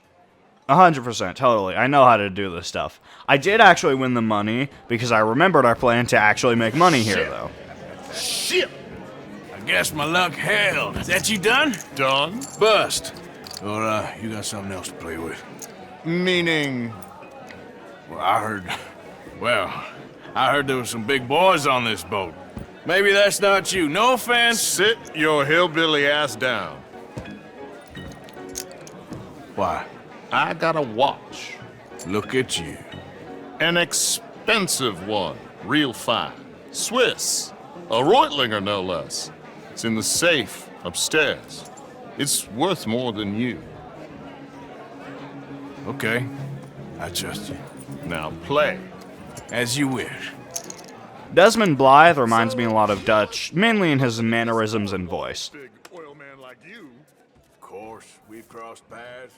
I was fortunate enough to tour a little operation of his up in New Hanover. Let's not waste any more time here. All in. Don't worry, sir. Everyone is Uh-oh. Yes, you little beauty. Hard lines, Mr. Blythe. Mr. Callahan wins with an ace-high diamond flush. God damn you! No offense. None taken. Well played, sir. Unlucky, Desmond. Now, forgive my lack of discretion, but, where might I find this watch? It's upstairs. Shall we go and have a look? Why not? And I collected Javier to escort us. The guy that was agreeing to show me the watch was a little bit racist, though. I cannot believe someone gave a job. We then walked up to the safe, and goddamn, this guy is really racist. Javier then knocked out the other guard, holding the racist guy at gunpoint. Take his gun, Arthur. I guess you were right. Only an idiot would give a greaser a gun. After I disarmed him, I went to open the safe, and the guy pulled out a second pistol, so I blew his brains out. After collecting the couple $1,000 and watch in the safe, Javier and I walked down the deck and realized we have no plans on how to get out of here. After we got down, we met Trelawney, Strauss, and Mr. Blythe at the bar. Now, don't be a sore loser, friend. There's something I don't like about the pair of you. There's plenty I don't like about you, but I have the good manners to keep my mouth shut. There he is! Shoot that man! Somehow only killing one civilian, me and the boys moved out to the side of the ship, and quite quickly were able to jump into the river. And goddamn, that river is gonna be filthy. It's a society that didn't care about the environment and was just constantly dumping whatever the hell it wanted to dispose of into the river.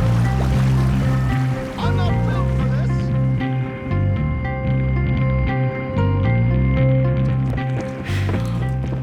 this. Well, never a dull moment. Yeah, that's one way of putting it. So, how much did we get? A few thousand, I think.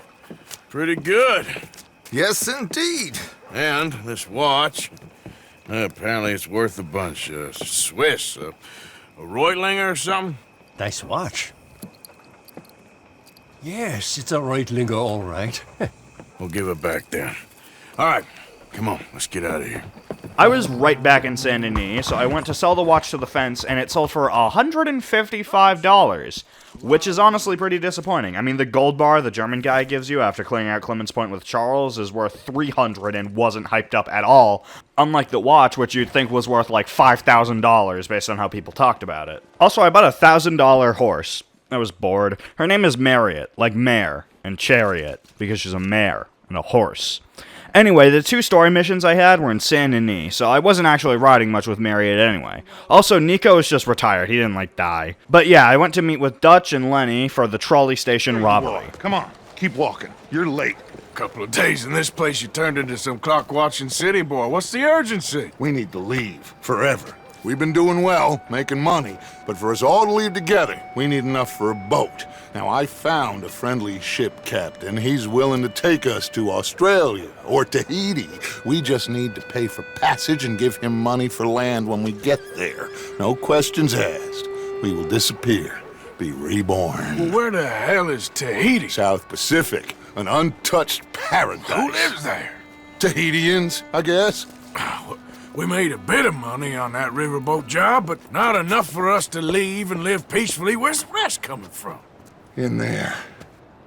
So we are gonna rob that place. Well, I didn't think we was fixing the plumbing. I don't know if you have noticed, but we are on the clock. I reckon we got a few days before the Pinkertons show, and then, well, we're done. Now, we need money. Bronte said this place has got money. Come on! We came in, and Dutch put me on to taking the possessions of the people in the station, which I lost honor for. I don't know why. We didn't lose honor for hitting and robbing people on the train and pouring forth oil, and it's not like I chose to rob the people. This is part of a story mission. Lenny opened the safe in one of the ticket booths and found nearly nothing, and then I held the station clerk in the other booth at gunpoint, and he opened the safe. There's almost nothing here. There should be stacks of cash in there. He told us there was. Look again. There's no stacks. A few dollars in coins, that's it.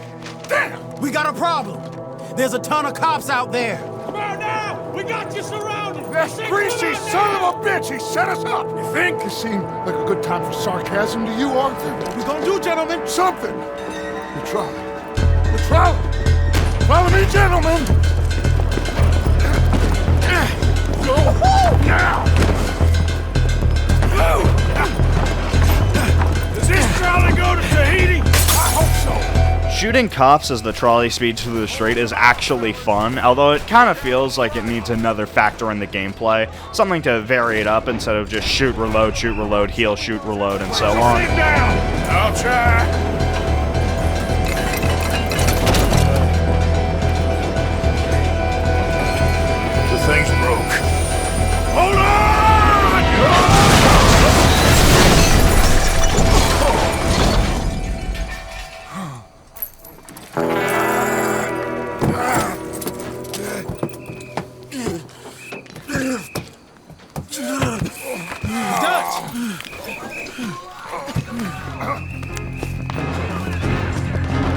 After briefly standing our ground against the police, Lenny took the lead. And as we shoot our way through the city, I'd like to explain exactly what just happened. So, there's a pretty popular theory which says that in the trolley crash, Dutch sustained a brain injury, which led him to becoming the person we see in chapters 5 and 6, as well as Red Dead 1, and kind of the epilogue. In my opinion, the strongest piece of evidence we have for this is that if it is true, it makes Angelo Bronte's role in the story, as well as the entire story of the franchise, so much more cohesive, and I personally believe for that reason, that, well, perhaps his character had not been pure the entire time, this trolley crash, potentially coupled with lack of oxygen resulting in brain damage, I'll explain later, resulted in the events of the rest of the game and Red Dead 1. Back to the game, we hopped on a wagon to get out. It's easy to forget how large Saint Denis is, but it's more apparent when you're on the clock trying to survive and get out of the city as fast as possible. At the edge of the city, a bridge had been blocked by a wagon and some guards, so Dutch handed Lenny a stick of dynamite to clear the way. Eventually, we were past the police and could take him. I think we're clear. You know what, Dutch? Next time, let's not damn discretion. Seemed like a good lead. I know, but... Well, we made it. Thanks to you. Don't mention it. Yeah. You're a good kid. And we each got $15. Oh, and a quarter. Don't forget the quarter. Shut up, Arthur. He set us up. Played me like a yokel. Put the law on us. What did we do to him? What did I do to him? I guess he thinks he's the king around here. He don't want the likes of you. Dutch went on to talk about the bank robbery and how we have to get ready for this robbery, and once it's done, we need to get out as soon as possible. This marks the end of the mission, in which, between the mission itself and a minor scuffle after it, I accrued a $425 bounty, and before paying off my bounty, I spent such a large portion of my money I could barely afford to pay it off if I wanted to. After buying all that shit, I went to Dutch. So, Arthur, you get the deciding vote. About what? We take an insult and scurry off like cockroaches? Or deal with business the right way? We don't need to take revenge. We hardly know the guy. This ain't about revenge, Hosea. Angelo Bronte don't mean shit to me. This is about the fact we are planning to rob a bank in his town. A bank that he no doubt protects. A town where his men are gunning for us. Before we do that, we need to put him out of commission. I disagree. There's always an easier way. There ain't no easier way. Now, I know his type. He is a vindictive little power broker who rules by fear. Now, we pull that stunt in his cesspit of a town, we're doomed. You want to leave this place? Leave this country? We need that money. Just don't feel good, Dutch. This is it. This is the last job that we are ever going to pull. Before the year is out, we are going to be harvesting mangoes in Tahiti. Farmers. But we need seed capital, and we need to leave. You know it. I know it. Forgive me if I can't think too much about the mango harvest. This is it. Trust me. Arthur. If it's business, well, business is business. Angelo Bronte stands between us and our future. You'll damn us all. Arthur, come on. You better be right about this one. I am. We rode off to Le Gras to see about getting revenge on Bronte with someone Dutch had met. And on the way, Dutch stated that it seemed Hosea had lost his spine. Arthur being forced to agree with Dutch is another jarring moment here where it went strongly against what I thought. Realistically, killing Bronte will draw a lot of heat onto us, especially if we decide to follow through on the bank robbery after this, and someone will probably figure out it was us, given that he disliked us at first, and he does, talk to people who could figure out it was us, who would know what he was planning, and the bank will probably be reinforced if he dies, since he probably told someone that we are thieves and might target the bank. They wouldn't even need to change the story. It would be an empty choice, but it would be a little less jarring when your character has to disagree with you. Dutch and I arrived at Thomas's house in Le Gras, and Dutch introduced us. Thomas, have you met Arthur? Arthur, Thomas is quite the boatman. He's going to help us get close to our prey. The other night we had quite the adventure fishing for catfish. Now, my friend, can I call in that favor? What do you need? You know Angelo Bronte. Well, exactly. We need to make a social call. We were hoping you could row us in quietly one evening around the back of his house. If anyone can, I can. We'll pay you for your trouble. If you bringing him trouble, it won't be no trouble for me. Good. My business partner, Jules, he's out on the skiff. I need to check with him. Plus, I need to check the traps. Would you come with me? Of course. Arthur? Why not? Shouldn't take too long if we can find it. We ran out to search Thomas's crayfish traps. I don't know why he goes for crayfish when a shotgun and some slugs will kill an alligator and get you a week's good eating in like 30 seconds. I helped Thomas dig a trap out of the mud, and I was expecting there to be like a gator or some sort of creature hiding in the mud under it, but it was literally just a broken trap. Split up so we can search both sides. What the fuck is wrong with you, Thomas? Have you not seen a horror movie? They always die after they split up. Well, I suppose you haven't seen a horror movie because it's 1899, but you know. I searched through the swamp for Jules, where he was stuck in a tree after being attacked by what he described as a monster. I got the skiff! It's over here! It's stuck!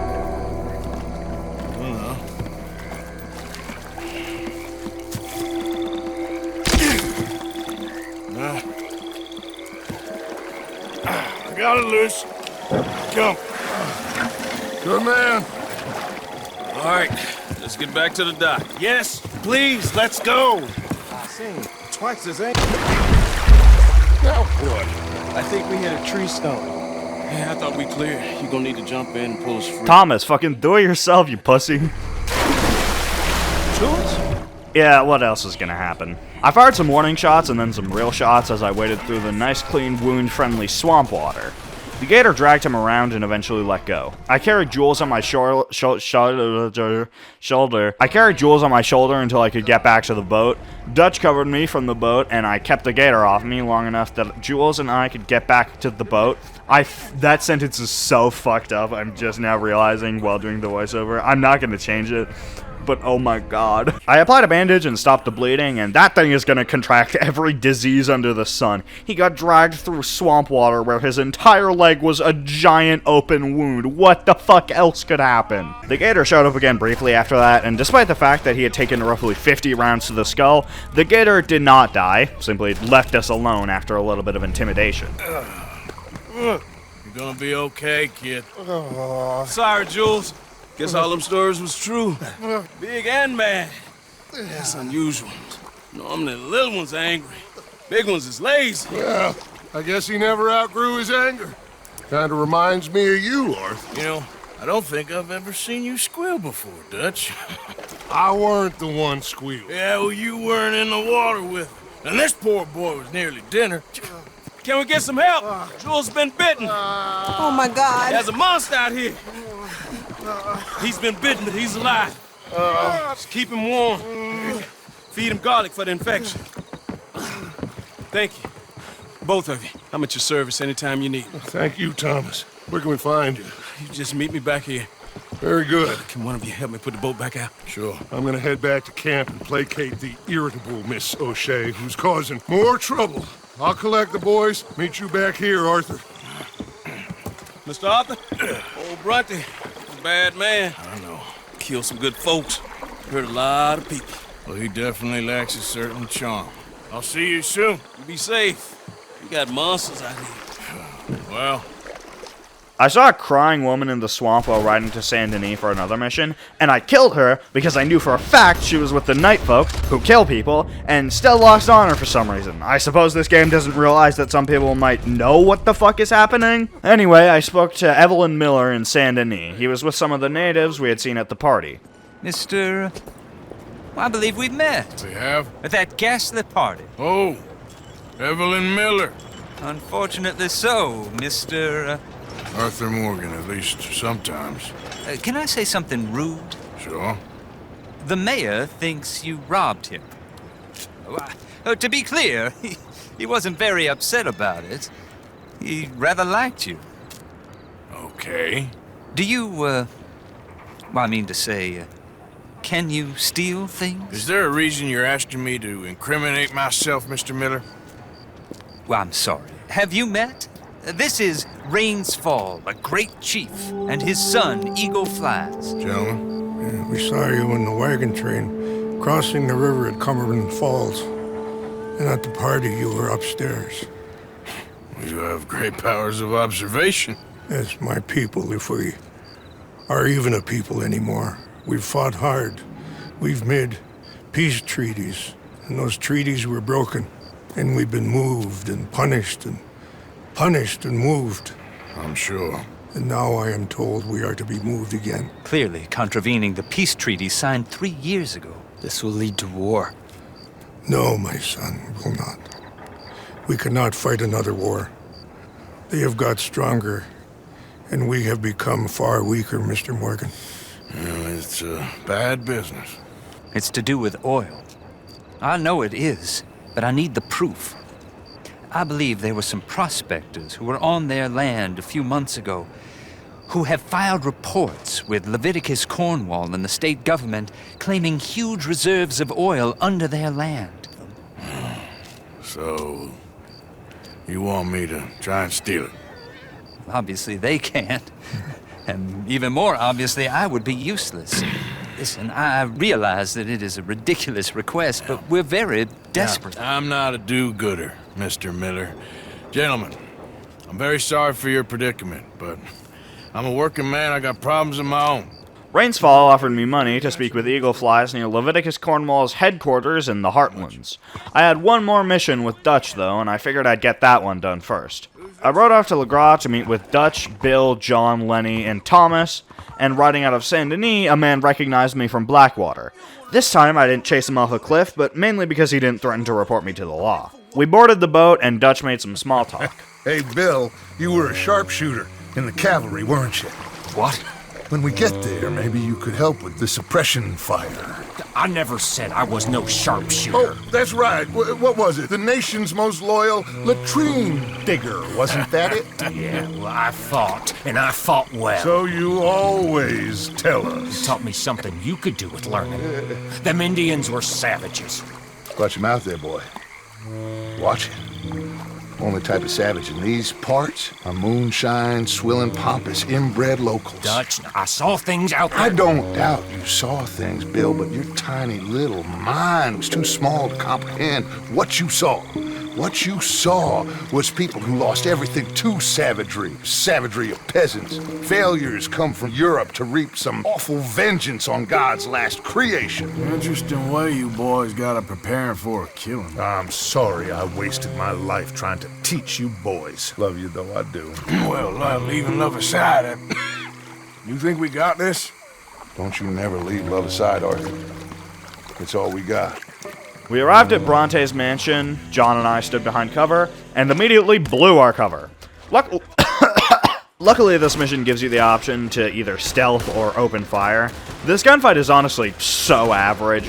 It's like absolutely nothing special. After taking out Bronte's men on the outside of the mansion, Dutch handed me a double-barreled shotgun with which to destroy the lock, and it automatically stored my pump-action shotgun, which would do the same thing and is a significantly better weapon. Thanks, Rockstar! There are a surprising amount of soldiers in this mansion, like more than the average multi-billionaire would want for home security and butlers or whatever. The upstairs was guarded by a guy who I blasted with my shotgun and sent flying through a window before moving upstairs and taking out another guy.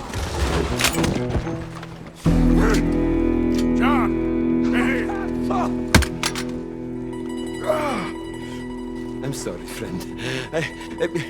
No, name your price. Name your price. Every man have a price. Eh? Okay.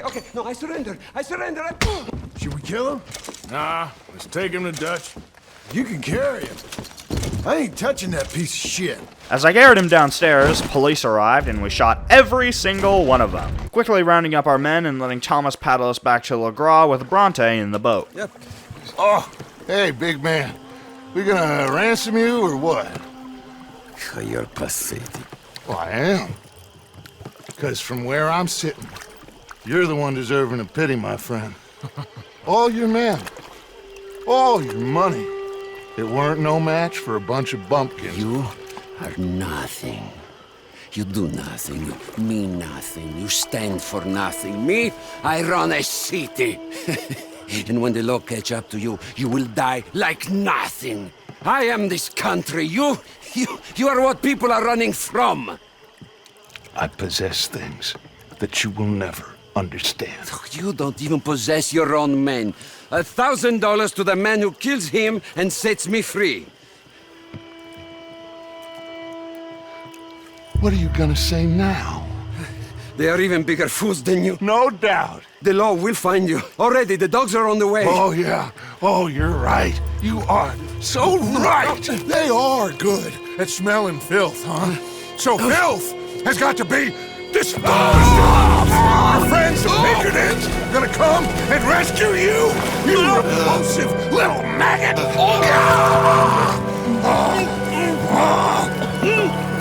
Call them now. You call them.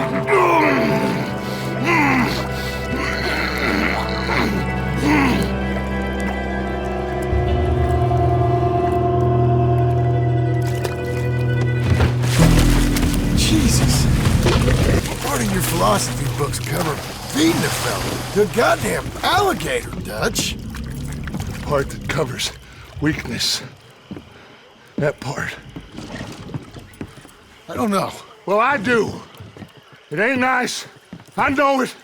But it is us or him. I figure it might as well be him. The reaction shots of everyone, even Bill, who of everyone here is the most trusting of Dutch, being visibly disgusted, is powerful. I feel that Lenny being here and being one of the first to leave has some symbolism, potentially symbolizing everyone who, shall we say, received the same conclusion that Lenny would. Arthur and John being the last on this boat also feels pretty fitting.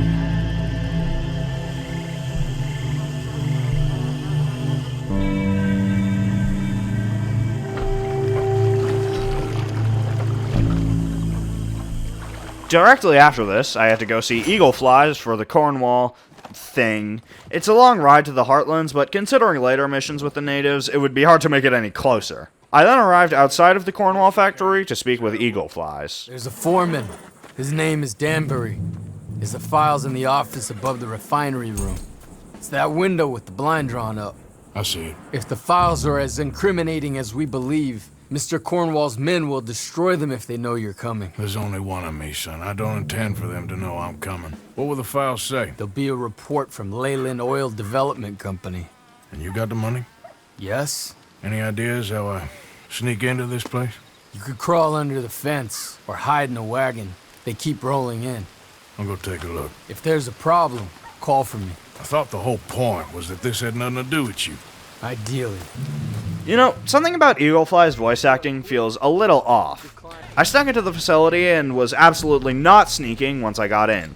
Getting the documents from Mr. Danbury, I think, takes longer than getting into the facility. But yeah, I did get into the office where the documents should be, and interrogated Mr. Danbury before eventually he gave me the documents, and I broke a window to escape, and then just opened the thing anyway.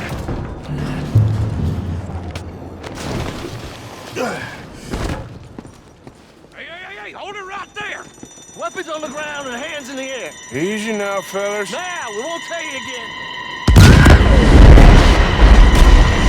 This resulted in quite a fun shootout, and it felt different than the others simply because of the lack of other fighters for most of it. Eagle Flies had brought over my horse near the scene so that we could both escape, and I shot back at the guards following us for a while, before eventually managing to escape the men tailing us. I thought you wasn't getting involved. Thought you were gonna enter and leave silently. Thank you. You saved my life. Thank you. I hope. Well, I don't know what I hope. But who knows? Maybe these will be of some use. Here's your money. Thank you. I feel like the scene highlights some of Eagle Fly's odd voice acting. It just feels a little unnatural at times, though Eagle Flies doesn't have too many important scenes, and the few of those that there are, I think he does pretty alright. I put on the cinematic camera to ride back to the base while I got something to eat in real life, and got attacked by, I think, O'Driscolls. Somehow both me and Meredith survived, but because of that, we led the O'Driscolls to camp, which loses you a lot of honor. I actually got back right as the enemies were led to camp, but too late to do anything about it. But there was one more thing left to do, and that was to finally get the bank robbery done. The bank. Karen, Tilly, Abigail, I sent them all. They all say the same thing. There's no more than one armed guard. And the police? It's a city, there are police, but as far as we can tell, the patrols will all be going this way when Abigail and I cause the diversion. That's the opportunity. What do you think, Arthur? I don't see we have a lot of choice. We linger around here, we know we're dead. But the plan? We got a decent bunch. We know how to fight. The city cops don't seem so tough as long as we move fast. I reckon doing it in the day with a distraction. If that's what Jose is saying, it's as good a plan as any. I think I agree. We do it at night. There's the drama of just getting into the bank. Can't do that silently. They'll pick us off far easier. I know. I'm just making sure. Every plan is a good plan if we execute it properly. Every problem we had was because we did not execute properly. Even Blackwater, from my understanding. You're right. Let's rob this bastard. Everyone, get ready. Look smart. Travel light. All of us suited up and rode off to the bank, following behind Jose and Abigail in their wagon.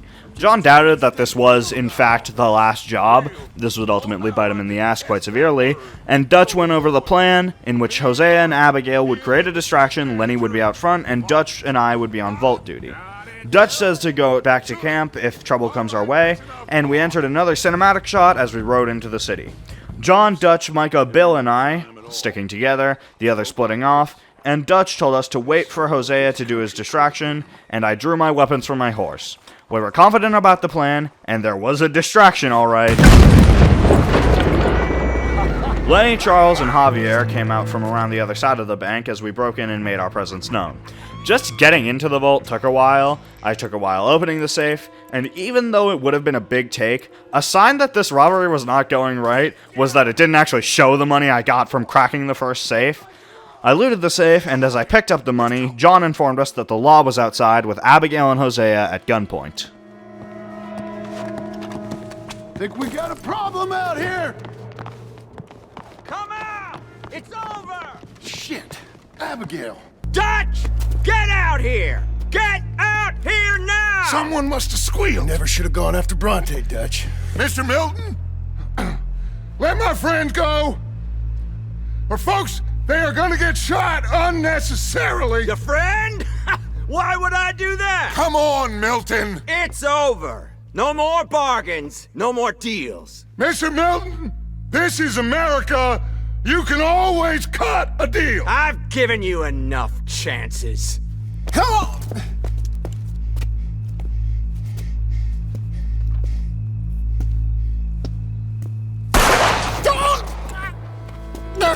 No! God damn it! There's your deal, Dutch. Hosea. Despite its ineffectiveness, I used the shotgun as it felt significantly more cathartic. We exchanged a lot of gunfire, and Dutch handed me a bundle of dynamite to blow out a wall and destroy it to give us a way out.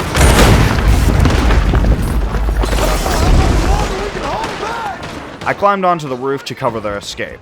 Javier, Bill, and Charles came up first, and the police had rolled out a Gatling gun, so I promptly sniped the gunner on it. After that, Dutch, Lenny, and Micah came up. Arthur! We lost John. Killed? Arrested. I couldn't help. Well, we better go. We'll be next.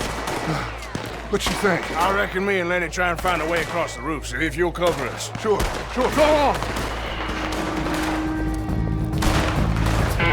I pulled out my guns because I knew exactly what was going to happen, and it still stung. We can get across here! Dutch! You got Lenny. Oh, God damn them! We can't stop now, Arthur, or we're all dead! Drop that cocksucker!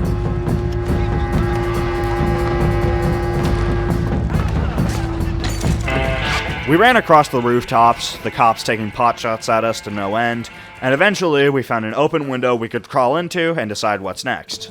I don't believe it. They knew we were coming. Just like your ferry job in Blackwater. Ain't nothing like that.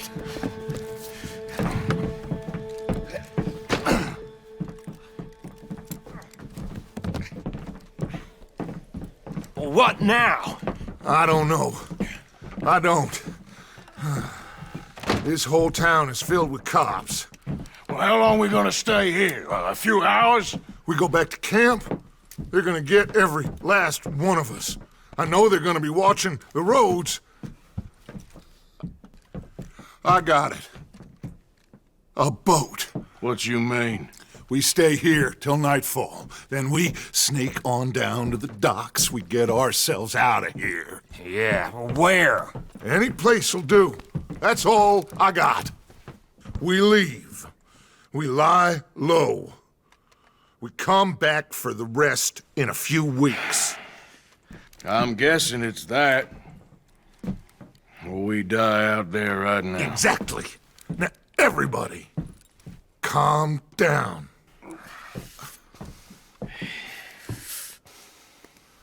I mean,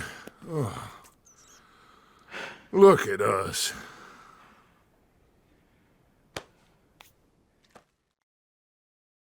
The game faded ahead tonight, and we snuck out near a train. The rest of the gang sat outside of the train as Dutch and I looked ahead. A Pinkerton walked into the front of the train car we were in and simply gazed into the train car without actually checking in it, because his boss said he had to check it out. After the guard left, we went ahead and saw more guards, at which point I walked away and whistled to draw their attention before moving ahead with Dutch and the gang following behind us. What you think? I don't know. They're watching for us. Maybe. Maybe not. Well, they ain't just waiting there for no reason. Yeah, let me think for a second. I'll deal with them. What? How? I can't kill all of them silently, so when they chase me, you go the other way. What are you talking about? You heard what I said. Oh, I like it. Real brave. I wasn't sure the first time I saw this if it meant Charles was dead now, and I lived in fear for the entire next chapter ahead of us because Charles is one of my favorites, but he was fine. Didn't even get arrested. After this, the rest of the gang ran ahead with me and Dutch, and we snuck aboard a riverboat.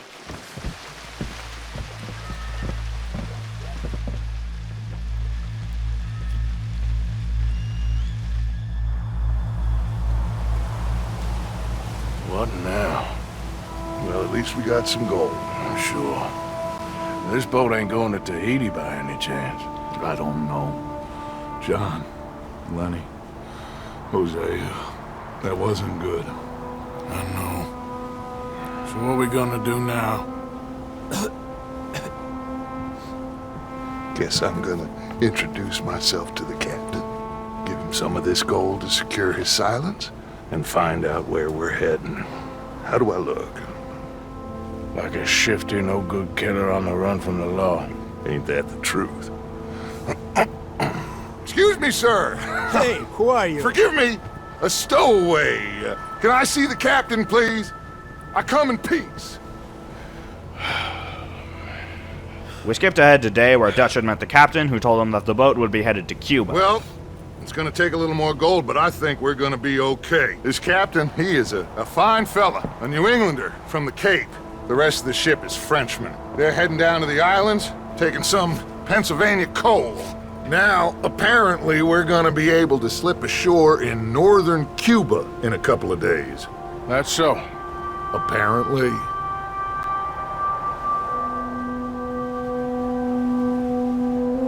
What are we gonna do in Cuba, Dutch? Hold up for a while, then hurry back, gather up the rest of our families. At least we got some money now. Money and loyalty. With that, you can do whatever you please. So you reckon they'll follow us to Cuba? Like Colonel Waxman on a jolly? I highly doubt it. I reckon we hold ourselves to ourselves and this is done and dusted. Let's hope so. I ain't no sailor, but,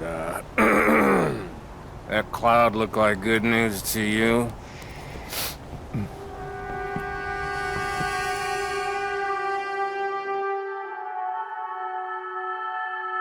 We skipped back ahead to night where the storm had hit the boat. Hard. Wake up! Everybody! Wake up! Wake up! Come on, Arthur! Wake up! Wake up! Wake up! Wake up! I don't know, but we are getting off of this boat! Come on! Would you get a move on, you sleepy bastard? Please, Lord, hey, I'll be right behind you. Jesus.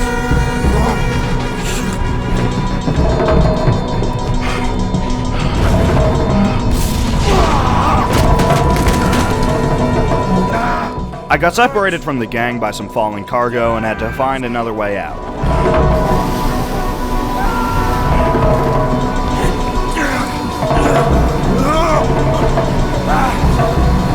I saw the gang out on a raft and jumped into the water. Probably a slightly better way to go out than burning to death.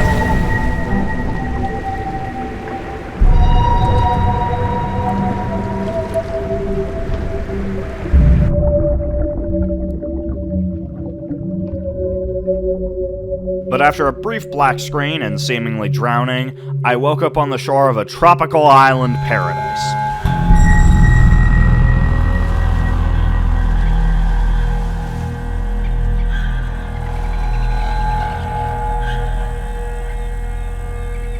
This was what I meant when I said Dutch could have had a lack of oxygen from the whole ocean thing, as it's unclear if we saw the raft sink, and I doubt it would have lasted long either way.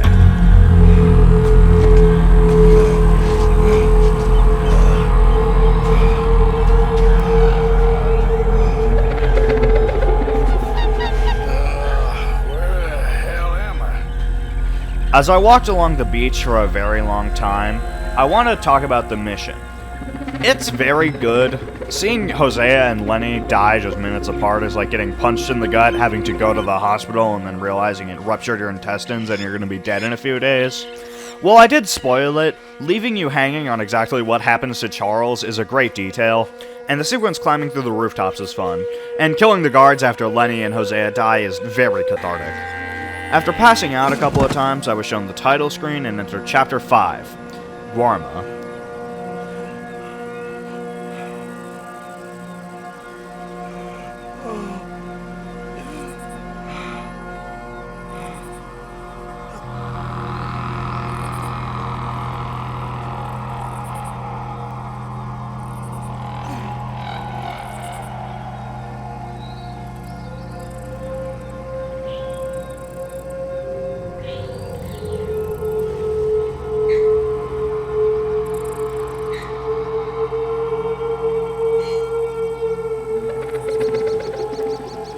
And I kept walking.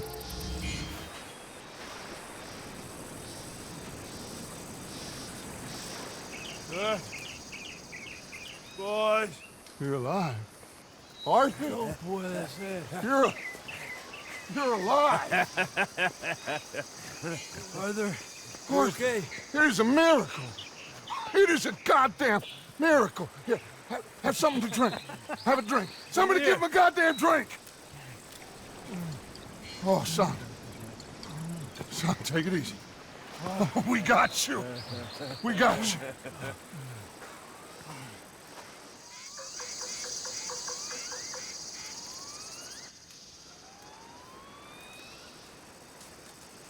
So, where the hell are we? We are on the island of Guarma. Javier asked the local. It's a old sugar plantation island. Second island east of Cuba. Is it anywhere near Australia or Tahiti? It's on the way, I guess. So, what next? I don't know. Well, next I guess we're gonna get shot. Encadenen a estos hombres. Gentlemen! We proceeded to get arrested, and Dutch introduced himself as Aiden O'Malley, and once we were in the chains, the guard introduced himself. Levi Simon, senior overseer for Alberto Fusar. We run the third most productive sugar plantation in the Northern Caribbean. Mr. Fusar has a lot of very powerful friends. Who are these people? Who knows? Well, they got them chained and lashed, but they don't look too dangerous. Excuse me, sir. Who are our new friends here? What crime did they commit? Insurrección. Insurrection? That's quite a word. Cállate, señor Fuentes. Muévanse. Todos. We walked in our chains for a while before hearing some noise, and a soldier was sniped. Another one went down next to me, and I unlocked my shackles, grabbing a revolver off of the dead guard with which to shoot the remaining guards. As I had hoped, the man shooting at the guards was on our side, but as we were just leaving, Javier took a hit to the leg and was arrested. We fought our way to somewhere that the man that rescued us knew about, and we defended that position, pushing back against the guards until we had them all dead, and we ran further ahead to somewhere that we could camp out, and the man introduced himself as Hercule Fontaine, and Dutch introduced all of us. We then followed him to a lookout where he showed us around the island. Down there is Agua Dulce, Fusa's compound. The sugarcane these poor men kill themselves farming gets processed in that factory there. They're little more than slaves shipped in from other islands. A group escaped yesterday into the jungle, hoping to find a way back to their homes. Now Fusa's men are out hunting them down. That old fort? Cinco Torres. My men and I use that as a hideout when we are here. Come on. I know somewhere you men can rest. Can we trust you? I don't see you have any choice. I am the only one who can arrange a boat for you. But I need something in return. Help Leon with that group of escaped workers, and then come meet me at the fort. If you help us get back our friend and get out of here, we will do everything we can. Thank you. Gracias. If your friend is still alive, they will have him at Fusa's compound. There is a cave hidden below the cliffs. It will lead you right there. Thank you. The workers are somewhere in the jungle. Hopefully we can get to them before Fusa does. Of course. Gentlemen. Well, goodbye. If this is a tropical paradise, so far it ain't up to much. I'll go scope the entrance to that cave. Arthur. I need to get some rest. Well, you're right. We all need to relax. What a mess. I am so sorry, boys. Get some sleep, Dutch. We rested up, and I spoke to Micah. Guard this spot. Still can't believe it. Hosea, Lenny. Hosea was dying anyway. Lenny. Well, you know what they say about pride before a fall. That's all you gotta say.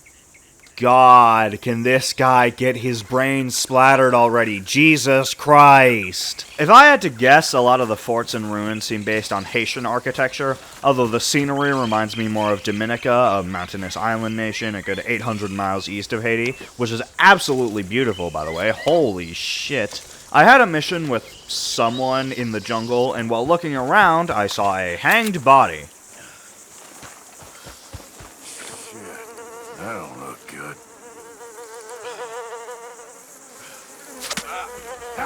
What the hell was that?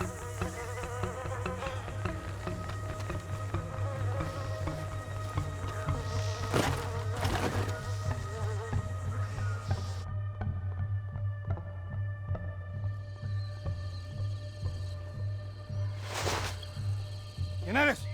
¿Usted quién eres? ¿Usted quién eres? ¿Quién es? ¿Quién es? Tenemos un ahuevado aquí, ¿eh? Tenemos un ahuevado. Me voy a despertar, ¿eh? ¿Quién eres? ¿Quién eres? Por última vez, ¿eh? ¿Quién eres? Ahora sí, ¿quién eres? ¿Quién eres? ¿Quién eres? Who are you? Who are you? Who are you? Where are you from? Where are you from? Where are you from? Where are you from? I'm asking you. What are you doing here? What are you doing here? What are you doing here? What are you doing here? Come on. I'm an American. My name is Leviticus Cornwall. I rocked back and forth in my chair until it fell over, breaking and freeing. I grappled the kidnapper and knocked him out, taking his knife and gun. Leon, who was also captive, led me to the prisoners on the other end of the ruins we were stuck in. We snuck by the guards, and I heard one talk about just how difficult and stressful it is to hang innocent people. I feel real bad for him. After freeing the prisoners, I ran off. Vengan, hermanos. Estarán bien. Este gringo valiente le salvó la vida. Thank you, my friend. I'm Baptiste. I work with Hercule. We owe you our lives. Yes, thank you. My pleasure. This place makes me miss home. Take care, my friend. Hercule is getting a boat lined up to get you and your men out of here. Just meet him at Cinco Torres. We'll be there. Good, good. Here, this is for you. Thanks. It's not much, but it's the least we can do. Good luck getting home. Anyway, it's about time I see Dutch about getting Javier free. Hey. So, what's the plan? Well, I found the cave Hercule spoke of, and also a guide. She's up ahead. I think we can trust her. Follow me. The entrance is along here. Just watch your footing. Yeah, no shit, Dutch Vanderland. I was just planning to recklessly sprint across this small ledge where I will die if I fall. While we traversed the ledge, Dutch said we'd be going right back to the States. Maybe not directly to Saint Denis, but whatever. Buenas noches. Buenas noches. Dinero, the money, the gold. Aquí. Dámelo. Oh, it's genuine, you old hag. Vamos. Vamos. Rápido. Now that gold right there, that's the last bit of gold I have in my pocket from the bank. The rest of it is at the bottom of the sea. Exactly. So what happened with John in that bank? He survived. Unlike dear Hosea and Lenny. The only one they took alive. Why is that, you think? I don't know. I was already on the roof. I didn't see it. And Abigail, I presume she was able to slip away in time. What are you talking about? You know, when I look back at all the chaos of the past few weeks, the apparent superficial chaos, I begin to wonder, maybe, for somebody, this is all going exactly to plan. We continued ahead, got a door unstuck, and then this happened. See, then you pay more. Okay, More. just a second. Pay more. Pay now. Ah! What are you doing? Jesus. Easy, Dutch. What was that? Horrible old crone. But you killed her. She was gonna betray us, Arthur. Couldn't you tell? No. Well, I got some Spanish. She was. You keep killing folk, Dutch. I am just trying to make sure that some of us survive, Arthur. Now, shall we proceed?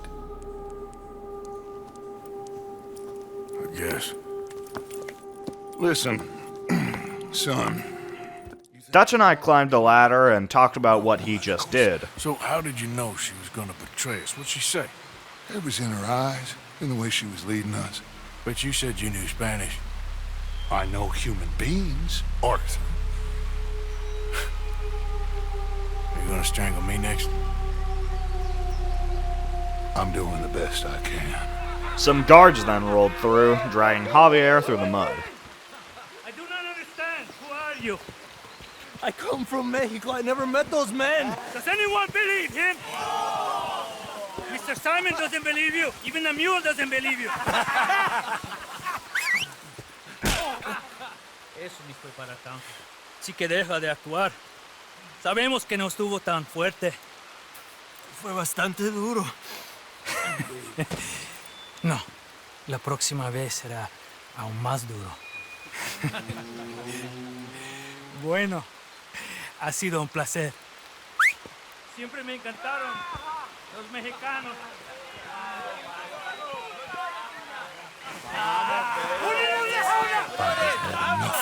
We stealthily killed 2 guards before moving into a sugar processing plant with a lot of sugar and a big furnace, as well as some kindling. And Dutch explained that this could cause quite the sugar-based explosion. We ran off to get some cover and watch the fireworks. Right as I got to the cage they were holding Javier in, I was spotted.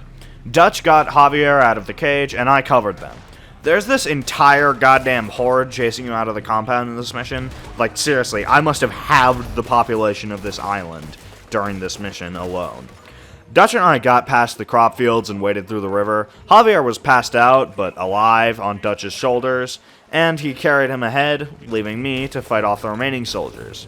After slaughtering those gentlemen, I concluded the mission and met with the gang and Hercule at Cinco Torres. All right. Now, we did what you asked. It's like I said. Fusar knows who you are and knows the price on your head. It's a big problem. I see. But if we can silence him, then I can help you escape before anyone has time to get here from America. That way, we all get what we want. We want to get the boat you promised us. And you will. But you have found yourself in the middle of a war, my friend. Fusar has called in the Navy from Cuba. There's no way a boat could leave right now. We ran out after one of Hercule's men said there would be a boat coming. So now we have a real problem. This must be the boat he called in from Cuba. That's a goddamn horse. And I began sniping at the men on the beach from the fortress, and Hercule eventually interrupted, asking me to push the cannon into position. And after doing that, we saw more and more and more men rushing in and advancing through the tower. So Bill and Micah stayed up to guard the cannon, and Dutch, Hercule, and I moved down to deal with the men in close combat. After killing 1 gazillion people, we moved back to the base of the fort as the warship moved closer. Dutch stayed on the beach, sending me and Hercule up to move the cannon.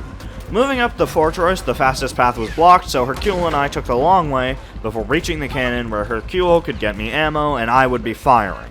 I had to reload twice and missed a lot of shots before finally sinking the ship. There we go! Yes! They're going down!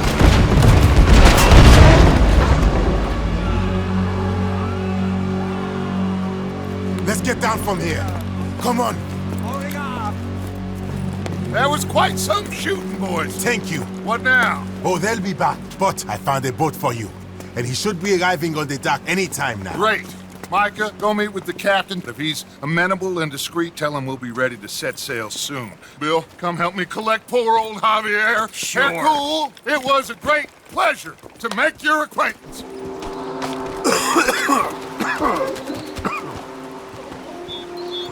After a little montage of the island view, we started the mission Paradise Mercifully Departed, where Micah informed us that Alberto Fusar had captured the captain of the ship and was going to blow up our small boat as soon as we departed. I don't know why he wouldn't just blow it up now, considering it's not too heavily guarded, but, you know. Hercule agreed to lead us through the area, Bill and Javier stayed back to guard the ship, and the rest of us moved ahead, stealthily killing some guards and eventually planting the first round of explosives. Moving ahead, we were obviously heard. I don't know why no one thought to plant all the dynamite for the captain and then let it as we run back, but you know how it is. Also, in this section, I was popping the fuck off until I got shot to death, but I was really efficient and hitting some crazy shots. We ran directly ahead after destroying the second cannon, killing all manner of guards outside from afar, before moving in, dealing with the last of them, and eventually reaching the captain.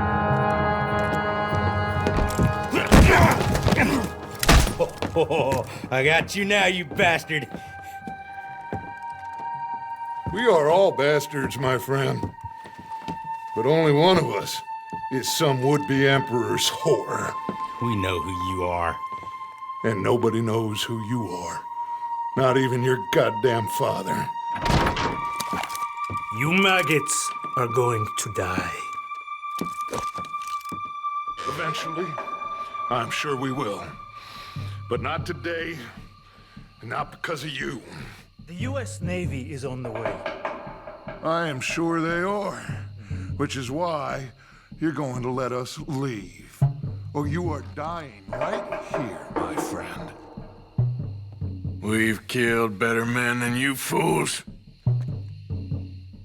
Enough! Oh, I've had enough of this. Arthur, the rifle? Sure. Are you men gonna give up? Let us leave? Are you gonna die? Put your guns down.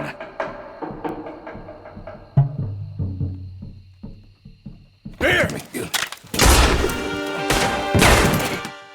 With Levi Simon dead on the floor, Fusar escaped out of the window, and for some reason Dutch's gun had no recoil on the last shot he fired at Fusar. Crazy, I know.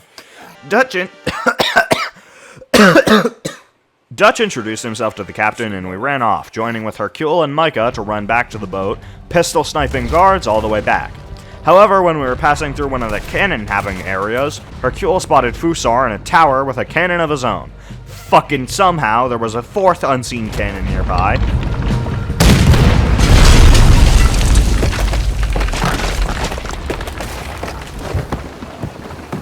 Got it for you, Javier. Captain, can you handle the ship? I'll be fine. Come on. We'll get going with the tide before I get any more surprise interviews with local officials. Are you gonna be okay? We'll be like you. We'll disappear probably. Back to Haiti. Believe me, we'll be long gone by morning. Good. Thank you.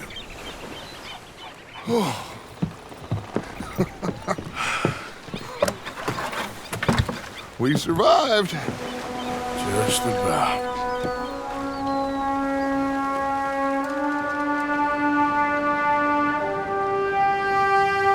What now?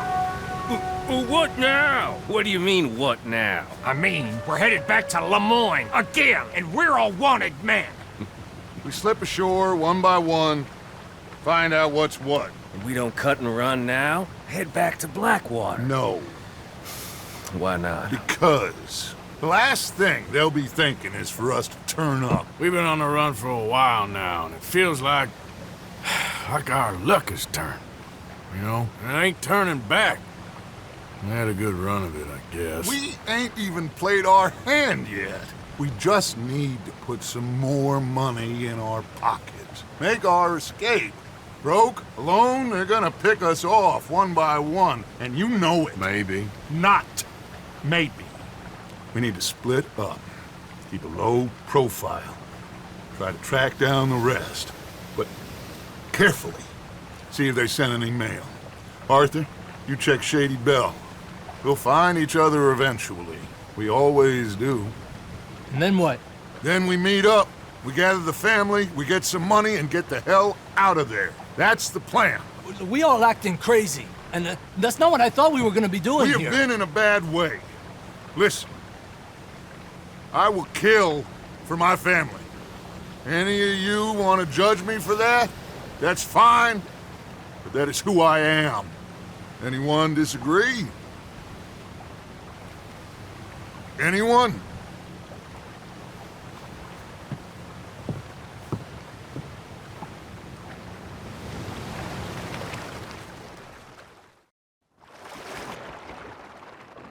After being rowed in from Saint Denis to a town on the far eastern side of New Hanover named Van Horn, I got a few drinks to cool the nerves and stole a horse before beginning an incredible sequence. Since this video will get claimed if I play it in full here, I'll link to a video in the description where someone else plays it. I do very highly recommend watching this sequence if you're for some reason watching this video without playing the game first, which again, I don't recommend.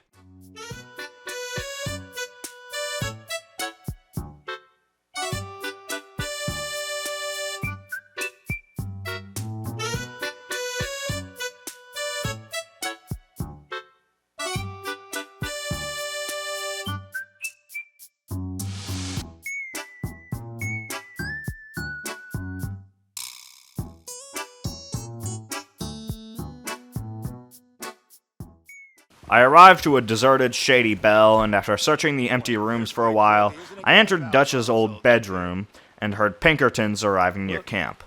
I utterly failed to kill the first one stealthily, and so killed the rest quick and dirty before finding a letter from my beloved niece Caroline. Dear Uncle Tacitus, I do so hope you enjoyed your vacation. Lucky you, leaving like that.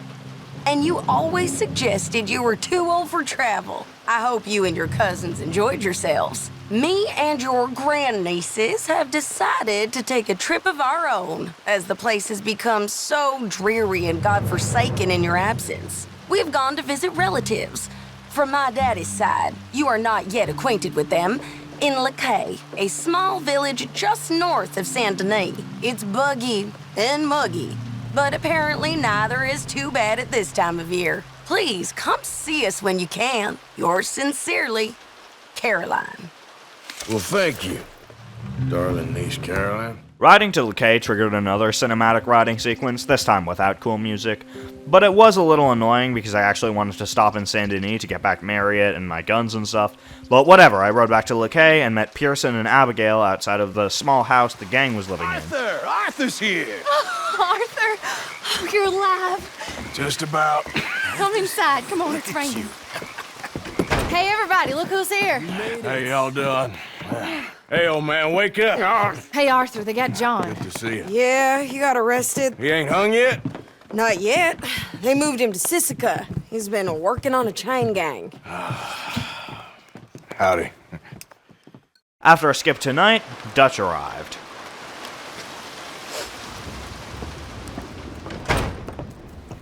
Oh, look who's there. Dutch, they got John. Okay. How did you folks find each other? What happened? Can somebody get me a cup of coffee or something? It was Mrs. Adler who saved us, Dutch. After the robbery in Saint Denis, she got us away from the camp before the Pinkertons turned up. Then Mrs. Adler and Mr. Smith drove away the degenerates who were living here. Mrs. Adler, we owe you. Yes. Thank you. It's been real hard, Dutch. We've been surviving, but only just. What we gonna do? Things have been tough. There ain't no doubt about that. Trust me. I am gonna get us out of here. This ain't over. Ain't none of you folks interested in our adventures? Guess we're more interested in escaping the hangmen on our tail. Cheerful nymph of the prairie, wasn't you, Abigail? Oh, sure. My fair heart jumps for joy when I set eyes on you, Micah. We buried Hosea, Dutch. Charles and I stole his body from the law one night and gave him a proper burial. It was real nice. Contrast to that somber moment, Bill showed up. Well, here you is. Well, I asked everyone I could find, and eventually someone new said you fools were out here. Shit. Give me a drink or something. Get your own damn drink. In our absence, Mrs. Adler here has been looking after things. Now sit down. This is Agent Milton with the Pinkerton Detective Agency. Already? On behalf of Cornwall, Kerosene, and Tar, the United States government, and the Commonwealth of West Elizabeth. Here we go. We are here to arrest you. Come out with your hands up. Give them to a count of 5, then give them everything. Actually, let them have it. After crawling through the house behind Sadie, we snuck into a shed. Now I will show strength that you may mistake it for brutality. There is no escape for any of you. I shall hunt you to the ends of the earth and the end of time. I killed your friends. Really starting to irritate me. And Sadie handed me a repeater, and I fired off with about a 10% hit rate in Deadeye, because I'm good at the game. I continued slaughtering the Pinkertons with poor accuracy before Sadie called me to get on the Maxim gun they had just assaulted our camp with, and I had the time of my life slinging that thing around and converting Pinkertons into ground beef. After disposing of the last of them, I had a talk. Saved us, Arthur. Oh, me and Bill and Sadie. You okay, son? Sure. We ain't been back for more than a few days. What do we do, Dutch? Clearly, we need to leave. It'll take them some time to regroup. Mr. Pearson, Miss Grimshaw, start packing up. Javier, you and Bill, get out of here.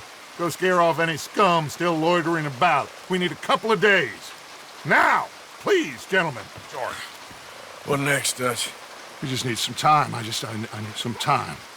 Now, we can't go east, because then we'll be in the ocean, so we're gonna have to go north, I guess. I just need somebody to buy me some goddamn time, one of you. You'll figure it out, boss. You always do. What are you gonna do about John, Dutch? John? He's in jail. We'll get him. Abigail, just not yet. There's talk of hanging him. It's not gonna come to that. Dutch! Not now, Mesa. Not now. I'm begging you to. They're gonna hang him. It'll break the boy's heart. Please, do something. We will. Okay. I'm gonna go figure out how we rescue this bastard. No. Yes, now. Meet me at Doyle's Tavern on Million Avenue. Okay. After this came another journal entry. My lord, what a goddamn mess. Everything. Not sure what happens next. Whole thing has been hard on all of us. Most of all on Dutch, who seems half crazed by all we've gone through. I had a mission with Sadie and Saint Denis, and decided to go to there first, even though I had a mission with Dutch and Lakay and could immediately do that.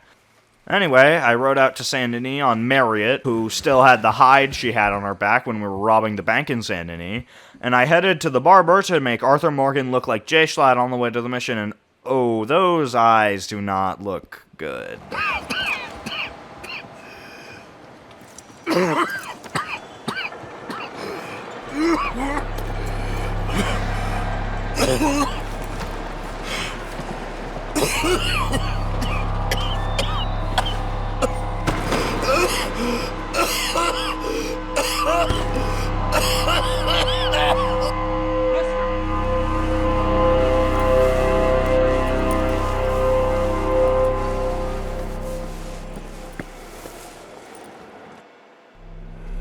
Mister, are you okay? Mister, are you okay? Are you okay, mister? Mister, you don't look so good. Let's get you to a doctor.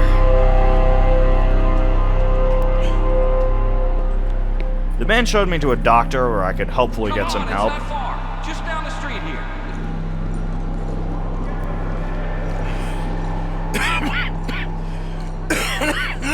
Give me a minute.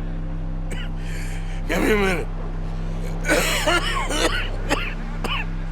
I'll be fine in a minute.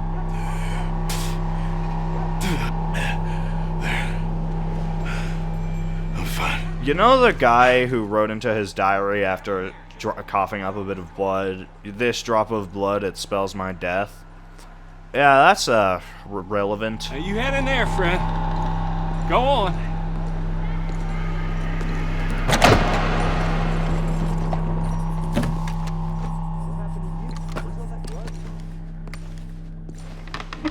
Can I help you? I need a doctor. Oh, just 1 second, sir. Come in, pal. Come in.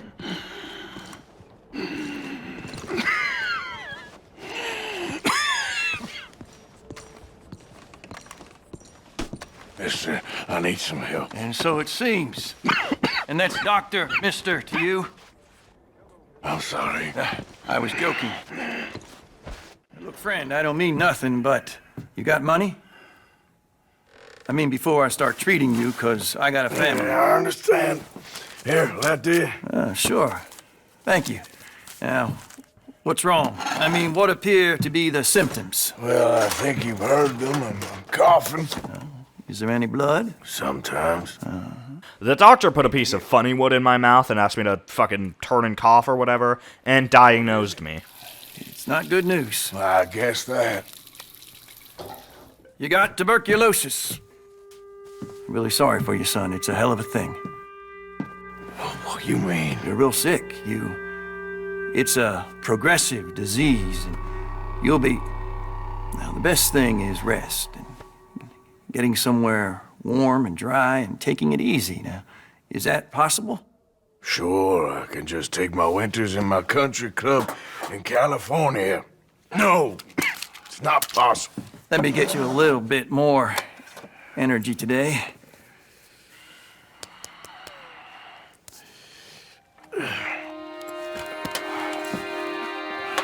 I walked out of the doctor's office and was in Breaking Bad, Mexico, and by that I mean a sickness-induced episode of hallucinations, and heard some familiar words.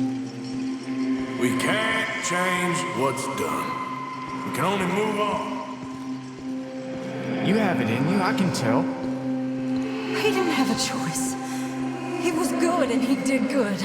I understand if you don't want to help me, but I think of you often. I then saw a buck wandering the streets and mounted up to actually speak with Sadie at the saloon. Any problems coming in? Nah. Guess they know now we ain't in the city. Who, Mr. Milton's friends? Yeah, they've had patrols out ever since you boys disappeared. Well, at least you're alive. For now, yeah. What happened in, Guama? Yeah. Nothing nice. What happened to Dutch? 'Cause he seems... I don't know. Seems as what began happening in Blackwater began happening years ago, maybe. A slow decline, I guess. What do you mean? I ain't quite sure. What happened here? I started gathering people up as best I could after you boys left. We mounted up and rode to see a guy about a hot air balloon after we had discussed the recent happenings with the gang in our absence, and what the boat boys were up to in Guarma. Since I didn't exactly explain it, we're here to exploit this small business owner just trying to make ends meet, so we can gather intel on exactly how to break our rightfully convicted felonious friend out of prison. Anyway, I met the hot air balloon man who introduced himself as Arturo Bullard. Mr. Morgan. Ah, yes, Arturo Bullard. At your service, sir. At your service. Arthur Morgan. Well, it's a nice, fresh day for flying, sir. A day like today, an Icarus would have made it across the sea. Ha ha ha. Have you ever flown before, sir? No. Oh, it's quite a thing. Quite a thing. Now, put these on and hop in. Well, ain't she coming? Well, women can't fly, sir. Are you insane? They can't. Oh, no, sir. It does terrible damage to them, to their vapors. I thought everyone knew about that. Why, a delicate flower like Mrs. Adler? Heavens above! Or below. Ah. Where'd you find this guy? I told you two would get on. Are you sure about this? Certain, sir. Quite certain. Mrs., let us away. Wish us luck. I've only crashed twice. Now, pull on that rope and hope for the best. Ah! Now, one hates to be coarse, but on the subject of ablutions, liquids over the side, solids, do your utmost to levy the situation until we land. Okay, Mr. Bullard. I had a client once who fell foul to a rotten oyster on the ascent. Decidedly harrowing experience for all involved. I kept altitude, moving east until eventually I could see the Sisika Island Penitentiary. We continued moving closer, of course, because I've got a date with John Marston. If only. I descended over the fields, handed controls to the Bullard, and scouted out the fields. Right as I spotted John, though, the guards spotted me, and I ascended as fast as I could. We were clear of the guards quite quickly after that, though. Ah, there's Andersburg. Sure. Good Lord, is that Mrs. Adler? Where? Being chased. Yes. Try and get us near. Will there be more trouble, sir? I expect so.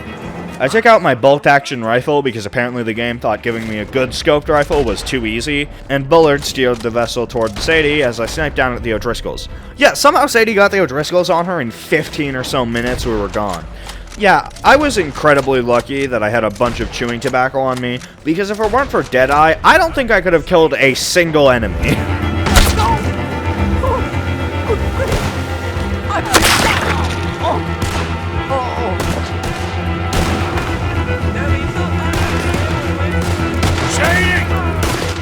I grabbed a rope and for some reason decided it would be a good idea to toss it down to Sadie and have her grab onto it and climb up here, as if being a sitting duck for the O'Driscolls while dangling off the side of a hot air balloon wouldn't get her killed.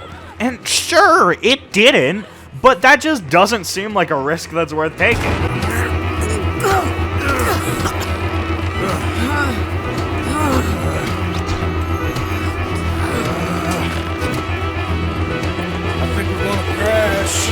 We have a real habit of seeing the obvious, Arthur. Hold on.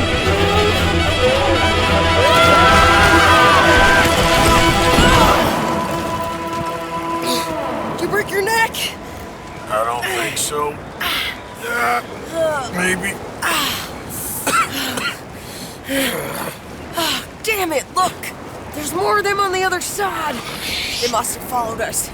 Get behind something. This ain't over yet. We took cover and defended against the O'Driscolls. This is a bit reminiscent of fighting the O'Driscolls with Micah in the stagecoach robbery back in Chapter 2, but having less cover and more O'Driscolls coming from behind us later, it feels a bit more inventive than just redoing the same thing. You can't stay out of trouble for one goddamn hour. You got that poor bastard killed for his troubles. I kinda liked him. They got Colm, the government. They got Colm O'Driscoll. They're gonna hang him in Saint Denis. Hang him. Okay. He's already been tried twice for murder and found guilty. Sure, no doubt he'll escape again. No, he won't, because we're gonna make sure of it. We have our own problems with the law, in case you ain't noticed. Dutch will want to see him swing. Sure, Dutch, he wouldn't even help us with Marston. And our situation is really messed up right now. You know how things is. Bastard's gonna swing. I'm gonna make sure of it. Closely followed by Marston. Sadie and I argued about exactly if we could save John and make sure Colm gets executed, eventually concluding that we could get in and get out pretty fast and rescue him, while still making time to see Colm hang. It's best just the two of us go. The two of us is all there is, anyhow. Good, because two is all we'll need. I'll get us a boat, a little one, and we'll sneak in and get him out of there. Meet me at Copperhead Landing. Thank you, Arthur. Whatever you say, boss. I heard that. I rode back to Lakay, got mauled to death by an alligator, and spoke to Dutch about what's next. Working it all out. Once and for all, Arthur. What now? We're back, and I'm sitting here, and I am contemplating the great journey of the sun and considering a famous chess move. Those oily enactors of a mediocre justice, the Pinkertons, and their benefactor, the depressing millionaire Leviticus Cornwall, they want us, Arthur. They want us. And they are going to have us. Maybe they ain't the problem. Meaning? I don't know, it's just... Well, I can't help but feel we would have been better running off someplace else. But the game ain't over, Arthur. I mean, I ain't played my final move, but... I guess I'm more interested in saving lives than winning at chess. And maybe life ain't such a thing to cling on to so tightly. No doubt. What about the women? You sound like Hosea. I miss him. I asked you a question. What do you think? We can't stay here. That much is obvious. Where are we gonna run to? I mean, they chased us from the west. They chased us over the mountains. They ran us into the sea. Arthur, do you have my back? Always, Dutch. But there's more than your back to worry about. We need more money. We've been on the run for months now, and I seen you killing folk in cold blood like you always told me not to. And I'm sorry, but I can't help but think that if we There is country in Roanoke Ridge past Butcher Creek I believe we could hold. Okay. You and Charles, you could take folks up that way. Micah and I need to do some reconnaissance. I ain't got a final plan yet. Arthur, I ain't got it. I just need time. I need time and no traitors. Notice the way Dutch ends that sentence. They want us, and they are going to have us. Maybe they ain't the problem. It almost sounds eerily like something Micah would say, like the way he holds on to the final syllable. I spoke to Charles, who described the place as Murphy Brood Country. For some reason, riding here, Charles asked if we should take boats to the new camp spot, and I chose horses, mainly because I've got quite a lot of boat-related trauma from Blackwater, Saint Denis, Guarma, and probably somewhere else. Riding closer to the campsite, Charles explained that the Murphy brood that inhabits the area is not just terrifying, but, like, the law hardly comes here as a result of their brutality. We stealthily took down 2 Murphys as we moved toward Beaver Hollow, and saw one of their displays of brutality. Yeah, I think the law is pretty right to not want to be around here for one time in their life. Charles offered me to either use dynamite and blow the place up, or sneak in and take down the Murphy brood from deeper in the cave. The Murphys largely use melee, some of them having light sidearms, but the primary concern is getting stabbed. They're quite easy to kill, but very unforgiving, typically instantly killing you if they can land a hit. Descending through the cave, we heard a woman screaming, and after taking out the Murphys, we freed her. Stay away from me.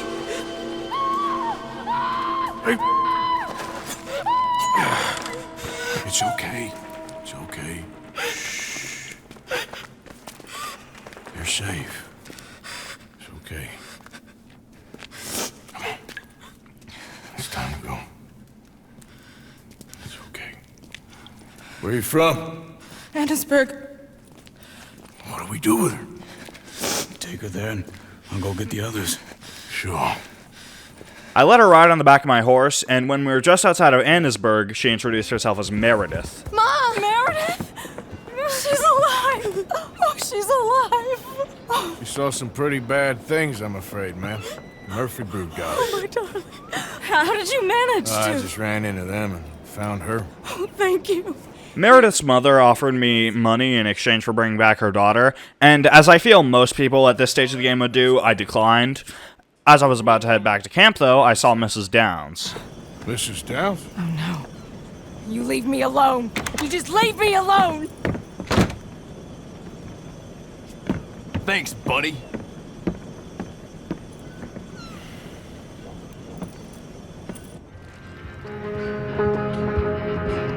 I then rode back to camp and spoke to Dutch. How you get on? Okay. Found a girl.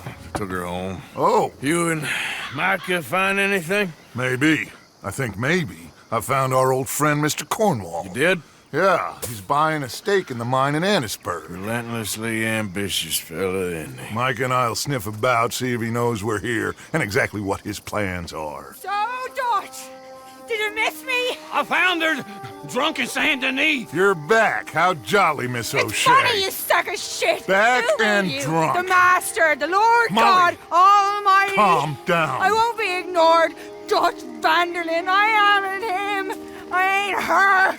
Or any of your stooges. Calm You yourself. don't owe me nothing. Miss. I don't owe you nothing. Nothing. Okay. I'll spit in your eye. I did. I told them. I'm sorry? Yeah, I told them and I tell them again. Now I've got God's ear. You told who what? Mr. Milton and Mr. Ross about the bank robbery, and I wanted them to kill you. You did what? I loved you, you goddamn bastard! Go on, shoot me! She ain't worth it. You told on me. Oh, you're You not so betrayed big now, me. are you? What? Just calm down. Arthur? She's a fool. Get her out of here. You know the rules. Oh, not so big now. Are we, Your Majesty? You...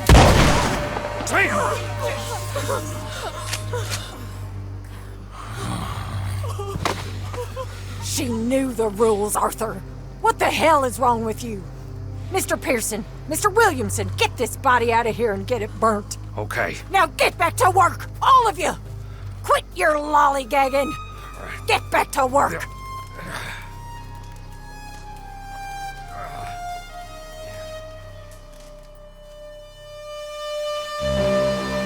I feel that Guarma is better reviewed as a whole rather than in individual missions, and I'll say, I feel like Guarma gets a lot more hate than it deserves. The main argument is that it totally derails the story, and while I do understand this argument, Guarma is the shortest chapter in the entire game. The part where you're actually on Guarma was about an hour in my playthrough, about 2 hours and 45 minutes including Lakay.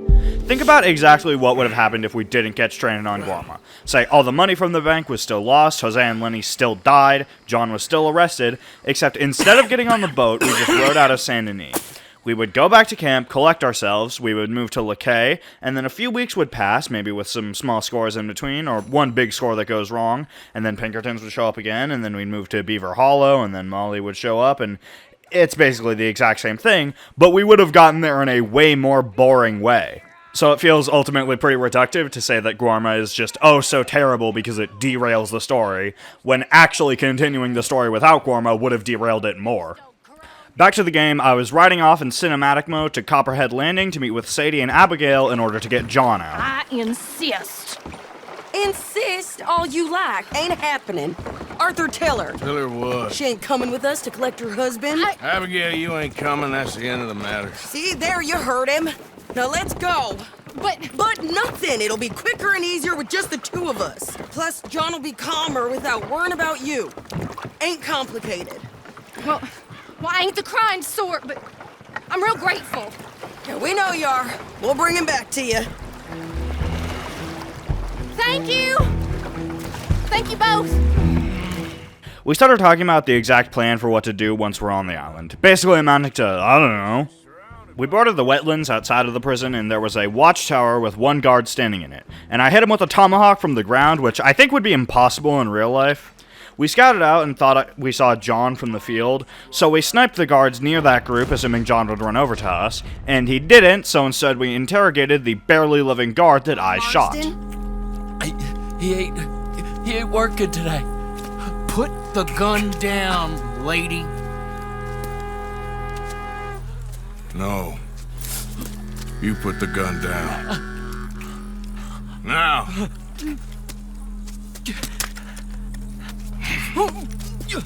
Where's John Marston? He ain't in the work detail today. Okay, well, I guess we'll go and get him together. I held the man at gunpoint as Sadie disarmed and knocked out every prison guard we saw, which is very funny. Who's in charge of this fine establishment? Jameson, sir. Jameson who? No, Mr. Jameson. Heston Jameson. Jameson! Is Jameson in? He's in Saint Denis. They got Milliken. Got him and gonna kill him. Unless you bring me John Marston. Right now. You got 1 minute. I'm counting. 1, 2, 3. Milliken, is it? Yes, sir. Will you count for me? I got talking to do. Yes, sir. Of course, sir. We kept threatening the guards, Sadie holding a gun to them, and me with Milliken's skull against my barrel. Hey. Hey. John. Hello, you two. Now, no funny business. For Mr. Milliken here to stop crying once and for all. They walked out John, and as Sadie broke his chains and I pushed away Milliken, the guards opened fire. We ran through the tobacco fields, and at some point I had to fight a guard, and he disarmed me. And it would be really nice if the game didn't make it so incredibly difficult to pick up your guns from a pile with a bunch of other weapons. I dead-eye sniped and hip-fire pistol slanged at the guards till John and Sadie could get in the boat and we could row off, still sniping at them all the way back, might I add. No, I think I liked you better when you was all trussed up like a prize chicken. No doubt. Oh, hurry up! They're gonna be on our tails soon enough if you boys keep wasting time. Oh, that's us told them. Hey, Arthur. Thank you. Don't mention it. Riding back, we recapped the events of Guarma and the Saint Denis robbery, and warning John about Dutch's situation. I can't stop thinking about this. In the bank, when they grabbed me, he saw it. Felt almost like he had a moment to do something and didn't. Dutch ain't himself right now. Or maybe he just ain't who we thought he was. Guess we don't need to worry about who's his favorite no more. We rode back to camp where Abigail greeted us and John, and Dutch had a heartwarming reunion with him. John! What are you doing here? Good to see you too, partner. I meant I hadn't sent for you yet. I went. But I said that. Yeah, I know what you said. I felt different. Is that so? Yes. And when Spring and John brings the law down on all of us, what then, Arthur? Well, I guess we'll have another fight on our hands. Loyalty, Arthur. It ain't. I had a goddamn plan! John. John. You are my brother. You are my son. I was coming for you. They was talking of hanging me, Dutch. They was talking. They was talking. And now they may come and hang us all.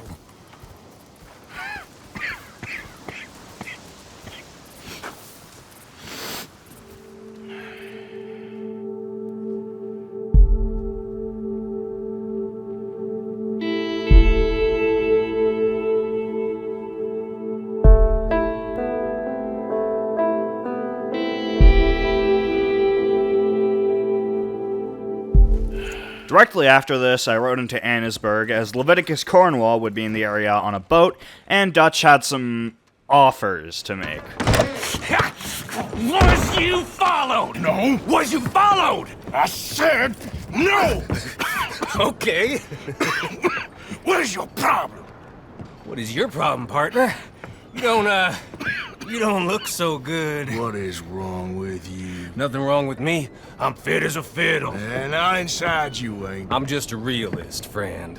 Micah reckons there's a rat. Oh, does he? On what evidence? He's only back a minute. Pinkertons show up. We've been on the run since you two fools went crazy in Blackwater. We barely escaped with our lives in Saint Denis. Now we got a rat. Well, Molly clearly talked, but who else? Maybe we pushed things too hard. Maybe time for folks like us is past. We don't need a rat. We got sloppier than the town drunk, and they know who we are, and where we are, and what we're doing. Way I see it, best thing we can do is let the week go. Move on, get our money, start over. That ain't happening. Well, something's gotta happen, and fast. Otherwise, Cornwall, them Pinkertons, they've got us penned in here, and ain't none of them stopping. Well, Cornwall's why we're here. Shall we, Dutch? Yeah, it's time to go. Let's head to the river. Oh, leave Cornwall alone. He ain't... We need money, but revenge? Now? Of course it's for money. Come on, Arthur. This better not be no stupid revenge mission, Dutch. It ain't worth it. Don't be ridiculous. Oh, Arthur, it's just a simple social call. Dutch covers here, acting like he has some grand plan to geniusly attack Cornwall and trap him, when instead he plans to ask him for an insane offer, and if he doesn't give it, he'll shoot him, with no planning about what would happen after that, or the fact that the law is going to want us dead a lot more if Dutch gets his pointless revenge than if Sadie and I break one guy out of prison. We saw Agent Milton and Ross on the docks, with Micah staying back in town, and Dutch and I stood behind cover. I want to thank you for your hospitality, Mr. Cornwall. This was a business meeting, Mr. Milton. We are not friends. I have spent a considerable fortune with your agency, and still nothing. This Vanderlyn robs me and laughs at me. I asked for the best. I paid for the best. We are very close, Mr. Cornwall. I know you've heard this before. Chance, sir, send a telegram to Goldberg in New York. Tell him I won't borrow it more than 3.2%. Sorry, no, I have heard it before. And get that army man to pay his portage charge. Yes, sir. We are doing all we can within the confines of the law. The law? I think we both know what you can do with your law. Find me Dutch Vanderlyn. Bring him here. And leave the laws to them as need them. Good day, sir. Come along, Mr. Ross. We have work to do. It's a nonsense that will bring a plague on both our houses, sir. Perhaps there is a plague on your house already, Mr. Cornwall. What do you want, sir? I'm not quite sure just yet. Your impudence will be your undoing, sir. I'm undone already. Even my best friend here, he thinks I'm crazy. And like this poor fellow you are talking to, my feelings are hurt. You robbed me, sir. And you robbed him. Funny world. You show a criminal's grasp of sophistry, sir. I did no such thing. You kill. I kill. You rob. I rob. Only difference I can see is I choose whom I kill and rob, and you destroy everything in your path. I've heard just about enough. I'll tell you what. You give me this ship, $10,000, and safe passage out of here, I'll let you live. I'll do no such thing. You sure? Good. I prefer it this way. You lost your man! Noise, Arthur!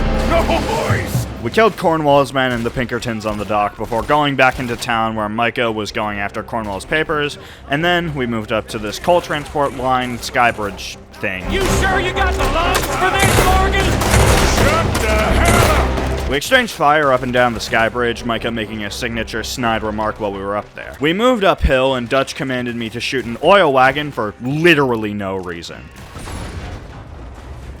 We stole wagons from a nearby stagecoach before riding off and eventually managing to lose Cornwall's men. Whoa. We all okay? Interesting social call. Oh, don't play dumb and superior at the same time, Morgan. We all knew, sooner or later, Cornwall had to go. Let me see them papers. It's more attention we don't need. Feels like the whole world's closing in on us. Dutch, it won't be long before they find where we're hiding out now. Especially as we ain't exactly hiding out. We just need a distraction. Buy us some time. It's like Mr. Cornwall's company has signed a railroad contract with the army.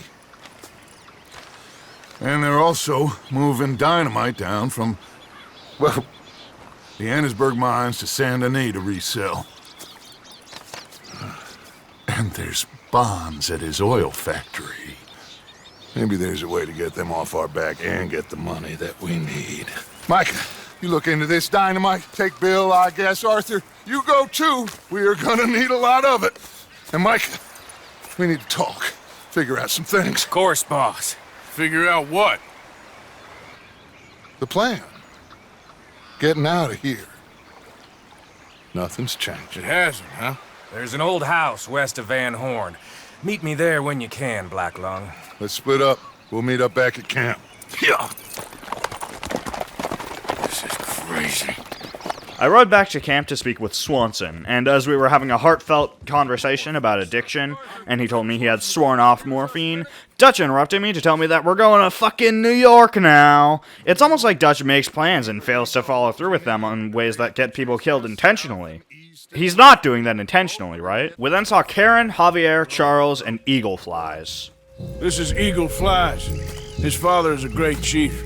Charles and I, we pretended to be mercenaries. Did me a great favor. Dutch Vanderlyn, how do you do? Not well, sir. Well, I am sorry to hear that. How's your father? Father has confused wisdom with weakness. His people, my people. We've suffered too much. Been lied to too much. Now they've taken our horses. Who? The infantry division posted at Fort Wallace. Why? Colonel Favors is a liar and a murderer. His people won't stop until we're all dead. Without horses, we cannot hunt. Without hunting, we will starve. This is another act of war. I see that. Men have helped me before, and I have money. Put your money away, son. What do you think, Charles? You know I told your father I will not fight over some horses. But I made no such promise. Come along. Yeah, Arthur, we must go with them to try to stop things from getting out of hand. I guess. Come along. We rode off to Van Horn, and Eagle Flies explained that the horses were on a boat, and talked about Colonel Favors, who was basically doing the Trail of Tears, but some 50 years later. Dutch also told me to stop questioning authority and be a good boy. Given the manner of his gang in Red Dead 1, him being so eager to help the natives is really interesting, because it shows that he will not improve and is destined to die this terrible of a person. We arrived on the shore near Van Horn, and met with Eagle Fly's friend Peta. These men, like I said, they'll help us. I got the canoes. The boat is still moored in the channel. Good. Let's wait until nightfall. All right. Let's head out. We then boarded some very fast canoes where Dutch laid out a basic plan, and we paddled up to the side of the boat where Charles instructed me to avoid murder if possible, and so I stealth knocked out 2 men, definitely snapping both of their necks, before getting spotted trying to hit someone with a throwing knife and decimating everyone remaining on the boat. You think I have the first idea how this anchor works? Just blow it up then. Hurry. Yeah, sure, good idea, Mr. Vanderland. Let's light up an explosive on this small, highly sinkable riverboat that you don't know how to control. That sounds wise. Anyway, yeah, we fucking sunk. What did you expect? Eagle Flies and I rounded up the horses, and I returned to shore quite far from the gang.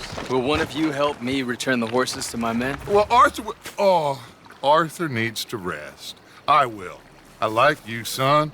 And after the horses, are we gonna wait for the army to come and wreak its revenge? I hope not. Of course we ain't. Now let's go check out that fort of theirs. Is this a good idea? This is the only idea, and it is one that will suit both of our purposes. Fighting the army ain't wise. Stop worrying. Oh, and Sadie told me about Combe. Meet us at Doyle's Tavern in Saint Denis when you can. Shall we go, son? Certainly. We'll start some light reconnaissance out at Fort Wallace, and when Combs dealt with, you come meet us there. We'll set up a good spot for you. I don't know, Dutch. Yeah, well, I do. This is exactly the distraction that we need. Yeah, and I'm gonna be dead in 5.5 hours, Dutch. This father need not know anything. He'd rather live in ignorance. Come along, Your gentlemen. father would rather you did not do anything so foolish. I said I would stop this from happening. Would you talk to him? Speak with Rangeful. Yes. Would you? Charles asked if I could go up and speak with Rainsfall, the chief, about I'll what we speak with could do to prevent an all-out Then war, I'll back to what the hell camp, Dutch's check plan on with the the others, natives is, and how exactly to prevent his son from acting out. I understand. I had to ride to a PD for that, and decided to use cinematic camera on the way there. And I bumped someone on my horse, and they spent an embarrassingly long amount of time trying to kill me, although I ultimately didn't get back in time to avoid it. After arriving in Wapiti, I spoke to Rainsfall.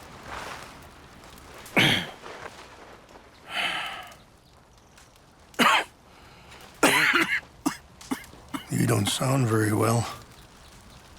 I'm not. I think I'm dying. Then I hope you find peace. I don't know too much about peace. Apparently not.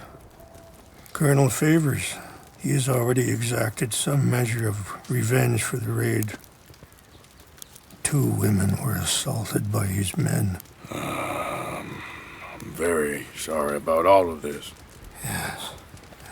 Sometimes the correct path, the bravest path, is the least obvious, and also the gentlest.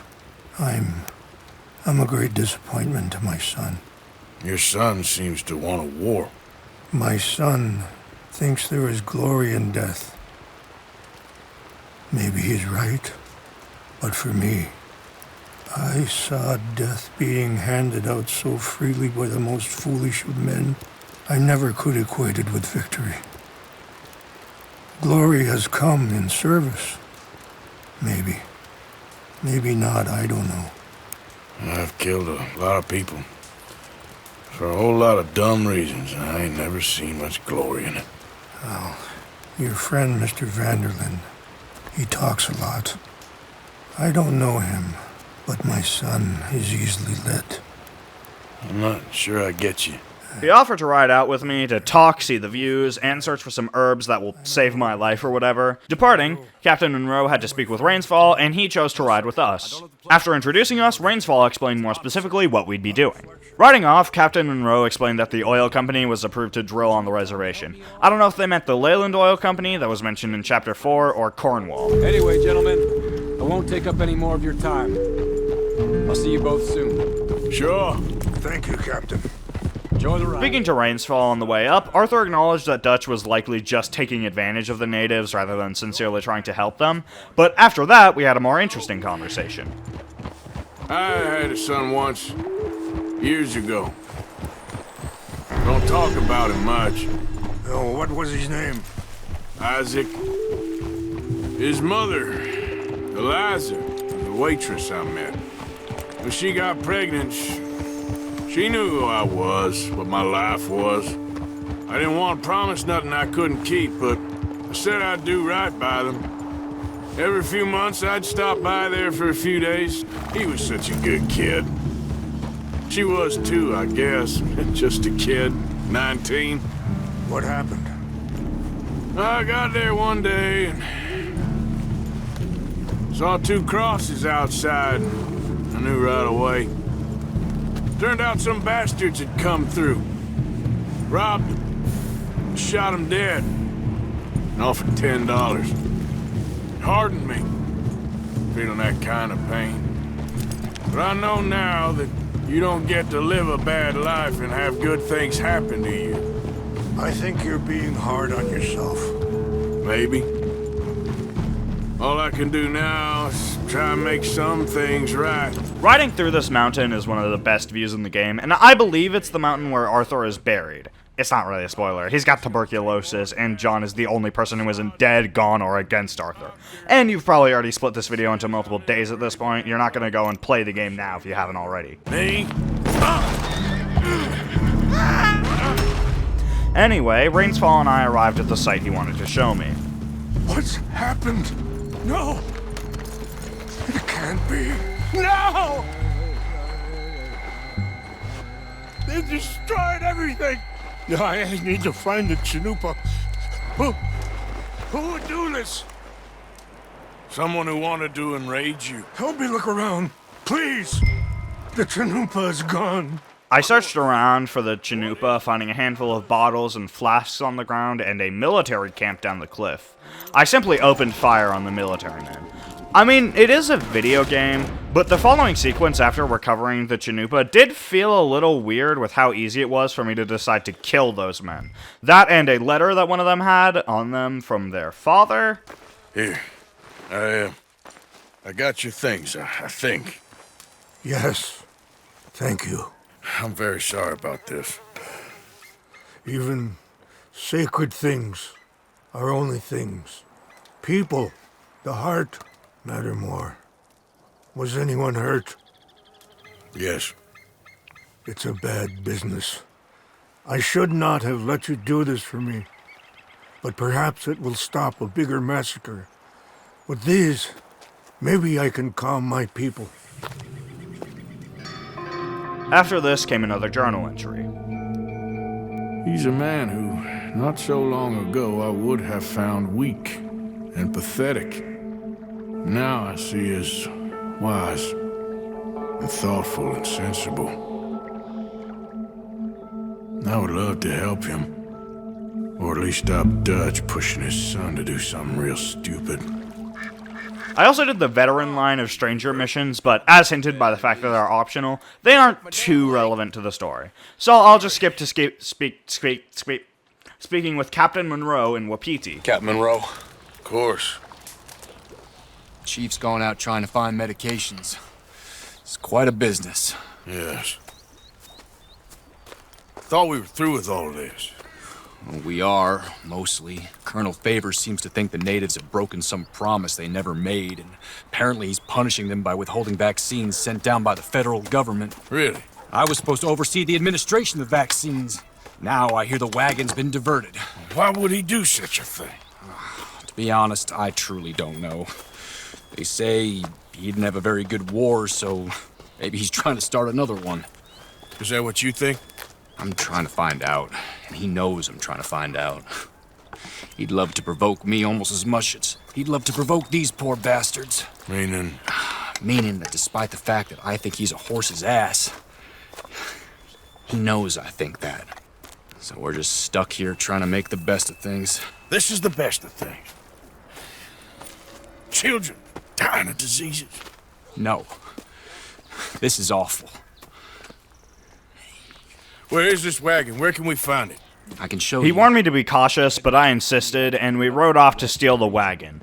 We theorized about Colonel Favors' plans and motivations on the way, and Captain Monroe informed me that Colonel Favors wasn't exactly aware of what he was doing up here, just that he is up here. We arrived at the lookout just in time for the wagon to arrive, and I made some small talk with Captain Monroe. Yeah, Mr. Morgan, but I fear this task to be a fool's errand. Well, firstly, I'm a long way from a good man. Secondly, fool's errands are my favorite kind of work. Fair enough. In that case, I can see we shall be great friends. May I ask you a question? Of course. Why don't you just tell all the folk up in Washington what kind of an idiot Colonel Favors is and save us all a lot of bother? Unfortunately, the government doesn't work quite like that. If you say so. There. I think that's the wagon. All right. Get yourself out of here. I held the wagon up and they refused to stop. After one of them shot at me, I fired back, and for some reason, lost karma, even though it seems hard to do this any other way. Also, the army was murdering, raping, and withholding medicine from the natives at this time, so, you know, maybe their lives are actually worthless. Anyway, I collected the medicine and rode back to Wapiti. Captain Monroe, I got the medicine. Oh, Wonderful. That's great news, Mr. Morgan. Yeah, well, don't worry. It didn't go too bad. I'll have to take your word for that. We could both swing for this. Yeah, well, I think I'm a little past caring about hanging, Monroe. Maybe. I just hope Colonel Favors thinks he was robbed by bandits and not... Oh, no, I'm still a bandit. There ain't no doubt about that. Of course. Well, I better get to work. Thank you, Mr. Morgan. Bandit or not, this was a good thing. Maybe it'll get us both killed, but it had to be done. I hope so. I rode back to camp and got attacked by a fucking bear, and all it yielded was a poor quality pelt. But back at camp, I had to speak with Trelawney. I was, Leaving again? Yes, just leaving. I'll see you soon. Perhaps. What do you mean? Well, if I was you, I'd disappear too. This is all pretty much over. I'll be back. No, you won't. Let's not pretend no more. Get out of here. I'll miss you, Arthur. You've been a fine friend to me. No, let's not get over sentimental. Well, the place is quiet. Get out of here. You go with my blessing. Thank you, Arthur. Found a friend looking for you. Mr. Morgan. Sir. How are you? A little better. I hope so. How can I help you? I'm sorry to impose on you again, but I believe I've made progress brokering peace. You have? I believe so. Colonel Favors has agreed to a meeting to discuss and maybe resolve his alleged grievances and mine. Now, he has lied to me more times than I care to remember, but maybe this time he must want peace. Why could he possibly want to humiliate us further? We got words for his kind, but they're colloquial. Perhaps I could make one last request. My men are not allowed to carry arms. You want us to keep the peace? Yeah, it'll be a lot of dull talking and ceremony. But I feel with some non-tribe members present, their chances of lying or worse will be reduced. Will you, Arthur? It ain't my business, brother. No, I know. But it is mine. Do it for me? Charles, I've saved your life. Do it for me. Sure. Come on. You owe this man. You should have him do your negotiations. Let's go. After riding up to the meeting point with a nice nature montage, Ragefall introduced us to his men, and while introducing us he spoke Lakota, which is a real language spoken by the Lakota tribe. Wapiti isn't a real tribe, by the way, it's a fictional tribe that is not real, but it's pretty clearly inspired by tribes like Lakota in that sort of area. We rode up, dismounted, and spoke to Colonel Favors. Colonel Favors, Captain Monroe, we come in peace. Hello again. Who are these two? They're friends of my people. Interesting looking fellows. Yeah, they won't cause any trouble. Well, I should hope not. Listen, Mr. Chief. Yes, Mr. I can't say that silly name, is it? In English, they call me Rainsfall. Yes, I'm sure they do. Listen, we're all Americans here, and we want an outcome. But quite frankly, I'm confused. Your men are little more than criminals. Oh, Jesus Christ. Yeah, this guy has no moral compass. I hope he dies. While Colonel Favors was yapping and yapping and yapping, Arthur started coughing. I took a minute, and while waiting, I listened to some soldiers gossiping about Colonel Favors and saying that Captain Monroe was going to be court-martialed. And it seems that Captain Monroe was quite well-liked among the soldiers. I was brought back to the meeting after that. The lands you currently occupy belong to the United States government. Why is this so confusing, sir? Why? Good day, Colonel Favors. Well, that was remarkably unproductive. I'm afraid the federal government was quite clear, Colonel, that it wanted peace, and peace for all, and that the treaty had not been broken by anybody. Oh, is that so, sir? And did it want impudence, sir, from a junior officer in public? Was that its plan too, sir? You insult me. You insult the regiment. Arrest this man. Arrest me? Gross insubordination. Disobeying an order. Treason. Are you mad? You had those vaccines stolen. You disrupted a negotiation. Let him go. This is all getting out of hand. Aye. Captain Monroe, let's get out of here. Aye, If aye. I were you, I'd keep my mouth shut, amigo. I pushed the guy away from me and the soldiers opened fire as we rode back. I immediately shot the guy I had threatened and then attempted to kill Favors, which resulted in a failure. Honestly, this is the height of Colonel Favors' importance in the story. After this point, he's almost entirely off-screen, and it would be kind of interesting to have a character who you can consciously decide to kill. And maybe killing Colonel Favors could have extreme implications, where perhaps you'd hear in the end of the epilogue that they had massacred Wapiti in response to killing Colonel Favors. Or potentially that killing Colonel Favors would be a good thing, and they would be able to run away and recover. I will say, writing this now, I forgot that Colonel Favors actually did die later, and I don't really think that his death was that important. Like, it could have been the kind of thing where you had the option to either kill him or not, like I just said. Anyway, back to the action. Captain Monroe's horse got shot, and instead of running behind cover with him, I ran over the soldiers because I think that's way cooler. I dismounted and ran back to Captain Monroe as more soldiers arrived in droves.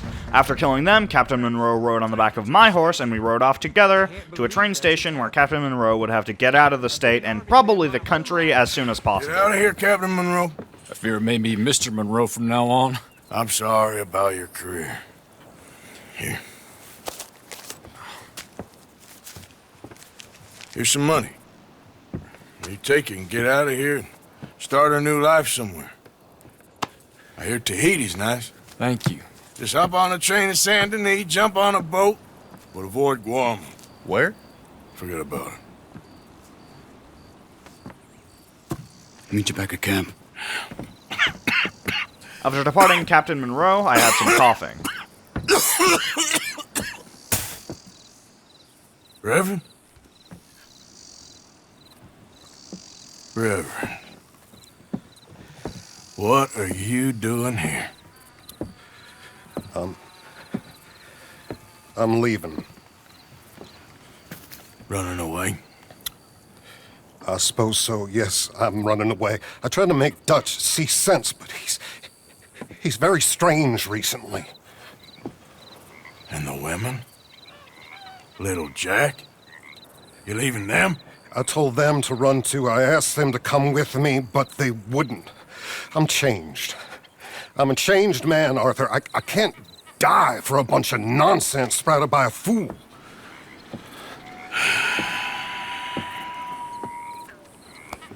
I understand. You're not a good man, Arthur, but you're not all bad either. Everything will be... Your journey, your path will be just fine. I'm worried my path is coming to an end, Mr. Swanson. Maybe. I felt that way for a long time about myself, I mean, but you'll do what's right. I don't know about that. I do. Save who you can and let the rest rot. And look after yourself. Maybe. We'll see. You do see. You just can't quite admit it to yourself. All aboard! Be well, Reverend. All aboard! You too, Arthur? Sure. Good luck out there. You lived your life like a man, Arthur, and you turned into a good man. If we were all like you, things might have turned out differently. You're getting mighty sentimental, Reverend.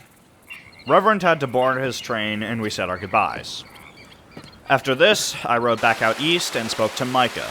Ah, there he is. Old Black Lung Morgan. Shut up. Was you followed? Excuse me? Was you followed? You know who you're talking to. I ain't sure. I ain't sure about much no more. All I know is there's law whenever you're around. Is that so? Because it seems to me that since you've been riding with us, there ain't been nothing but trouble. Stirring things up all the time, getting in Dutch's ear. Seems wherever you is, there's Pinkertons and vice versa. So you better watch your goddamn mouth, boy! Or... Micah continued to poke fun and sent me and Bill to rob a coach from Annisburg. Micah, shut it! He started it! Bill defending Arthur is slightly unusual, but as Bill would rather say, it seems Bill sides more with Dutch than siding with Micah, and you'll see him siding ultimately against Arthur later. We were stealing the dynamite because Dutch wanted to blow up a bridge later, not to any end, but just to create noise for whatever reason. Bill and I arrived in Van Horn and dismounted. The wagon will be coming from that way. Down from Annisburg. It'll take the two of us to stop it completely, or it'll never get done. So, I was thinking, you go play dead, and I'll take care of him. No, I'm the better shot, and you're the better actor. No, you play dead, and I'll cover you. I got that. I got that. Oh, that's them coming now, I think. It'll be quite the show. So, a lot of the time, it seems that Arthur is humiliated by being regarded as weak due to his condition, and I feel that here, Arthur handing the close combat duty to Bill while he snipes is almost like giving thanks for telling Micah to shut up, as even with people who clearly like Arthur, he seems a little bothered by being treated as weak. Anyway, I climbed up to the vantage point extremely wrongly, and watched the show. I waited to fire while aiming at the enemies, and I sniped the majority of the enemies in town before Bill took the reins and complimented my shooting as we rode out of town. We barely made any distance before the lawmen showed up and we had to shoot our way forward once again. I killed a whole bunch of people who, given Rainsfall's recent talks, definitely feel a lot more human now than they did before. And this is all for some plan that I think, well, considering I've already beaten the game, I know won't work. Regardless, Bill and I drove back to a safe spot where John and Micah were waiting for us. So, you got it? We got it. Yes, we got it. What's wrong, Arthur? Nothing at all, boss. John, go drive this over to Bacchus Bridge. Get it hidden near there. He really does think Bill, he's in charge. You go on ahead. I need to speak with Arthur. Good work, son. What's going on? Listen, I know we ain't always seen eye to eye, and you find me irritating and a threat, and I like to annoy you. But right now, I need better from you, Arthur. Okay, Micah. Whatever you say. I ain't the bad guy you think I am, Arthur. But I am a survivor. Stick with me and you'll live. Oh, the bridge is probably a two-man job. You should probably go help Marston. Why don't you? Like I said, Dutch and I got planning to do for the train. There's a big picture here, Arthur. Trust me. Seeing Micah so closely emulate the way Dutch commands the gang around almost makes me feel for him. I mean, I can always just remember what's going to happen in 3 hours and 56 minutes, and he doesn't seem at all moral. But, you know, it feels a little sad just knowing that he does really aspire to Dutch. Anyway, after that, I rode to Saint Denis to meet with Dutch and Sadie to see Colm get hanged. Don't you worry about me. There you are. Here I am. Come on, let's go. Let's go where? And why are you so riled up? Today is a great day, Arthur. Today is the day they are going to hang Colm O'Driscoll. That's so. Rather they hang him or I shoot him. Oh, they are gonna hang him. Yeah, and not before time. That boy's been on the gallows more than most. I wouldn't count anything until his neck's broke. Well, nor would I. Dutch handed Sadie some fancy clothes to get dressed, and we dressed up as cops. During that time, we discussed what we were going to be doing. All right, good. Now, you see that pair of assholes? Sure. They're Combs boys. Yes, I think so. The crowd came to see a show. We don't want to disappoint them. We made some small talk, including some planning and insulting. As we continued to argue, we left Sadie by the gallows, and Dutch described the plan. They got a guy up on the roof, overlooking the gallows. Find a way up there, onto one of these verandas, through a building maybe, and get him. And do it silently. Well, obviously I'm gonna do it silently. I want to see this bastard swing. I executed the plan to the best of my ability, walking up through a building, climbing onto the rooftops, and spotting a gun case on the rooftop, and an O'Driscoll interrupted my grab of it. I knocked him out and zoomed in to watch the fireworks. As long as any of us can remember, it is justice that separates us from barbarism.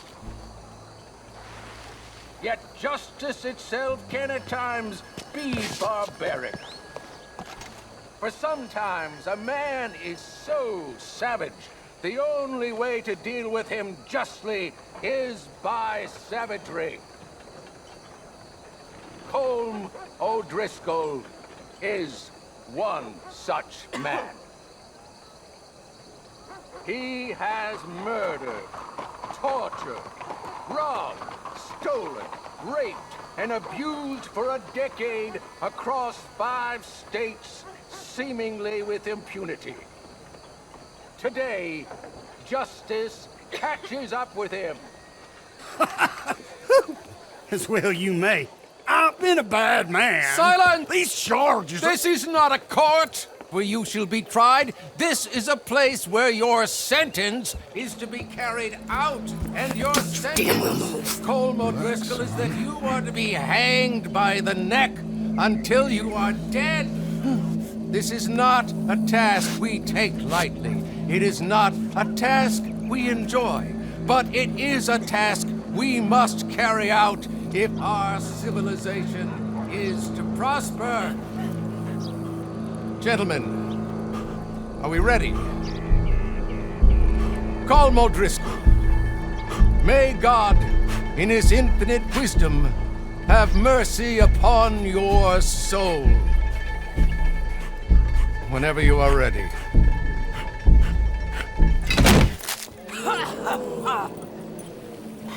Now you know how it feels to watch somebody you love die.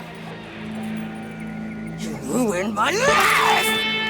Colm, realizing that all of his lines of defense have failed and he will actually die here, once again, almost made me feel bad. But then I remember what the executioner just said he did, and I don't feel bad anymore. I began sniping down at the O'Driscolls, and this is rather boring combat, but it's short, so it's fine. Dutch and Sadie made their way to the wagon we would be escaping on, and rode off, followed by a brief montage of Arthur concluding the mission. At camp, I had a talk with Tilly, and she gave me a letter from Mary.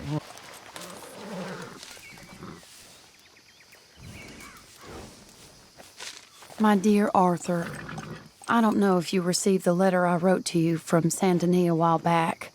It was foolish of me to ask for your help again, and I promise there will be no recurrence. I don't imagine you'll receive this letter either, but I nonetheless must send it. Arthur. Oh, Arthur. I was just starting to dream the silliest and softest of dreams when I read about your recent activities in the newspaper. I miss you, and I will always miss you, but I cannot live like that. And it seems you cannot live any other way. When I'm with you, the world makes sense, but when we're apart, I see clearly that your world is not a world from which one can escape. I am so sorry for everything long ago, and for starting up that business again. There's a good man within you, Arthur, but he is wrestling with a giant, and the giant wins time and again. I enclose a ring you gave me many years ago, when we were both young. Not because I don't like it, but because I care for it far too much, and it reminds me too much of you. I hope one day you'll find some people in love who can use this, for it kept me thinking of you all these years. And I hope by returning it to you, I can finally be free. Goodbye, Mary. I'm not actually sure what the contents of this letter are if you choose to help Mary and Saint Denis, but I'm sure it's equally heart-wrenching. I rode off to Bacchus Station to meet with John.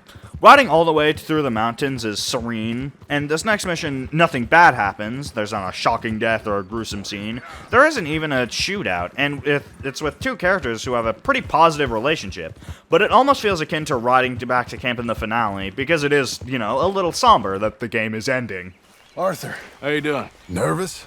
But I've been nervous for a while. I had a lot of time to think in that jail, and I feel like I just don't know Dutch no more. You ain't the only one. And this plan to get us out, it just feels... I don't know. Like he's stringing us along, I know.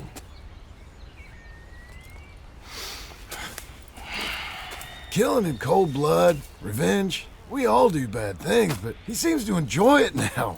It's like he just wants to create more enemies, more chaos. Yeah, I know. I mean, I love Dutch. He saved me a long time ago. I feel like in Saint Denis, when I got arrested, maybe he could have done something. I feel like you should take your woman and child and get lost. Do you? You could give something to Jack. It's that or... Well, I don't see no way out of this. What about loyalty? Be loyal to what matters. What are you gonna do? I'll be okay, but do it for me. It would make me feel good, if that makes any sense. A little, but... Listen to me. When the time comes, you gotta run and don't look back. This is over. And now? Now we gotta help Dutch give the army one final tweak on its nose. Yeah, come on. Help me with the rest of this. We moved the handcar along the bridge, and I manually descended both dynamite boxes to John. We both grabbed bundles of dynamite and rigged them up. We set up 2 more bundles each, and the dynamite was ready after that. We heard a train coming next, though, and we pushed the handcar as fast as we could, with the train moving at entirely realistic speeds behind us. Eventually, we were back on land and jumped off, and the train sped up extremely quickly and destroyed the handcar. But after that, we could actually blow up the bridge.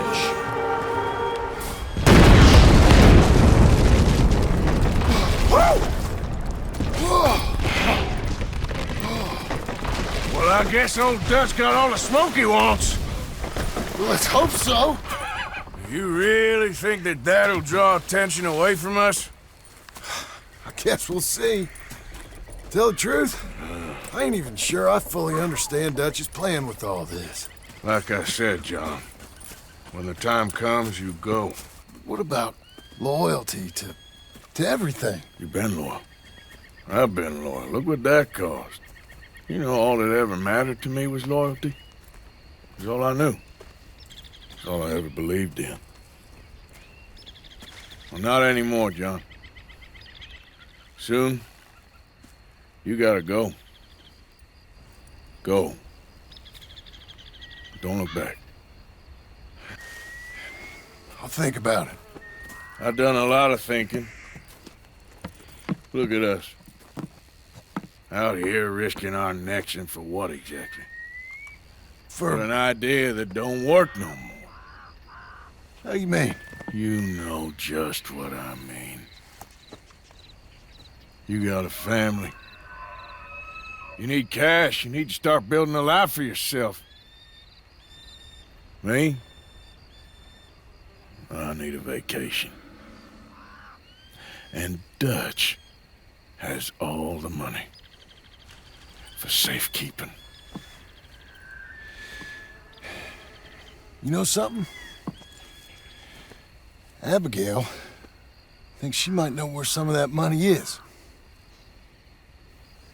Well, you tell her she better make sure.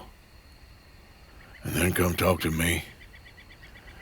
And we'll find out just who and what we should be loyal to. I don't know, Arthur. Nor do I. But I'm seeing things a lot more clearly now. I wish things were different. But it weren't us who changed.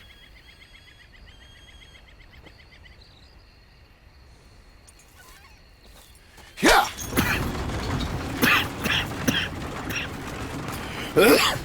After this, I ran off to speak with Eagle Flies, as well as 2 of his friends and Dutch. So good of you to join us. What's going on? Rebellion. The smell of cordite and integrity.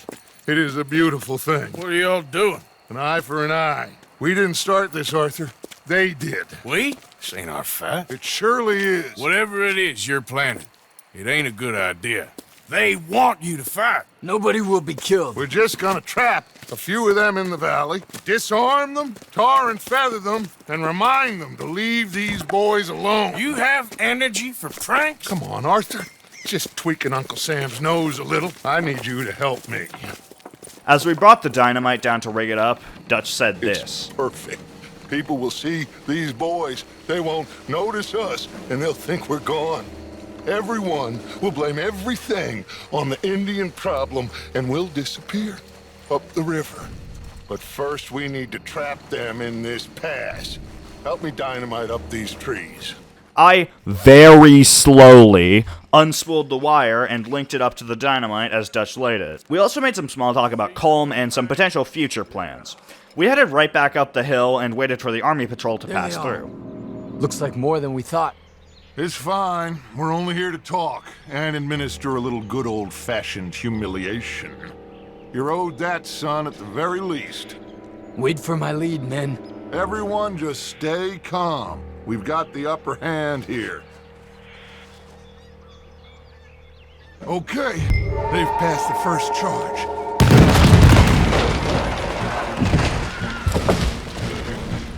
Put your hands up! You're surrounded! Nobody need get hurt! Your humiliation of us has gone on quite enough. This ain't a good idea. Put down your guns! You are making a mistake, boy. No, you're making a mistake. Put your hands up, soldier. Take a little humiliation and leave these fine folks alone. Who are you? A concerned citizen. Is that so? What now? We should move. No, not quite yet. Soldier, you and your friend's gonna tuck tail and run off? Run! Excuse me? I'm getting bored of this.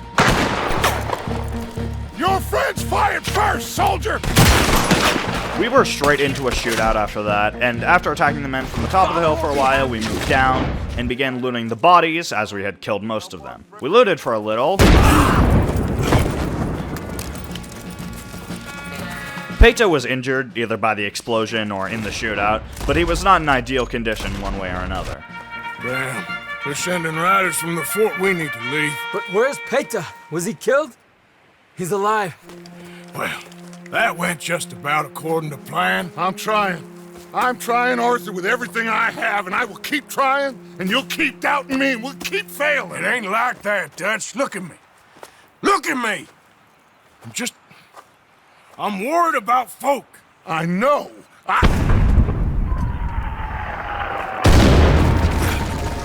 We should go. Where's Eagle Flies? Run, son!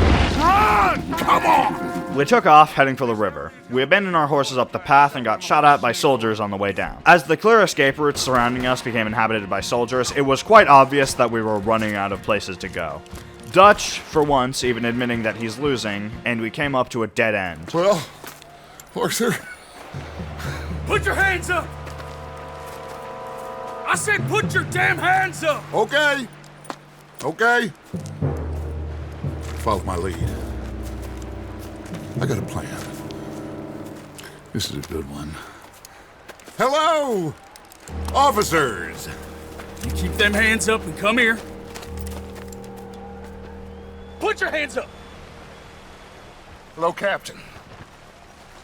Keep your hands up and come here. Come here. We can't do that. Your man... Those men they killed? They were good men. You're fighting nature, Captain. Get over here! Ask my friend here. My whole life, I tried to fight change. It's a waste. I see that now. It's waste. You can't fight nature, Captain. You can't fight change. You can't fight gravity. We fell down into the river, and rather than going and describing what we did, I'd like to play you a scene from Red Dead 1.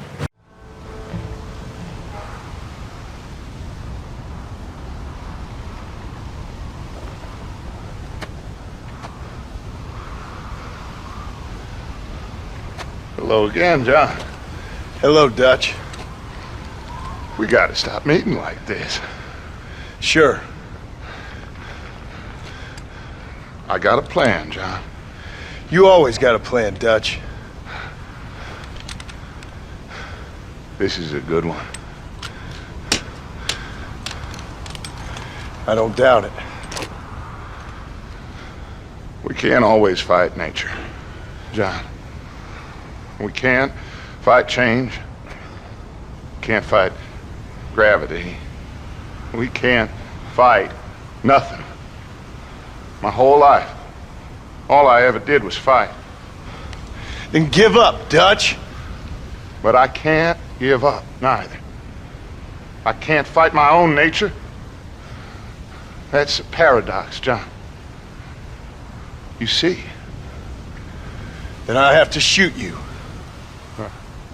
When I'm gone, they'll just find another monster. They have to.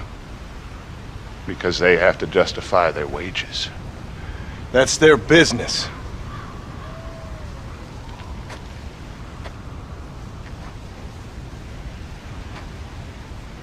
Our time has passed, John.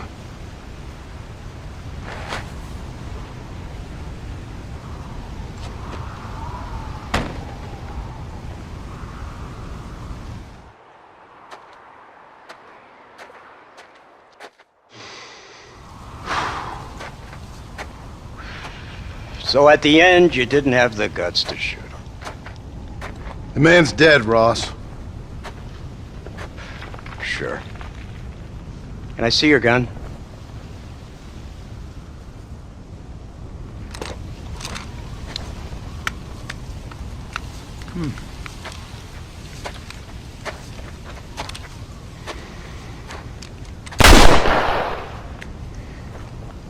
Oh, trust me. It looks better in the report that way. Where's my family? Your wife was killed in a prison riot last week.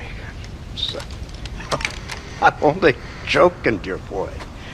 They were sent back to that Scrabble ranch of yours in Beecher's Hope. They're quite safe and sound. They better be. Thank you, Mr. Marston, for everything. I know this wasn't easy for you, but I have to say, you've done your country proud.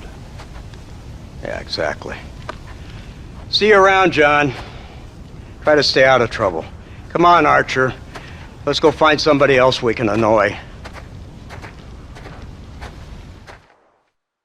I don't think it needs to be said just how similar these speeches are, and I could make a whole video about all of the symbolism contained within them, but for now, let's just get back to the game.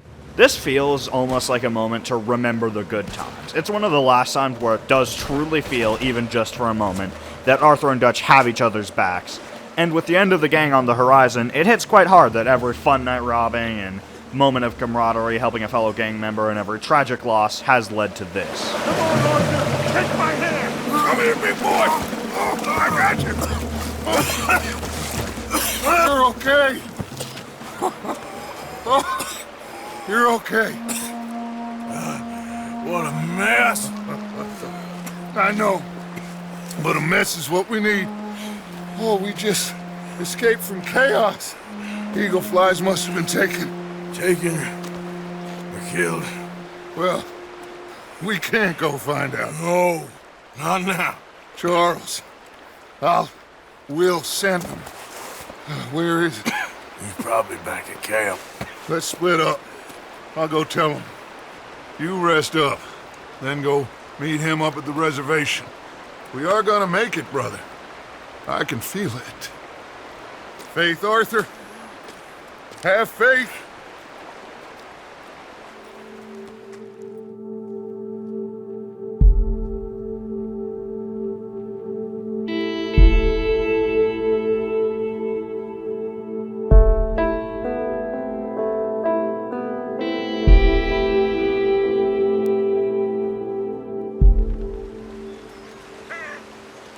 I rode up to say Charles and Wapiti, and he just told me to speak to Rainsfall. Hello? Come in. Mr. Morgan, I'm so glad you could make it. How are you? My son. My son is foolish, but he's still my son. I know your son. A little. He's very brave. Very angry. He's me. How is your father? He's dead a long time. He lived a lot longer than was good for any of us. My son probably wishes the same to me. I doubt that. I want peace. I need my people to be safe. All my life I've tried to bring peace. But I love my son. They'll hang him for treason. Treason. He is the chief son of a proud nation. How could he commit treason? People who have lied to my people for 100 years or more, that's treason. Well, what should I do? I don't think there's much chance reasoning with Colonel Favors. No. And any chance we had, your friend, Mr. Vanderland, has ensured relations between us and the Army are worse than any point in the last 5 years. I'm sure he means well. But matters are more complex than he understands.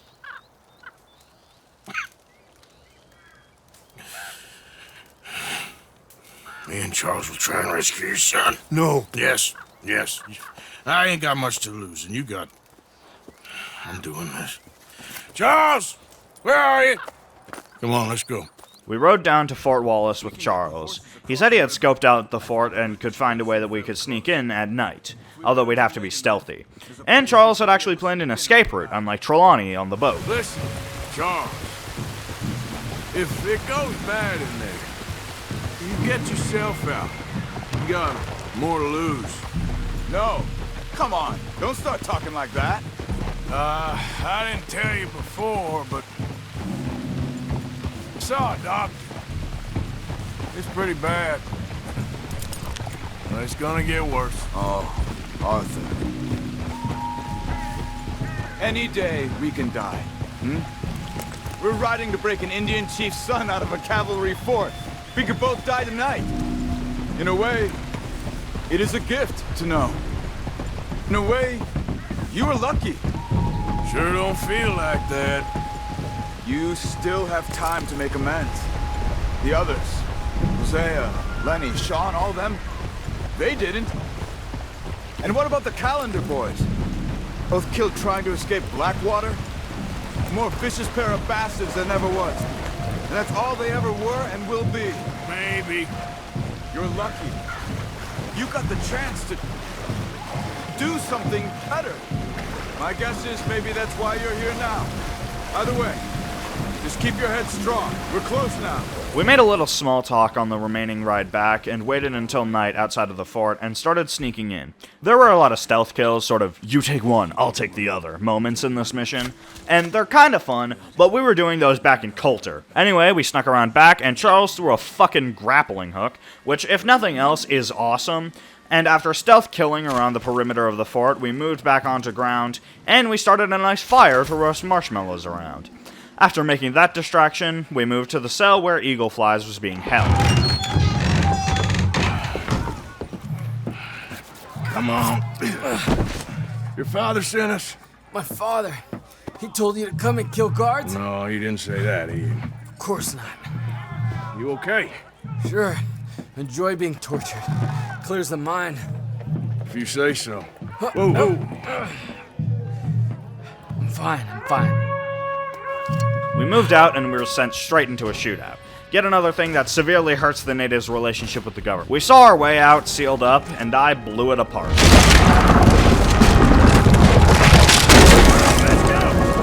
Charles put Eagle Flies on the back of his horse and we rode off as I covered them. We boarded the canoes Charles had set up, and there was proper lightning as we paddled down, and I really wish there was more lightning in this game, because I love it. The water was rough, and the soldiers were plentiful, but we managed to survive and avoid capsizing for just long enough to find some soldiers whose horses we could steal.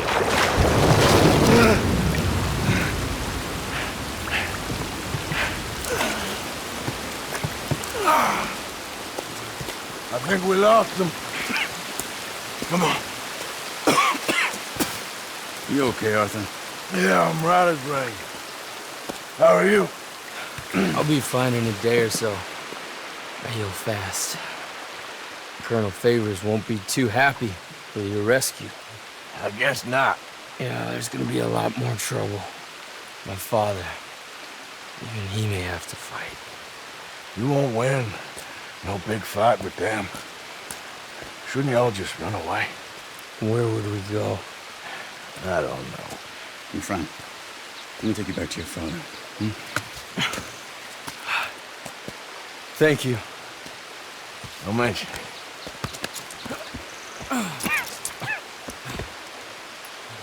Yeah.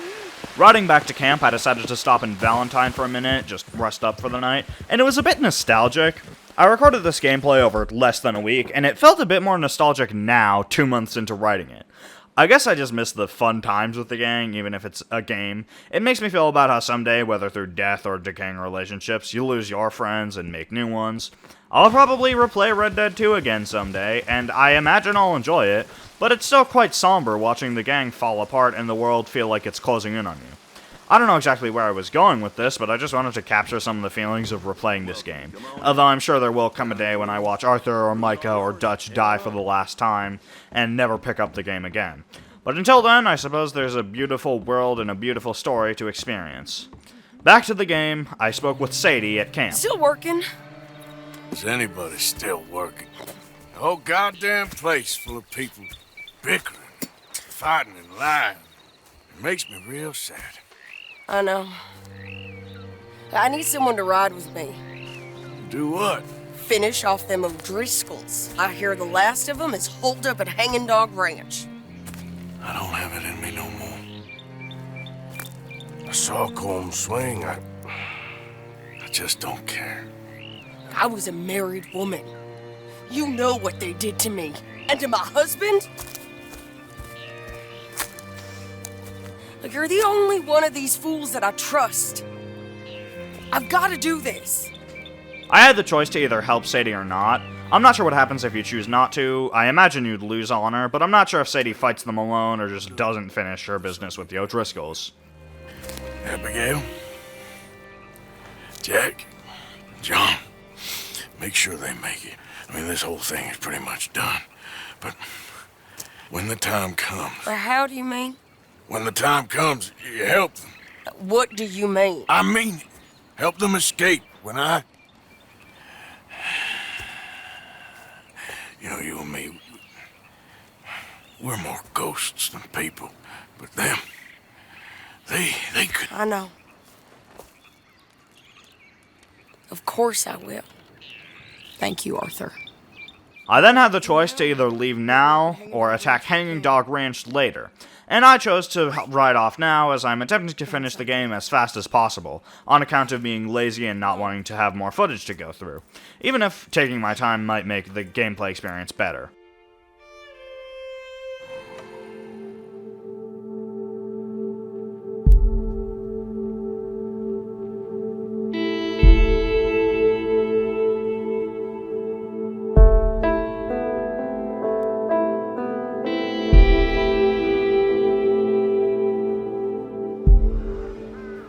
We camped out near the ranch, and Sadie had scoped out the place, including seeing the man who killed her husband in the ranch. The O'Driscolls recognized her from Colm's execution and quickly opened fire.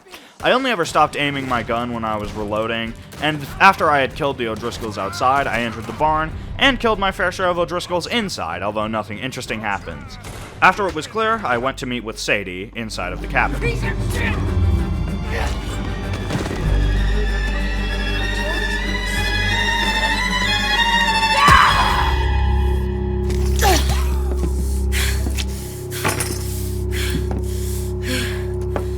We took a minute to talk after that. You okay? Yeah. He was a good man, my Jakey.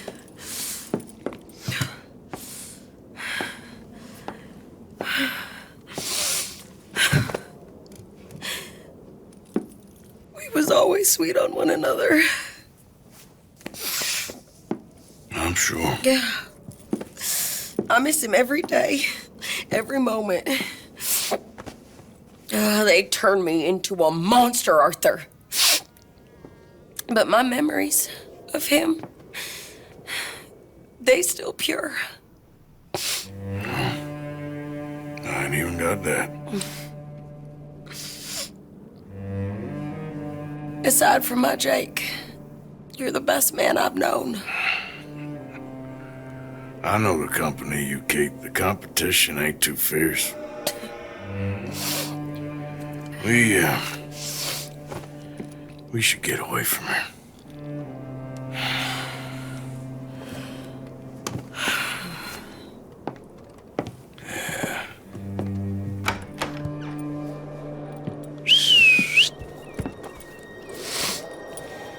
I think I need to be alone for a bit. I understand. You, might want to get yourself cleaned up. Thank you, Arthur. Riding back to camp, I didn't know while playing that I had 3 missions left to do, but especially while riding, I feel that the game putting you across the map from Beaver Hollow for this mission was an intentional choice. A long ride back to camp for some of the last missions is a nice bit of serenity as the gang falls apart around you. I arrived to camp and spoke to Dutch. Why are these two still here? Old pals of Micah's. They're getting real comfortable. We need guns for what's coming. Cleet and Joe know how to fight. It's lucky I bumped into them. What is going on, Dutch? What is happening to us? What's happening to you? You show him some respect. Eagle Flies and a bunch of the natives arrived next. Mr. Vanderlyn! Mr. Morgan! Charles! They try to kill my people for oil! For oil! Today we ride once more! Ride with me! Ride with us! Ride with us against the factory! I love your courage, son.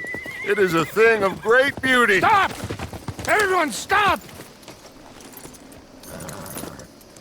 My son.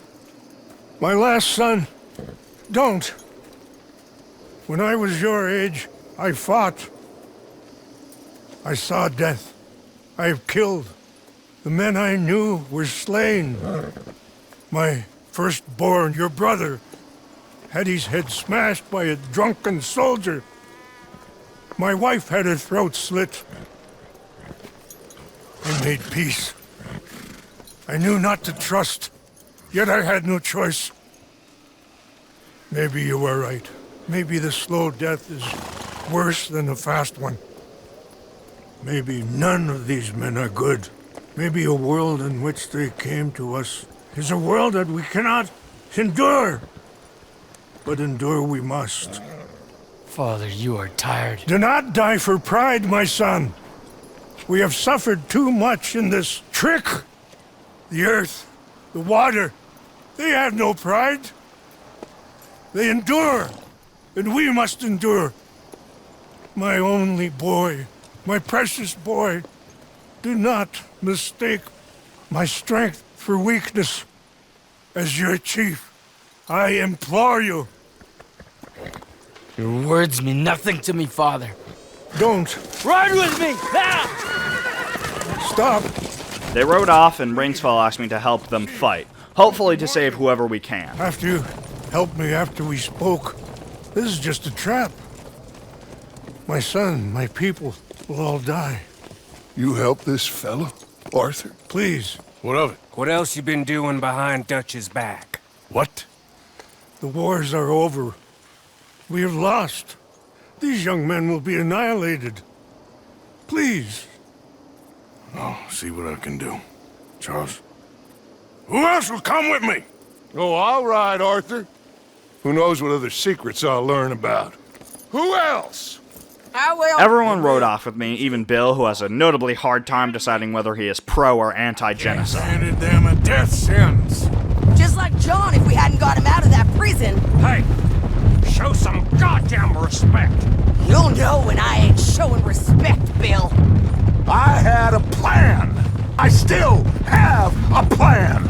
What plan? What goddamn plan, Dutch? Tahiti? Timbuktu? That's enough! What's wrong with you all? What happened to loyalty? Yeah, what did? Javier siding with Dutch there, with Arthur briefly calling out Dutch handing a death sentence to the natives, feels quite symbolic given what's about to happen. We arrived at the oil factory, currently burning down. We spotted Eagle Flies fighting, and I had a brief talk with Dutch. Got what you wanted, Dutch. You coming, Arthur? I'm gonna try and save him. This fight is unwinnable. If you go and distract them and let me get to him. Have it your way. The rest of you, ride with me. Let's meet up at the factory. Let's ride! Yeah! Go with him. Try and help there. I'm better off alone. We're riding with you. Come on, then. Yeah! Charles, Sadie, and most of the natives chose to ride with me to save eagle flies, as Dutch and the boys rode off for the simple purpose of fighting. We took out the soldiers on the northern side of the factory before moving into the wooden walkway that is currently surrounded by fire, and seeing eagle flies being attacked, at which point I shot the soldier attacking him. We moved ahead through the grounds. The music in this section is almost calm considering the action happening on screen. It's possible the calmness of the music has something to do with the rather somber ending to this mission, but it feels kinda incongruous. A train arrived with soldiers climbing out and a machine gun mounted in one of the compartments. I sniped the gunner, which is incredibly easy if you have a scoped rifle and Deadeye, by the way, and we moved to the other side of the train where Peta was being attacked. I killed the soldier attacking him and moved forward. After taking down the last soldier, I spoke to Dutch. He invited me to loot the factory and had Javier escort the gang back to camp, and Charles stayed with eagle flies to guard him.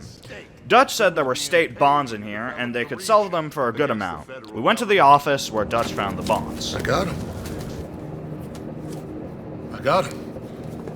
This is it. State bonds. How much? It's a few $1,000s worth, maybe more. Oh, we are nearly there. Arthur, we're nearly there. Mr. Morgan, let's go home. As we walked down the stairs on our way out, we heard guards breaking in, and we opened fire. After killing a few guards, we made our way to the exit. We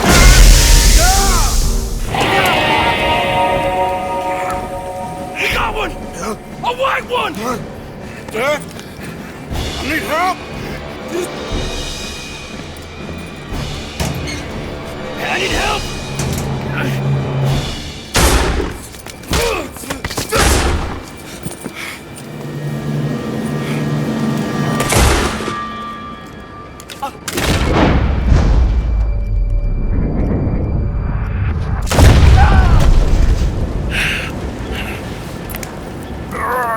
You silly fool!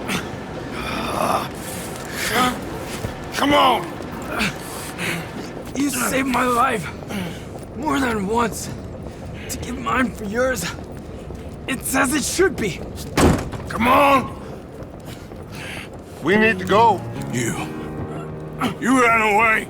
Oh, I did no such thing. Don't be a fool. They could be back here any minute. We did it, gentlemen. Well, we got some money. And with the train job, well, we got a whole lot of money. Come on. Everything is coming together. Exactly as I planned. I've got to take the boy to his father. As you wish. Usually is nowadays. Sure. Come on! We gotta get back to camp and prepare. Let's ride! I'll be back when I can. I'll stay with you. And me, of course. And so will I. No, get out of here. Please. This ain't gonna be nothing nice. We rode back to Wapiti as fast as we could. On the way back, we spoke about Dutch, and Arthur pointed out that Dutch was using the natives. Watching Dutch leave Arthur for dead feels like it's another one of the big factors that led to John and Arthur teaming up in the finale, and John surviving, eventually being able to back Dutch off of a cliff. But before we get to that part, we have to get Eagle Flies home. Bring him to me.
My son.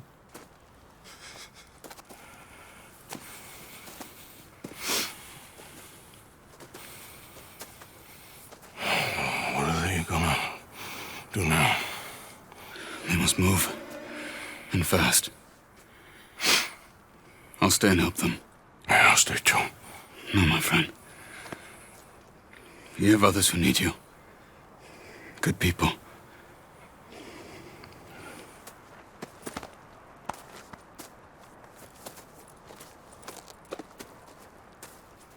I'm sorry, but we must pack and move.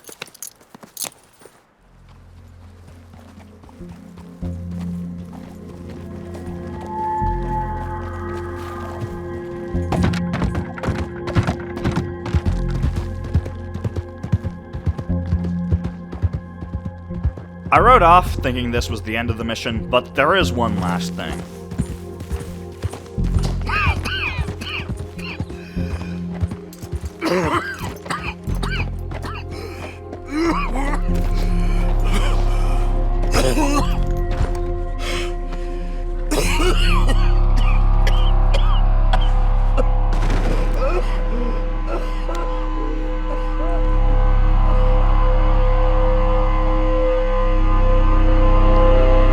Blacking out, I awoke to see some people standing over me.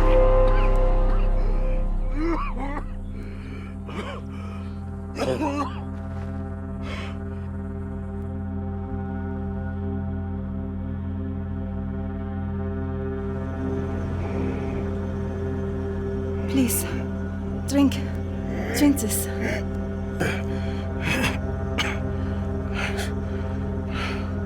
Just a minute. Wenn ich nur besser Englisch könnte. Sie haben uns gerettet, als wir wirklich Hilfe brauchten. Und jetzt können wir sie nicht retten. Aber...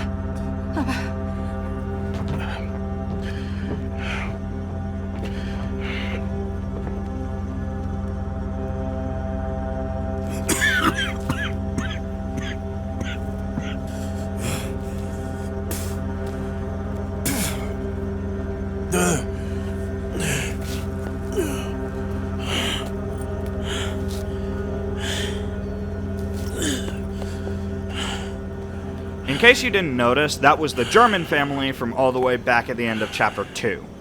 After this, I arrived back in Annesburg and needed to ride back to camp to speak with Dutch about what, after all of this, would truly be our last job. Well, at least you ain't run off. What you talking about? Pearson left. Old uncle. The traitors. Both gone at dawn. They said to young Tilly they were running to save themselves. I think Mary Beth left as well. So it goes. They are goddamn cowards, Arthur. Cowards. Of all the time we spent to run off. Well, I guess they don't want to die, Dutch. Ain't nobody gonna... This is all going to plan. We rob Uncle Sam, and we leave. The poetry of it all. What do you think? It sounds wonderful. Hell, yeah. I ain't got much to lose, but... You know, the women and the children. And John and his family. I'm afraid I have to insist. I mean, we gotta let them go, because if the Pinkertons come through again, they will kill everyone. John? Insist? Yeah. Insist. Of course, pal. Whatever you think is best, I will see to it. Huh? Now, we gonna rob a train? Sure. We will survive. We will flourish. We have work to do, my friends. Let's go. Come on. We are gonna borrow a little money from old Uncle Sam and be out of his hair once and Dutch for gathered all. the men and we got ready to ride off. Insists upon it. Insists. We hit the road. We were riding to Saint Denis to board the train as it was stopping to load up on the money we would be looking to steal. John and I then split off to pick up some dynamite for the robbery. The ride to pick up the dynamite was mostly small talk, but once we had it and rode back to join the main group, we talked So a bit. listen, Abigail just told me, the money, it's hidden in the caves at Beaver Hollow. What? Yeah, so much for never hiding it near camp. Dutch was getting even sloppier than we thought. Are Abigail and Jack ready to leave? I think so. Okay. Whatever happens with this job today, wherever Dutch and them go next, we're getting you the hell out of here. We're going to get you the money you need. Knowing the three of you got out, well, maybe all of this will still mean something. Tilly and Susan, too. I'll do whatever it takes. You've always had my back, Arthur. Perhaps not always. We joined back up with the gang, and John and I argued with Dutch and Micah a bit, but nothing serious. We dismounted at the train station, and Dutch gave us our roles, which for me was to follow his lead, and we waited for the train to stop. Should I just sneak on now? God damn it. Well, everybody mount up. We're still going through with this? Of course we are. John and I jumped onto the back of the train and fought through it. It's honestly pretty fun shooting your way through a heavily guarded train, but ultimately not interesting to commentate. Fleet and Sadie were a compartment ahead of us, and a soldier shot a lantern and lit up the compartment between us. We jumped onto the horses with Bill and Dutch to ride ahead of the burning compartment, and John decoupled the rest of the train as I set up the Maxim gun. Well done! Now get on!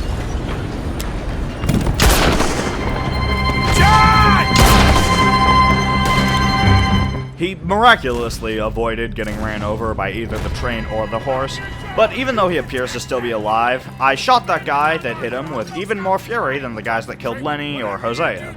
We kept pushing through the train, and Dutch and Micah said they'd go and get him. I blew up the front compartment with Sadie and Cleet, and we found quite the pile of whatever is in these bags. I think money, but Arthur makes it seem as if it's not money later on.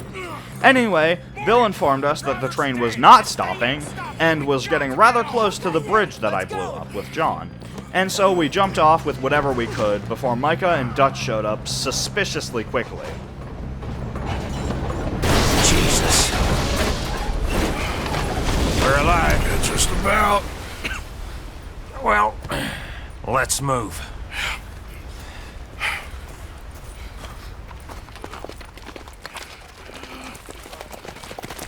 Where's John? I tried. He didn't make it. That patrol killed him. We had to run. Come on, let's go, before another patrol turns up. Ha! Ha!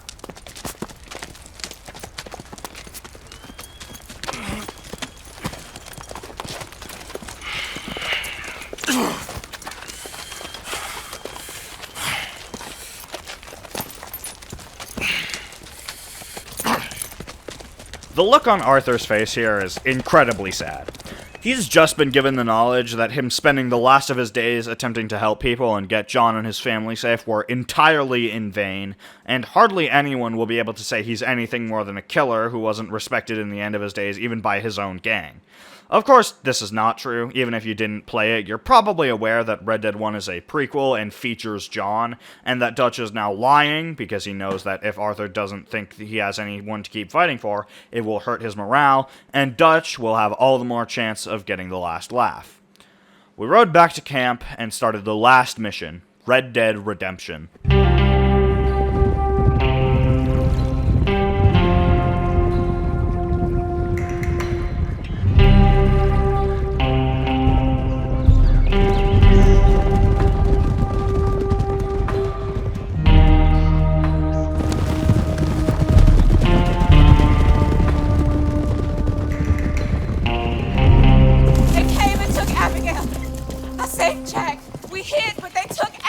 Who did? Agent Milton and his men took her to Van Horn to be put on a boat and tried for murder.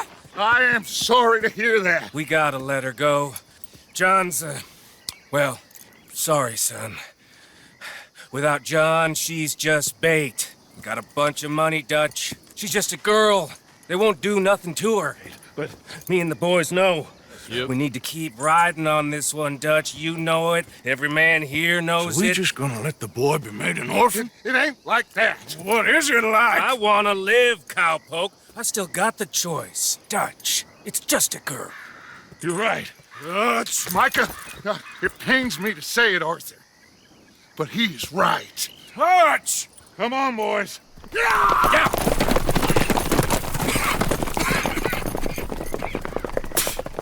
Well, I guess that's that then. All them goddamn years. Come on, Arthur. Let's go get her. You and me's all we need. Miss Tilly. Here. Take this. You take this money, too. Take Jack, and you wait at Copperhead Landing for Abigail and Mrs. Adler. Thank you, Arthur. You're a good girl. You live a good life now, you hear? All right, Arthur. I'll miss... Me too, sweetheart. Me too. Jack, come here. Be brave, son. I'm gonna go get your mama. Mrs. Adler. Ride with me. Sadie and I rode up. We discussed the situation, They're but putting it's her on a nothing we boat. haven't heard or figured out ourselves before. But after not too long, we arrived in Van Horn to rescue Abigail, and after that, who knows?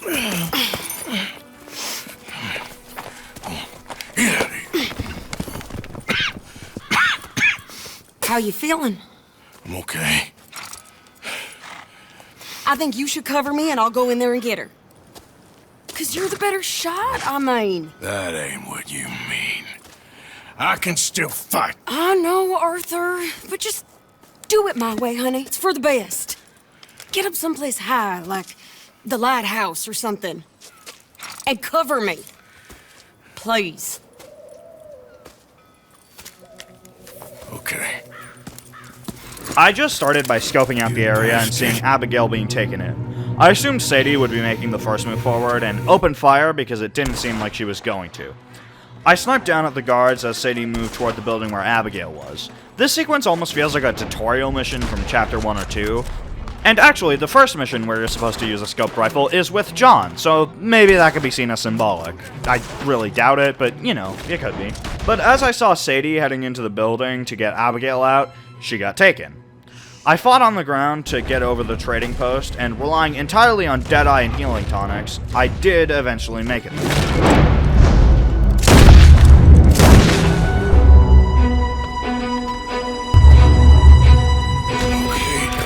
Ladies, let's get out of here. Calm down, Mr. Morgan.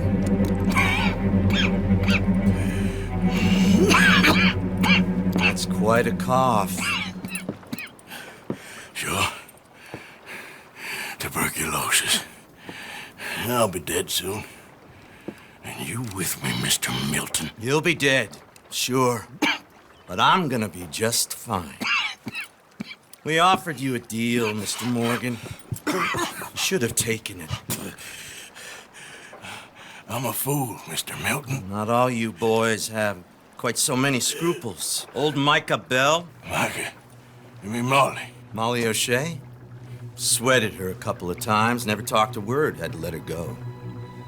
Micah Bell. We picked him up when you boys came back from the Caribbean, and he's been a good boy ever since. Okay. Okay.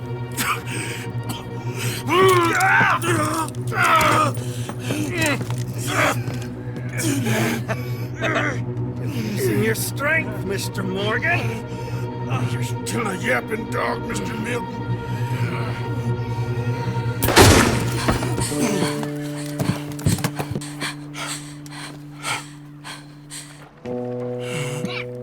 Horrible man.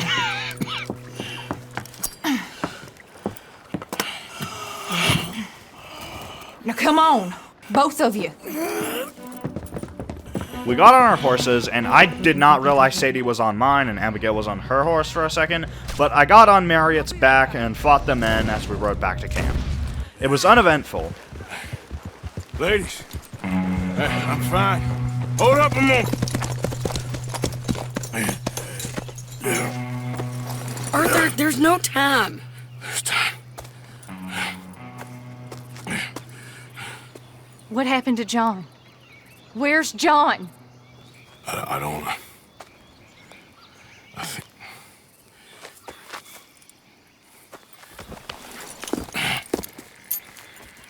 Arthur. He What? got killed or he got captured. No. I'm really sorry. No! Abigail, I was on the train and I didn't see it. No! Listen, we got Jack. He's safe. Mrs. Adler will take you to him. But, John, I want you to know this. He loved you. He loved you, and Jack, he did. He wasn't perfect, but he did. Now, you gotta go get that boy. Go on, get out of here. Arthur, what are you doing? I gotta go have a little chat before I get much sicker. No, Arthur. Don't you owe Arthur me. Neither of you two. Not now. You both know.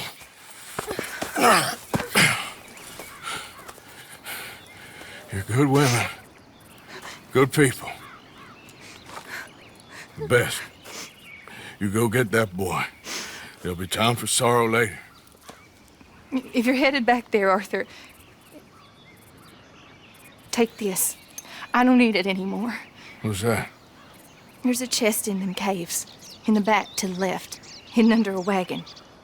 Dutch's chest. It's all our money. I know John told you I knew where it was. Abigail Roberts. Always was a good thief. That you was. This song, unlike Unshaken, is not copyrighted, and so I can play this full sequence riding back to the camp.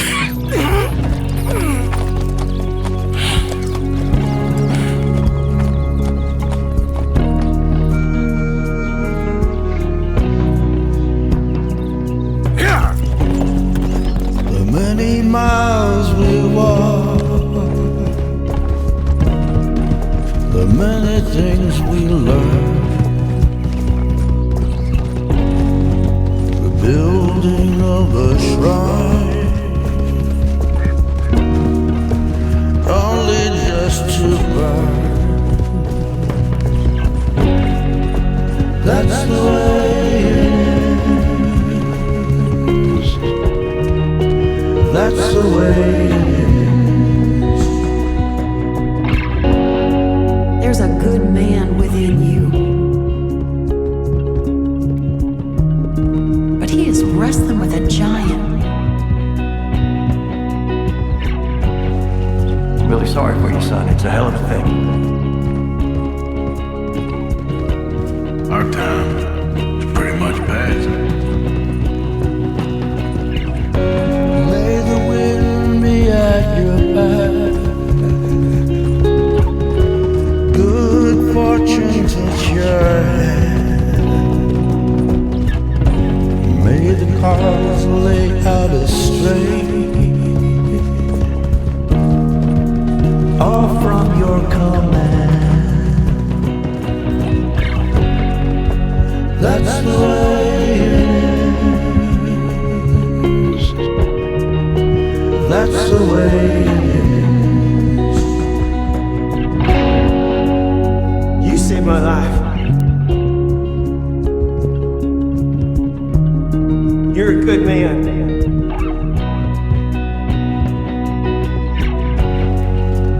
You know, all that ever mattered to me was loyalty. It's all I ever believed in.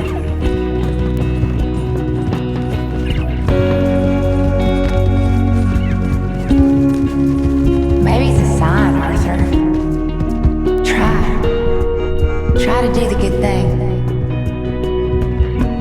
Shine light into darkness.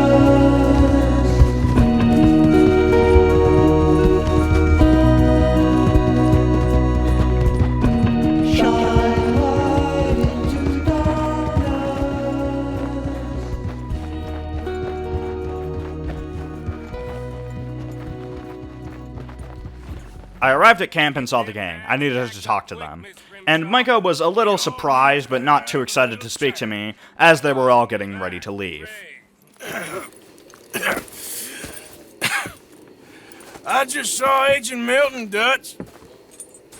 Abigail shot him. She's okay. Not that you care too much about that. You rats. All of you. Seems old Micah was pretty close with Milton. What the hell are you talking about, cowpoke? You talked. That's a goddamn lie. Dutch. Dutch, think of the future. Milton told me. And you believe him, Black Lung? You believe him? It all makes sense now. No, it damn well doesn't. Dutch, think. Dutch, be practical now. Dutch! John? You left me! You left me to die! My boy, I didn't have a choice. John, I didn't have a choice. Left me! All of you, you pick your side now because this is over. All them years, Dutch, for this snake. Oh, be quiet, cowpoke. Be quiet. You live in the clouds. No, you be quiet, Mr. Bell, and put down your gun. There's Pinkertons coming, fast! Now! Who amongst you is with me? And who is betraying me? Well, Javier, think for yourself. He's lying. He's lying! Put your guns down! God damn it! Move! You ready, John? Yeah. Everyone get down! After our standoff was interrupted, John and I defended the camp, as Bill, Dutch, Javier, Cleet, Micah, and the other guy whose name I forgot all ran off. We ran off into the caves. We wouldn't have long trying to fight them in the camp. We kept a healthy distance between us and the Pinkertons, and as I told John that Micah was the rat, the Pinkertons caught up to us, and we took the back exit out of the cave. About the money! It's in here! There's no time! We'll have to come back! They're right on us, Arthur! Come on! Arthur, you go out first!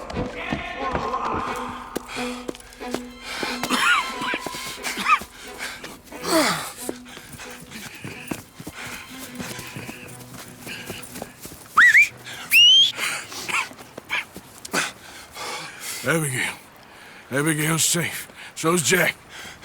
Where are they? It was Sadie at Copperhead Landing.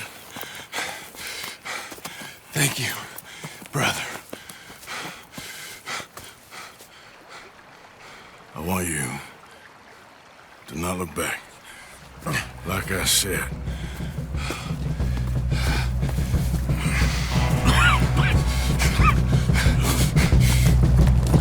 As we mounted up, we saw the gang coming out from behind us. They were not simply content to leave us for dead at this point, they were going to kill us. The area was swarming with Pinkertons, and the gang left rather fast. But after that came something quite heartbreaking.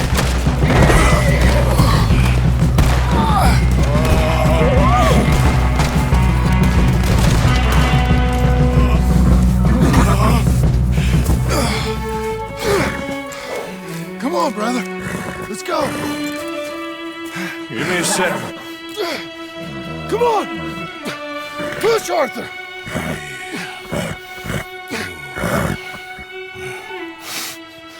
Thank you. Arthur! This is honestly part of the reason why I got Marriott. I liked Nico, but I didn't want to see him die.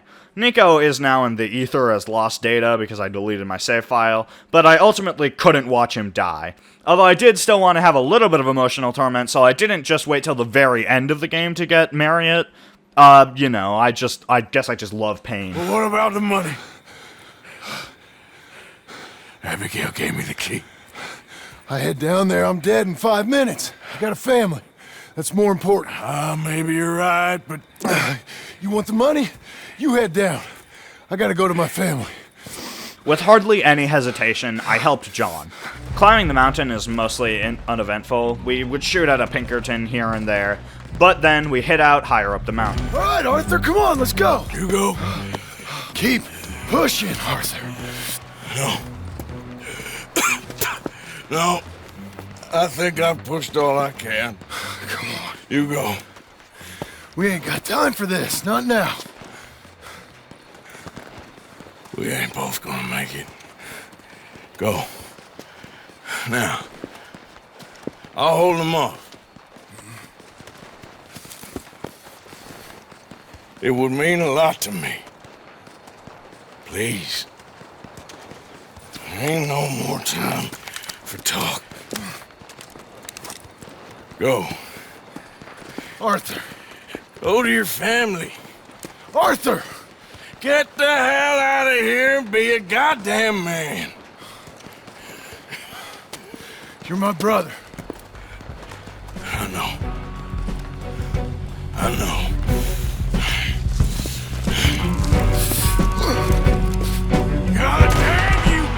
I continued holding back the Pinkertons, planning to move back, but was attacked by Micah. We scuffled, and he insisted that he had won, because he lived. Eventually, I managed to throw him off a nearby ledge, though I closely followed him. We continued scuffling as he pinned me to a wall, and we fought, and eventually I had pushed his gun away. And that was all of the truly lethal power either of us had.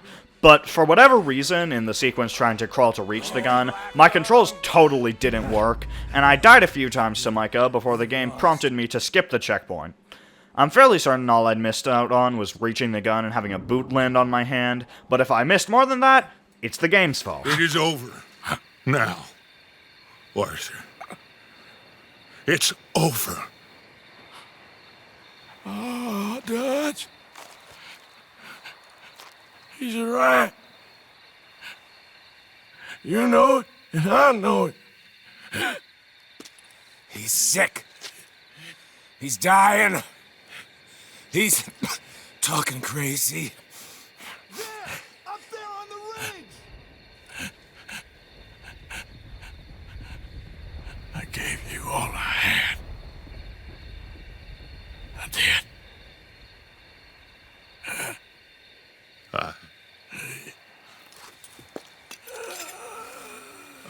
Come on. Dutch. Let's go, buddy. We made it. We won. Come on. John made it. He's the only one. The rest of us... No. But I tried. In the end, I did. Come on. Let's go. We can make it.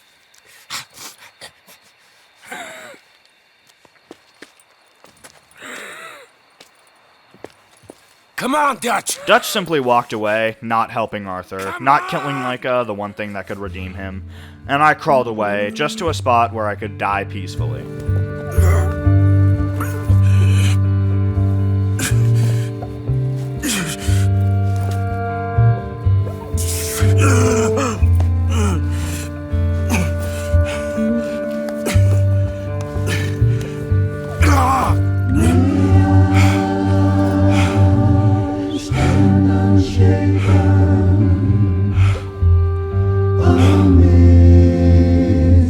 Amidst a crash of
This is the end of Arthur Morgan's story.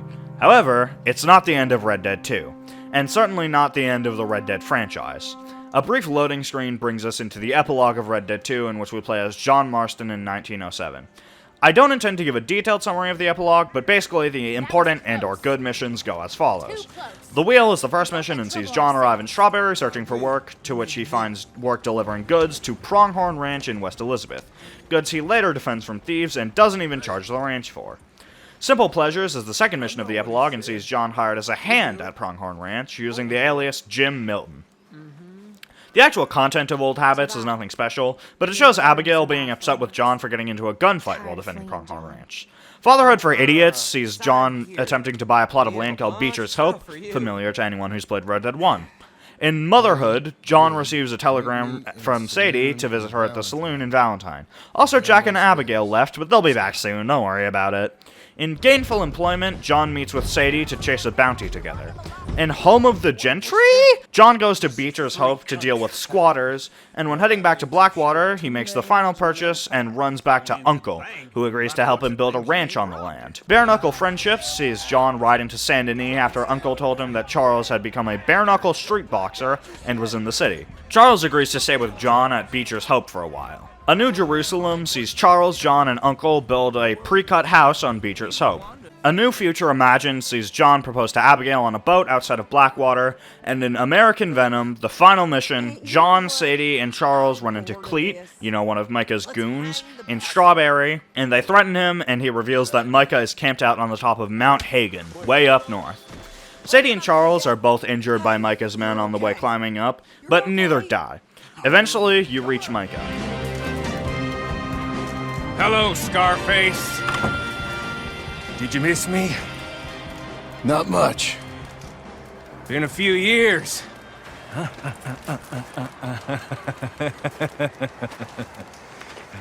How's that, whore of yours? She's good.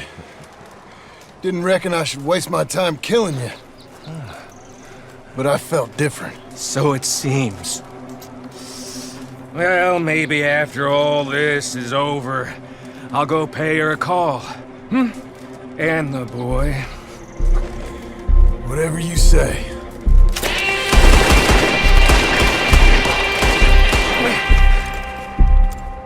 I got more men coming, John!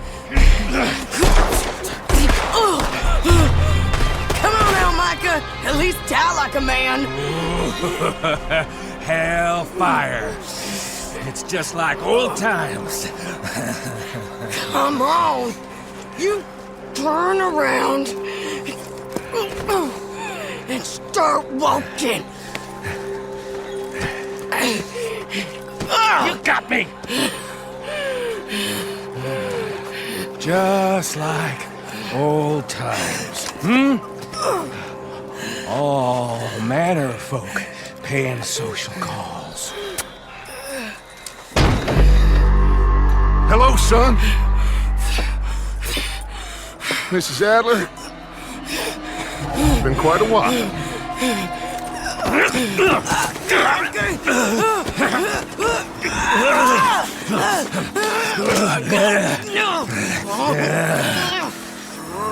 Now, John.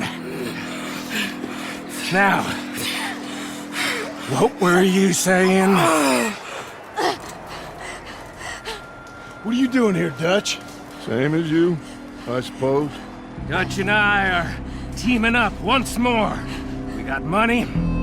We got dreams. Join us, John. Join us. Arthur saved my life. More than once. Arthur's been dead a long time. This is a new century. Dutch. Dutch. We all did our best for you. Ain't our fault. Things turned out the way they did. Dutch, killing me won't solve nothing. Put down your gun, Marston! Say something, Dutch! Say something! I ain't got too much to say no more.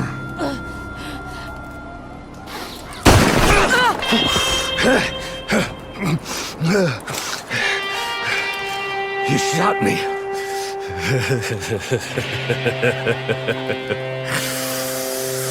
You shot me pretty good.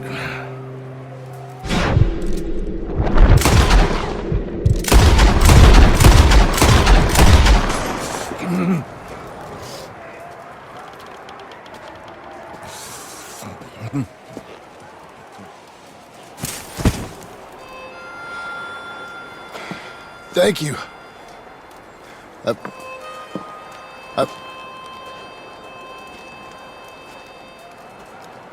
After this, you help Sadie up, fill your bags with the Blackwater money, and return to camp. After reuniting with Jack, Uncle, and Abigail, the credits roll, and after this, you have the tens of thousands of dollars Micah had kept in his basement.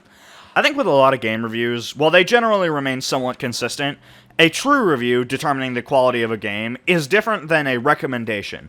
And for this game, while it's not perfect and reviewers trying to act like it's perfect are wrong, I recommend it 10 out of 10. 100%. 100 Rotten Tomato score. Whatever the hell.